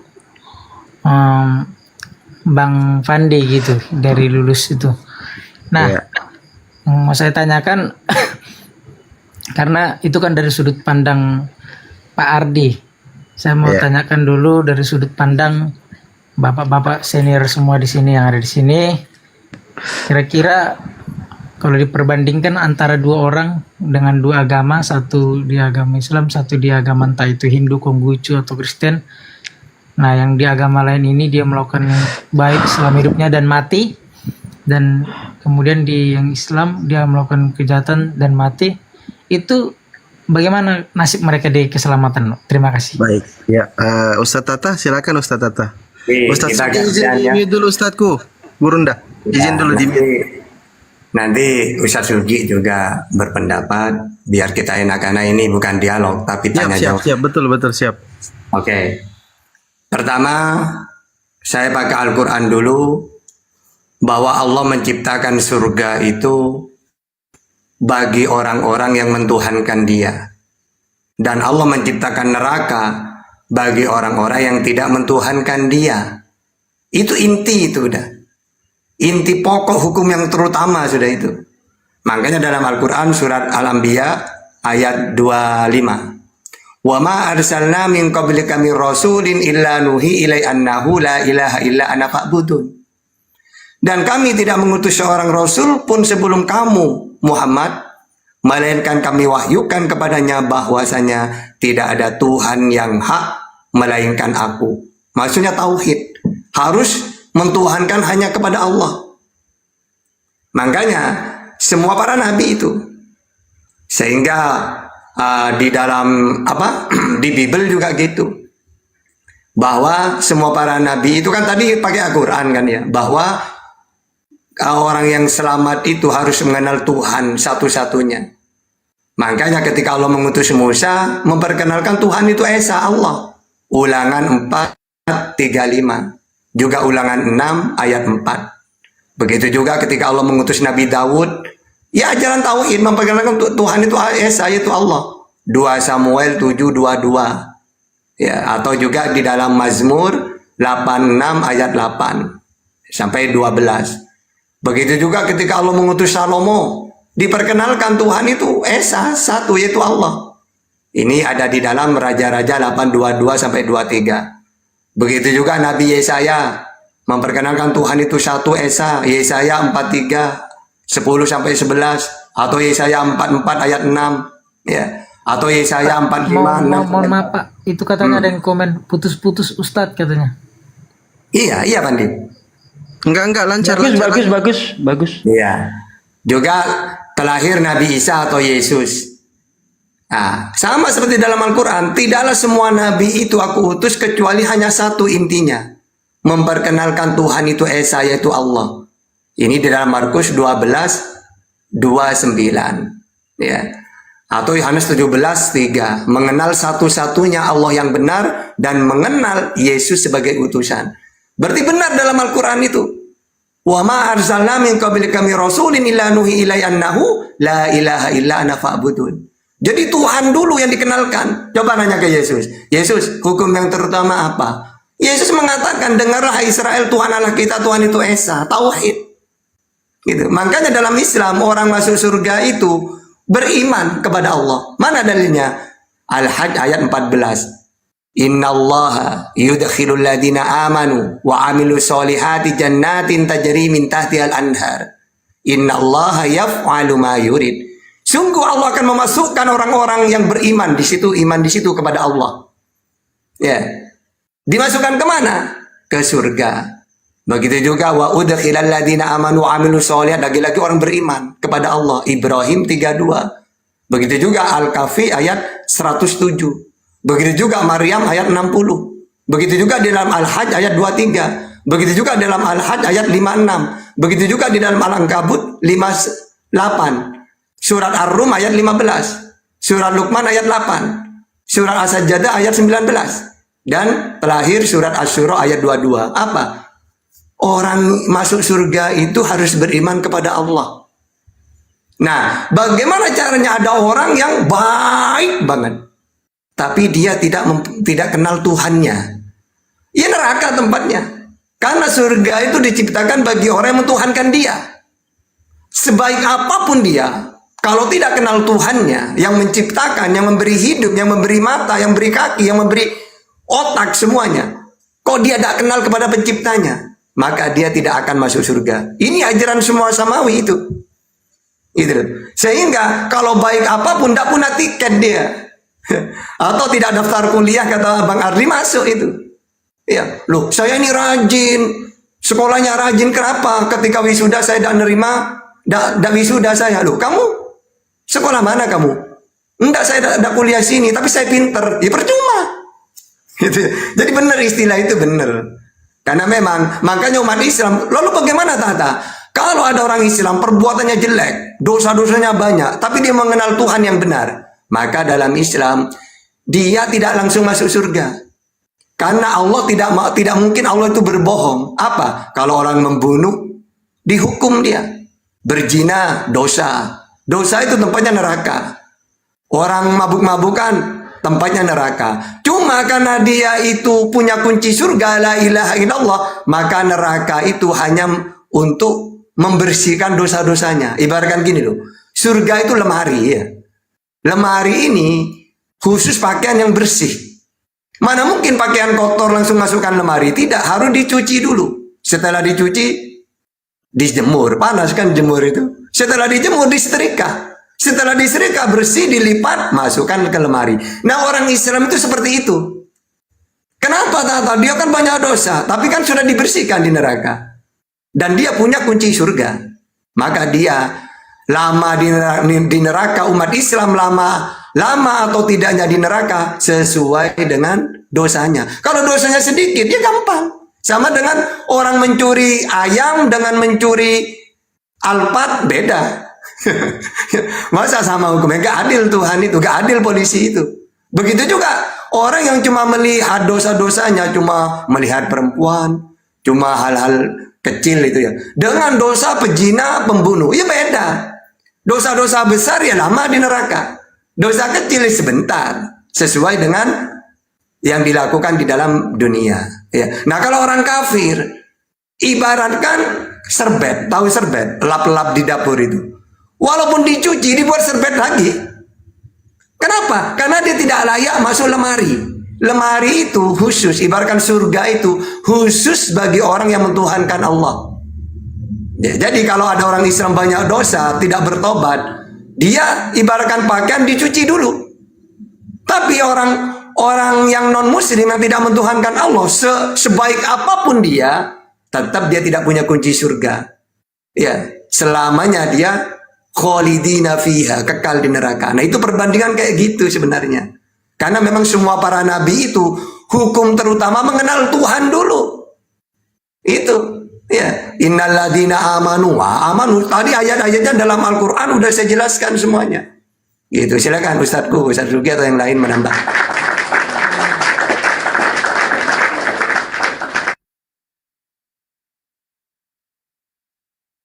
Ustadz mute-nya, Ustadz Sugi.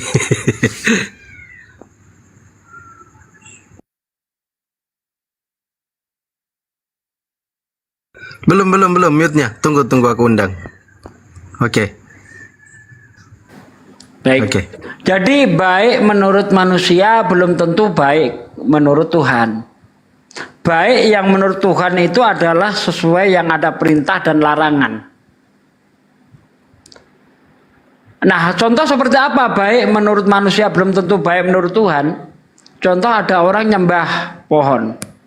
Bagi kalangan mereka, itu baik. Tapi bagi Tuhan tidak baik. Contoh lagi misalnya orang Islam tiba-tiba tengah hari sujud di tengah lapangan. Mungkin baik karena dia bersyukur. Tetapi tanpa ada perintah, di Islam disebut bid'ah. Bid'ah ya neraka tempatnya. Tapi kebaikan-kebaikan yang dilakukan yang tidak bertentangan dengan Tuhan, tapi dia tidak beriman dengan Tuhan. Apakah dia masih mendapatkan kebaikan? Masih. Makanya kalau kita lihat di dalam surah Al-Hud ayat 115, Allah tidak menyia-nyiakan amal perbuatan baik. Contoh orang kafir di dunia itu baik, suka menolong dan sebagainya. Ya, dia akan memperoleh kebaikan di dunia. Maka jangan heran kalau orang-orang kafir itu kaya-kaya. Allah balas langsung di situ. Atau kalau tidak dibalas dengan kekayaan, bisa dengan kesehatan. Famay ya'mal miskola darotin khairan yarah wa may ya'mal miskola darotin sarai yarah. Jadi perbuatan baik sekecil apapun ada balasannya. Perbuatan buruk sekecil apapun ada balasannya. Ya, seperti yang saya katakan tadi, baik orang-orang yang perbuatannya baik dan dia mengenal Tuhan, pahalanya surga seperti yang dikatakan Ustaz Tata. Tetapi kalau dia berbuat baik, menyembah Tuhan, tapi tidak ada aturan, nggak bakal masuk surga. Contohnya, mungkin ini dianggap baik oleh orang Kristen. Yesus berkata dalam Matius 7 ayat 22-23. Pada hari terakhir nanti banyak orang berseru kepadaku, Tuhan, Tuhan, bukankah kami bernubuat demi namamu, mengusir setan demi namamu, mengadakan mukjizat demi namamu, dan bernubuat demi namamu pula. Pada hari ini aku akan terus terang kepada mereka. Mereka di sini siapa? Jangan dilarikan. Mereka di sini di ayat sebelumnya menyeru Yesus Tuhan, melakukan keajaiban, berseru kepada Yesus Tuhan. Aku akan berterus terang kepada mereka. Aku tidak mengenalmu. Nyah kau dari hadapanku, hai para pembuat kejahatan. Lihat, kamu sudah susah payah mati-matian mengenuhankan Yesus, bernubuat atas nama Yesus, tapi ujung-ujungnya diusir sama Yesus. Kenapa begitu? Karena di dalam ayat 21-nya dikatakan, bukan setiap orang yang berseru kepadaku, Tuhan, Tuhan, akan menduduki kerajaan surga, melainkan mereka yang menuruti kehendak Bapa di surga. Apakah Bapa di surga itu pernah menyuruh Anda menyembah Yesus? Tidak. Tidak ada, cari di mana tidak ada. Makanya ini dianggap kejahatan. Karena di Amsal 3 ayat 5 dikatakan, percayalah kamu kepada Tuhan dengan segenap hatimu, dan janganlah kamu bersandar atas pengertianmu sendiri. Hampir 15 tahun saya melakukan diskusi dengan orang Kristen, ya, belum ada satu orang Kristen pun yang bisa menunjukkan bahwa Yesus itu mengaku Tuhan atau sembah aku. Ternyata mereka menyembah Yesus, menuhankan Yesus atas pengertiannya sendiri, dan itu dilarang di dalam kitab Amsal 3 ayat 5. Ya. Nah, jadi bagaimana supaya masuk surga? Yesus memberi petunjuk. Lukas 18 ayat 18 sampai ayat 22. Ada orang kaya bertanya kepada Yesus, "Guru yang baik, perbuatan apakah yang harus aku lakukan supaya aku mendapatkan hidup yang kekal, masuk surga?" Kata Yesus, "Mengapa kamu berkata aku baik? Tidak satu pun yang baik kecuali hanya Allah saja." Ini sebenarnya ayat ini sudah membatalkan Yesus itu Tuhan. Kalau Yesus Tuhan seharusnya tidak ada yang baik kecuali aku. Tapi Yesus tidak begitu. Tidak ada yang baik kecuali hanya Allah saja. Dia menunjuk Allahnya. Kalau kamu ingin mendapatkan harta di surga, apakah kamu tidak tahu perintah Tuhan? Nah, kan seperti yang saya katakan tadi. Jadi perbuatan yang bisa mengantarkan kita ke surga yang sesuai dengan perintah Tuhan, itu diaminkan oleh Yesus. Apakah kamu tidak tahu perintah Tuhan? Jangan membunuh, jangan bersaksi dusta, hormati orang tuamu, kasihi sesamamu seperti kamu mengasihi dirimu sendiri. Hal itu sudah aku lakukan sejak masa mudaku. Kata Yesus, kurang satu lagi kalau begitu. Jual semua yang kau miliki, lalu kau bagi-bagikan kepada orang miskin, dan lalu kamu bagi-bagikan kepada orang miskin, maka kamu akan mendapatkan harta di surga. Selain mentaati perintah Tuhan, jangan membunuh, jangan bersaksi dusta, hormati orang tuamu, kasihi sesamamu. Ada satu lagi. Apa ujiannya itu? Kamu harus bersedekah. Ya, harus rajin bersedekah, mengorbankan apa yang kamu miliki. Yesus nggak pernah menawarkan, kalau kamu ingin masuk surga, percaya aku disalib, mati, bangkit pada hari yang ketiga. Itu ajaran Paulus. Roma 10 ayat 10. Jikalau kamu percaya dengan mulutmu bahwa Yesus itu Tuhan, mati dan bangkit dari antara orang mati, kamu akan diselamatkan. Itu Paulus yang punya kerjaan. Tapi Yesus nggak mengajarkan itu. Perintah Tuhan yang diutamakan oleh Yesus. Selain itu, Yohanes 17 ayat 3, inilah hidup yang kekal itu, yaitu mereka percaya bahwa Engkaulah satu-satunya Allah yang benar dan Yesus Kristus yang diutus. Mengaku hanya ada satu Tuhan, satu-satunya, tidak bisa diartikan Trinitas kalau satu-satunya. Tunggal dia itu. Satu-satunya Allah yang benar. Dan mengenal aku Yesus Kristus yang diutus. Bukan aku yang dituhankan. Bukan aku Tuhan. Nah, Yesus nggak pernah mengajarkan itu. Sesuai dengan yang diajarkan di dalam Al-Quran surah Al-Asr. Wal asri, Innal insana lafi khusrin ila ladina amanu wa amilus solihati wa tawasaw bil haq wa tawasaw bis sabr. Demi masa sesungguhnya manusia itu sebagian besar dalam keadaan merugi. Bukan rugi ya, merugi. Berarti ruginya dia itu disengaja, merugi. Seperti contoh, Anda sudah saya kasih pengertian Islam, saya tunjukkan kebenaran Islam, Anda menolak, Anda merugi. Itu namanya Anda merugi.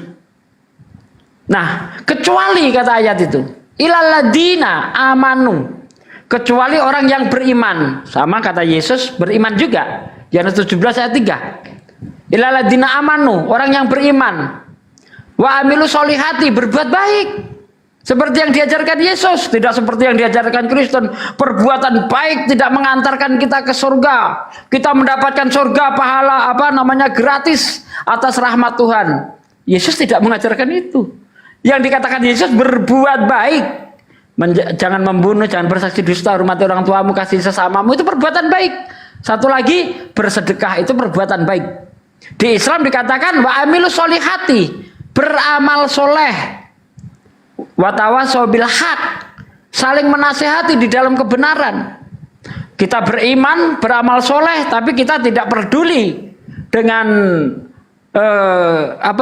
kejahatan yang terjadi di tempat kita, penyesatan. Anda belum layak masuk surga. Itu harus diikuti juga. Anda harus saling menasehati di dalam kebenaran. Sudah beriman, beramal soleh, terus berdakwah. Ada satu lagi yang harus kita tepati, yaitu sabar. Ketika kita berdakwah, beramal, beriman penuh dengan ujian, bersabar. Ya, watawasaw bis sabr, yaitu bersabar menghadapi segala ujian. Begitu. Jadi orang kafir ketika dia berbuat baik akan mendapat kebaikan, tetapi dia tidak mendapatkan surga. Karena surga itu dikhususkan hanya kepada orang-orang yang beriman. Makanya bismillahirrahmanirrahim, dengan menyebut nama Allah yang maha pemurah lagi maha penyayang. Maha pemurah lagi maha penyayang. Di dunia, maha pengasih ya. Maha pemurah lagi maha pengasih. Di dunia ini semua disayangi. Mau kamu menyembah Allah atau tidak, disayangi Anda. Buktinya Anda dikasih hidup, dikasih rezeki, dikasih makan. Itu bukti bahwa Allah itu sayang kepada seluruh hambanya. Nah, maha pengasih ini berlakunya hanya di akhirat. Kenapa begitu? Karena hanya orang-orang yang dikasihi saja yang masuk surga. Makanya kata Yesus, banyak orang terpanggil, tapi sedikit orang yang terpilih. Kata Yesus, lebih mudah unta masuk ke lubang jarum daripada orang kaya masuk surga. Artinya masuk surga itu sangat susah. Tidak bisa hanya percaya, oh Yesus Tuhan, Yesus Tuhan, masuk surga. No, Yesus nggak pernah mengajarkan itu. Terima kasih. Silakan Dinda Jimmy. Sedikit tambahan, Bang Fandi. Buat lebih ini. Bang Dinda ini sedang studi sekarang, sedang kuliah. Cek tidak Pak. Sekolah. Tidak Pak. Tidak. Oke, saya gini aja. Simpelnya gini. Ada seseorang yang sebetulnya ini pertanyaannya menarik, sama dengan Ahmad Dedat atau Zakir Naik ya, ditanya salah satu umat Kristiani gitu kan. Dan ini pada saat Zakir Naik datang ke Indonesia, beliau bertanya, bagaimanakah seorang Ahok membangun sebuah masjid gitu kan untuk umat Islam, kemudian apa balasannya gitu kan, di mana letak keadilan Tuhan tadi. Nah, ini sebetulnya apa yang sudah dicabarkan oleh Ustadz Tahta dan Ustadz Sugi tadi udah tepat ya, udah tepat sekali. Jadi bahwasanya gini, simpelnya gini, Dinda Jimmy pada saat mau menggunakan sepeda motor ya, itu pasti mencari kunci, betul ya, mencari kunci motor misalnya Honda. Nah, tidak mungkin kan kunci sepeda motor Honda tadi menggunakan kunci Suzuki. Paham ya? Dari sini analoginya, Dinda Jimmy. Ya. Nah, jadi analoginya seperti itu. Nah, jadi sepeda motor Honda misalnya Mio itu nggak mungkin dirasuki dengan sepeda motor Suzuki Mio gitu kan, atau Yamaha Mio, nggak mungkin ngepas gitu kan. Analoginya seperti itu. Artinya di dalam konsep Islam itu ada namanya konsep Bismillahirrahmanirrahim. Maha pengasih lagi maha penyayang. Pengasih itu bagi semua makhluk, yaitu hewan, tumbuhan, manusia. Manusia itu bagi yang orang non muslim pun dikasihi oleh Tuhan, oleh Allah Ta'ala. Tetapi maha penyayang itu hanya untuk orang-orang mukmin, orang-orang muslim saja. Nah, jadi seperti itu simpelnya. Sama dengan kita sedang sekolah gitu kan. Kita pinter, kita pengen dulu ujian, ya kan? Tapi kita nggak pernah mendaftar di sekolah tersebut. Apakah kita bisa lulus dengan ujian tersebut? Tentu nggak mungkin bisa lulus kan? Karena kita tidak mungkin memegang bangku sekolah tadi. Tetapi kita hanya di luar saja. Walaupun kita pinter gitu kan. Nah, itu analoginya biar lebih memahami gitu kan. Artinya di dalam Islam, ajaran Islam itu sangat luar biasa. Artinya Allah itu maha adil bagi semua makhluknya. Kepada hewan dikasih makan. Burung yang berkicau di pagi hari mencari makan diberi. Kemudian orang yang bekerja itu diberi. Baik orang muslim maupun non muslim itu juga diberi gitu. Artinya apa? Itulah keadilan. Tetapi kalau bicara tentang kasih sayang, maha penyayang, itu hanya untuk orang-orang muslim yang berikrar kalimat syahadat la ilaha illallah Muhammad Rasulullah. Itu kuncinya. Kunci untuk apa? Untuk memasuki gerbang ar-Rahimnya tadi. Ar-Rahimnya Allah Ta'ala. Jadi maha penyayang Allah Ta'ala cukup dengan megang kunci kalimat syahadat, kemudian mengamalkan rukun Islam dan juga rukun iman. Itu simpelnya. Nah, mungkin analogi sederhana ini mungkin bisa dipahami oleh Dinda Jimmy. Artinya ada batasan. Jadi kalau di dalam Islam itu kita mengikuti aturan main atau hukum. Seperti misalnya Jimmy sedang naik sepeda motor harus menggunakan helm. Harus mengikuti peraturan lalu lintas. Pada saat lampu merah kita tidak mungkin menerobos. Kalau kita terobos maka kita akan terjadi crash atau benturan dengan sepeda motor lain. Nah, jadi seperti itu Dinda Jimmy. Semoga ini bisa dianalogikan ya dengan logika. Artinya sebaik apapun kita manusia, kalau kita tidak memegang kunci tadi, maka sama juga sia-sia dalam kehidupan. Karena hidup kita hanya sementara. Hidup itu hanya seperti halte bus gitu kan. Kita berada di tempat halte, menunggu bus menjemput gitu untuk ke tujuan berikutnya. Nah, itu analogi yang mungkin bisa masuk logika Dinda Jimmy. Terima kasih Bang Pandi, lanjutkan. Ya, silakan Dinda Jimmy. Cek. Ya, silakan kemukakan poin yang didapat, silakan. Ya, terima kasih atas jawabannya Pak Sugi, Pak Tata, Pak Lord ya. Nah, saya mau bertanya juga lagi soal kiamat ya Pak ya. Bapak-bapak guru di sini, bagaimana pandangan Islam tentang kiamat Pak? Terima kasih. Ya, habis ini Sasugi. Jadi kenapa kok ada kiamat? Ya, karena memang awalnya Tuhan itu sendirian. Lalu dia menciptakan segala sesuatu. Nah, nanti diantaranya langit dan bumi dan isinya juga ada manusia. Bahkan nanti manusia ini tidak mengenal Tuhan. Gitu ya. Sehingga adanya kiamat itu, Allah mengembalikan sebagaimana asal. Apa asalnya? Dihancurkan semua yang Allah ciptakan itu. Sehingga Allah nanti pada akhirnya bahkan malaikat pencabut nyawa pun harus mati. Akhirnya apa? Ibaratkan Allah itu gini. Nah, sekarang coba. Siapa yang berkuasa? Ayo siapa? Bom saya sendiri sekarang. Ibaratkan gitu. Ya. Jadi tujuan kiamat itu segala gunung-gunung semuanya ciptaan dihancurkan. Ciptaannya Allah itu dimusnahkan semuanya. Nah, jadi kalau ada orang yang sombong, tidak mentuhankan Allah, sok hebat, Ketika kiamat, tidak ada orang hebat sudah. Makhluk tidak ada yang hebat selain Allah. Sehingga ada kiamat gitu. Akhir dari segala sesuatu itu. Jangankan manusia, malaikat pencabut nyawa pun dicabut sendiri nanti nyawanya. Lalu Allah mengatakan, wahai, inilah aku, ibaratkan gitu. Tidak ada selain aku, tidak ada yang kuasa apa-apa. Buktinya, aku kembalikan kepada asalnya. Nah, setelah itu baru nanti ya Allah membangkitkan semua manusia di mahsyar itu. Jadi secara kasarnya secara pemahaman kiamat itu mengembalikan ke asal. Asalnya Allah itu sendirian. Ya, huwal awwal wal akhir wal dhahir wal batin. Dialah yang awal, tidak ada permulaannya. Ya, dialah yang akhir, kekal, tidak ada akhirnya. Lalu dia ciptakan segala sesuatu, langit dan bumi dan segala sesuatu semuanya. Lalu Allah kembalikan semua dengan kiamat. Semuanya yang diciptakan Allah hancurkan semuanya.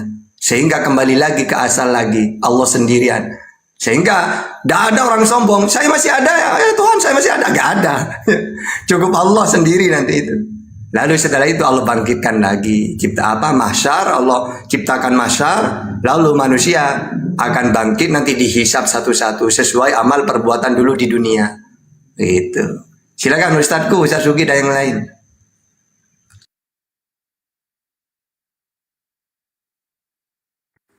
Ustadz Sugi dulu apa? Mute-nya dibuka Ustadz.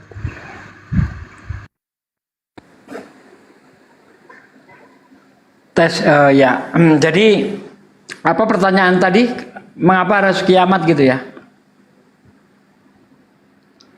Halo, Jimmy, silakan diulang Jimmy. Cek. Ya, pertanyaannya seperti yang udah ini tadi yang diuraikan tadi sama Pak Tata, yaitu tadi tentang kiamat itu, Pak. Ya, maksudnya mengapa harus ada kiamat Islam, gitu? Kiamat menurut pandangan Oh, kiamat menurut Islam. Ya, kiamat itu hancurnya seluruh peradaban, kehidupan, ya, benda-benda langit yang ada di dunia ini semuanya hancur. Itu yang namanya kiamat. Jadi semuanya mati nanti. Kullu nafsin dha'iqatul maut. Semuanya yang bernapas itu mati. Semua yang hidup mati. Ya, gunung-gunung hancur. Nah, itu ada ayat-ayat Al-Qur'an itu sangat jelas menceritakan bagaimana kejadian kiamat itu. Dan mengapa kiamat itu harus terjadi? Ya, karena selain Allah Subhanahu wa taala itu sifatnya fana. Hanya Allah saja yang kekal. Ya, selain Allah itu fana. Malaikat fana. Ya, setan, iblis fana, manusia fana. Fana itu artinya tidak kekal, hanya Tuhan saja yang kekal. Jadi semuanya itu akan dihancurkan oleh Allah Subhanahu wa taala, dan itu bukan berarti selesai urusan kita. Ya, urusan manusia selesai setelah kiamat, begitu mati nggak ada perhitungan, enggak. Ya, karena kita itu diberi akal, diberi pilihan. Kita itu tidak dijadikan seperti robot, sebagaimana malaikat itu tidak memiliki nafsu. Sehingga tidak ada malaikat itu kok memberontak kepada Tuhan, itu tidak ada. Malaikat itu tidak memiliki nafsu. Ya, manusia itu diberi nafsu, diberi akal, diberi pilihan. Nah, karena manusia itu diberi akal, diberi pilihan, manusia itu harus mempertanggungjawabkan apa yang telah dia buat. Begitu, Bang. Ya, silakan Bang Jimmy. Dinda Jimmy, ada lagi yang mau disampaikan? Ya. Poinnya sudah dapat? Sudah dijelaskan. Silakan. Tentang poinnya. Nah, ini sebenarnya tadi itu ada pertanyaan lanjutan. Nah, silakan. Pertanyaan lanjutannya seperti ini, Pak. Kan misalnya setelah kiamat selesai, ini dunia sudah selesai, semua kita ini semua sudah selesai. Nah, berarti kan semuanya sudah sudah selesai lah, istilahnya sudah mati semua. Ya tinggal nasibnya di atas bagaimana. Nah, pertanyaan saya, kan di neraka, oke, udah pasti ada orang di neraka yang mendapat penghukuman. Tetapi saya mau bertanya, orang-orang yang ada di surga itu orang-orang seperti apa, dan keyakinannya seperti apa, dan agamanya apa saja? Terima kasih. Silakan Tata. Jadi ini kan kalau kita bahas surga dan neraka itu kan nanti ya, bukan sekarang. Karena memang ada dalil-dalil di dalam Islam bahwasannya surga itu tidak boleh dimasuki manusia apapun sebelum Nabi Muhammad. Ini dalilnya di dalam hadis Muslim 505 atau Ibnu Hibban 6481. Bunyinya gini, ana aksarul anbiya tabaan yaumal qiyamah wa ana awwalu man yaqra'u babal jannah. Saya, kata Nabi Muhammad, adalah nabi yang paling banyak pengikutnya di hari kiamat, dan saya orang yang pertama kali mengetuk pintu surga. Juga di dalam hadis Ibnu Abi Saibah nomor 31802, al jannatu hurimat alal anbiya hatta adkhulaha wa hurimat alal umami hatta tadkhulaha ummati. Surga itu tak boleh dimasuki seluruh nabi sampai aku memasukinya. Surga pun tak boleh dimasuki umat nabi manapun sebelum umatku memasukinya. Jadi kalau kita bicara surga nanti setelah di mahsyar, lalu setelah mahsyar itu kan ada penghakiman nanti. Ya, ada catatan amal-amal orang itu, tapi yang beriman. Kalau yang tidak beriman kepada Allah, mereka ini langsung ke neraka ya. Mereka ini tidak ada hisaban. Karena memang yang dihisab ini orang-orang yang beriman kepada Allah. Sehingga kalau ditanya surga apa, agama apa, ya orang-orang yang beriman kepada Allah melalui nabi-nabi yang Allah utus. Musa diutus untuk Israel, mereka yang beriman dia ke surga. Isa diutus untuk Israel, orang yang beriman dia masuk surga. Islam diutus Nabi Muhammad untuk seluruh alam, ya ini dia masuk surga. Orang yang beriman ini agama apa? Ya Islam. Kan semua nabi itu Islam, Muslim. Muslim itu gini loh, patuh kepada ajaran yang para nabi terima. Misalnya Musa diutus oleh Allah, Musa menerima ajaran Taurat, Musa patuh. Nah patuh itu disebut Islam. Ya, orangnya Muslim, orang yang patuh berserah diri. Begitu juga ketika Allah mengutus Nabi Yesus, Isa, Yesus, maka Yesus menerima ajaran Yohanes 17:6, ajaranku bukan dari diriku sendiri, tapi dari Allah yang mengutus aku. Maka orang yang beriman dan Yesus itu sendiri ya Muslim. Tidak mungkin kan Yesus itu ateis. Kalau ateis tidak punya ajaran. Buktinya Yesus mengatakan ajaranku bukan dari diriku. Terus Yesus patuh berarti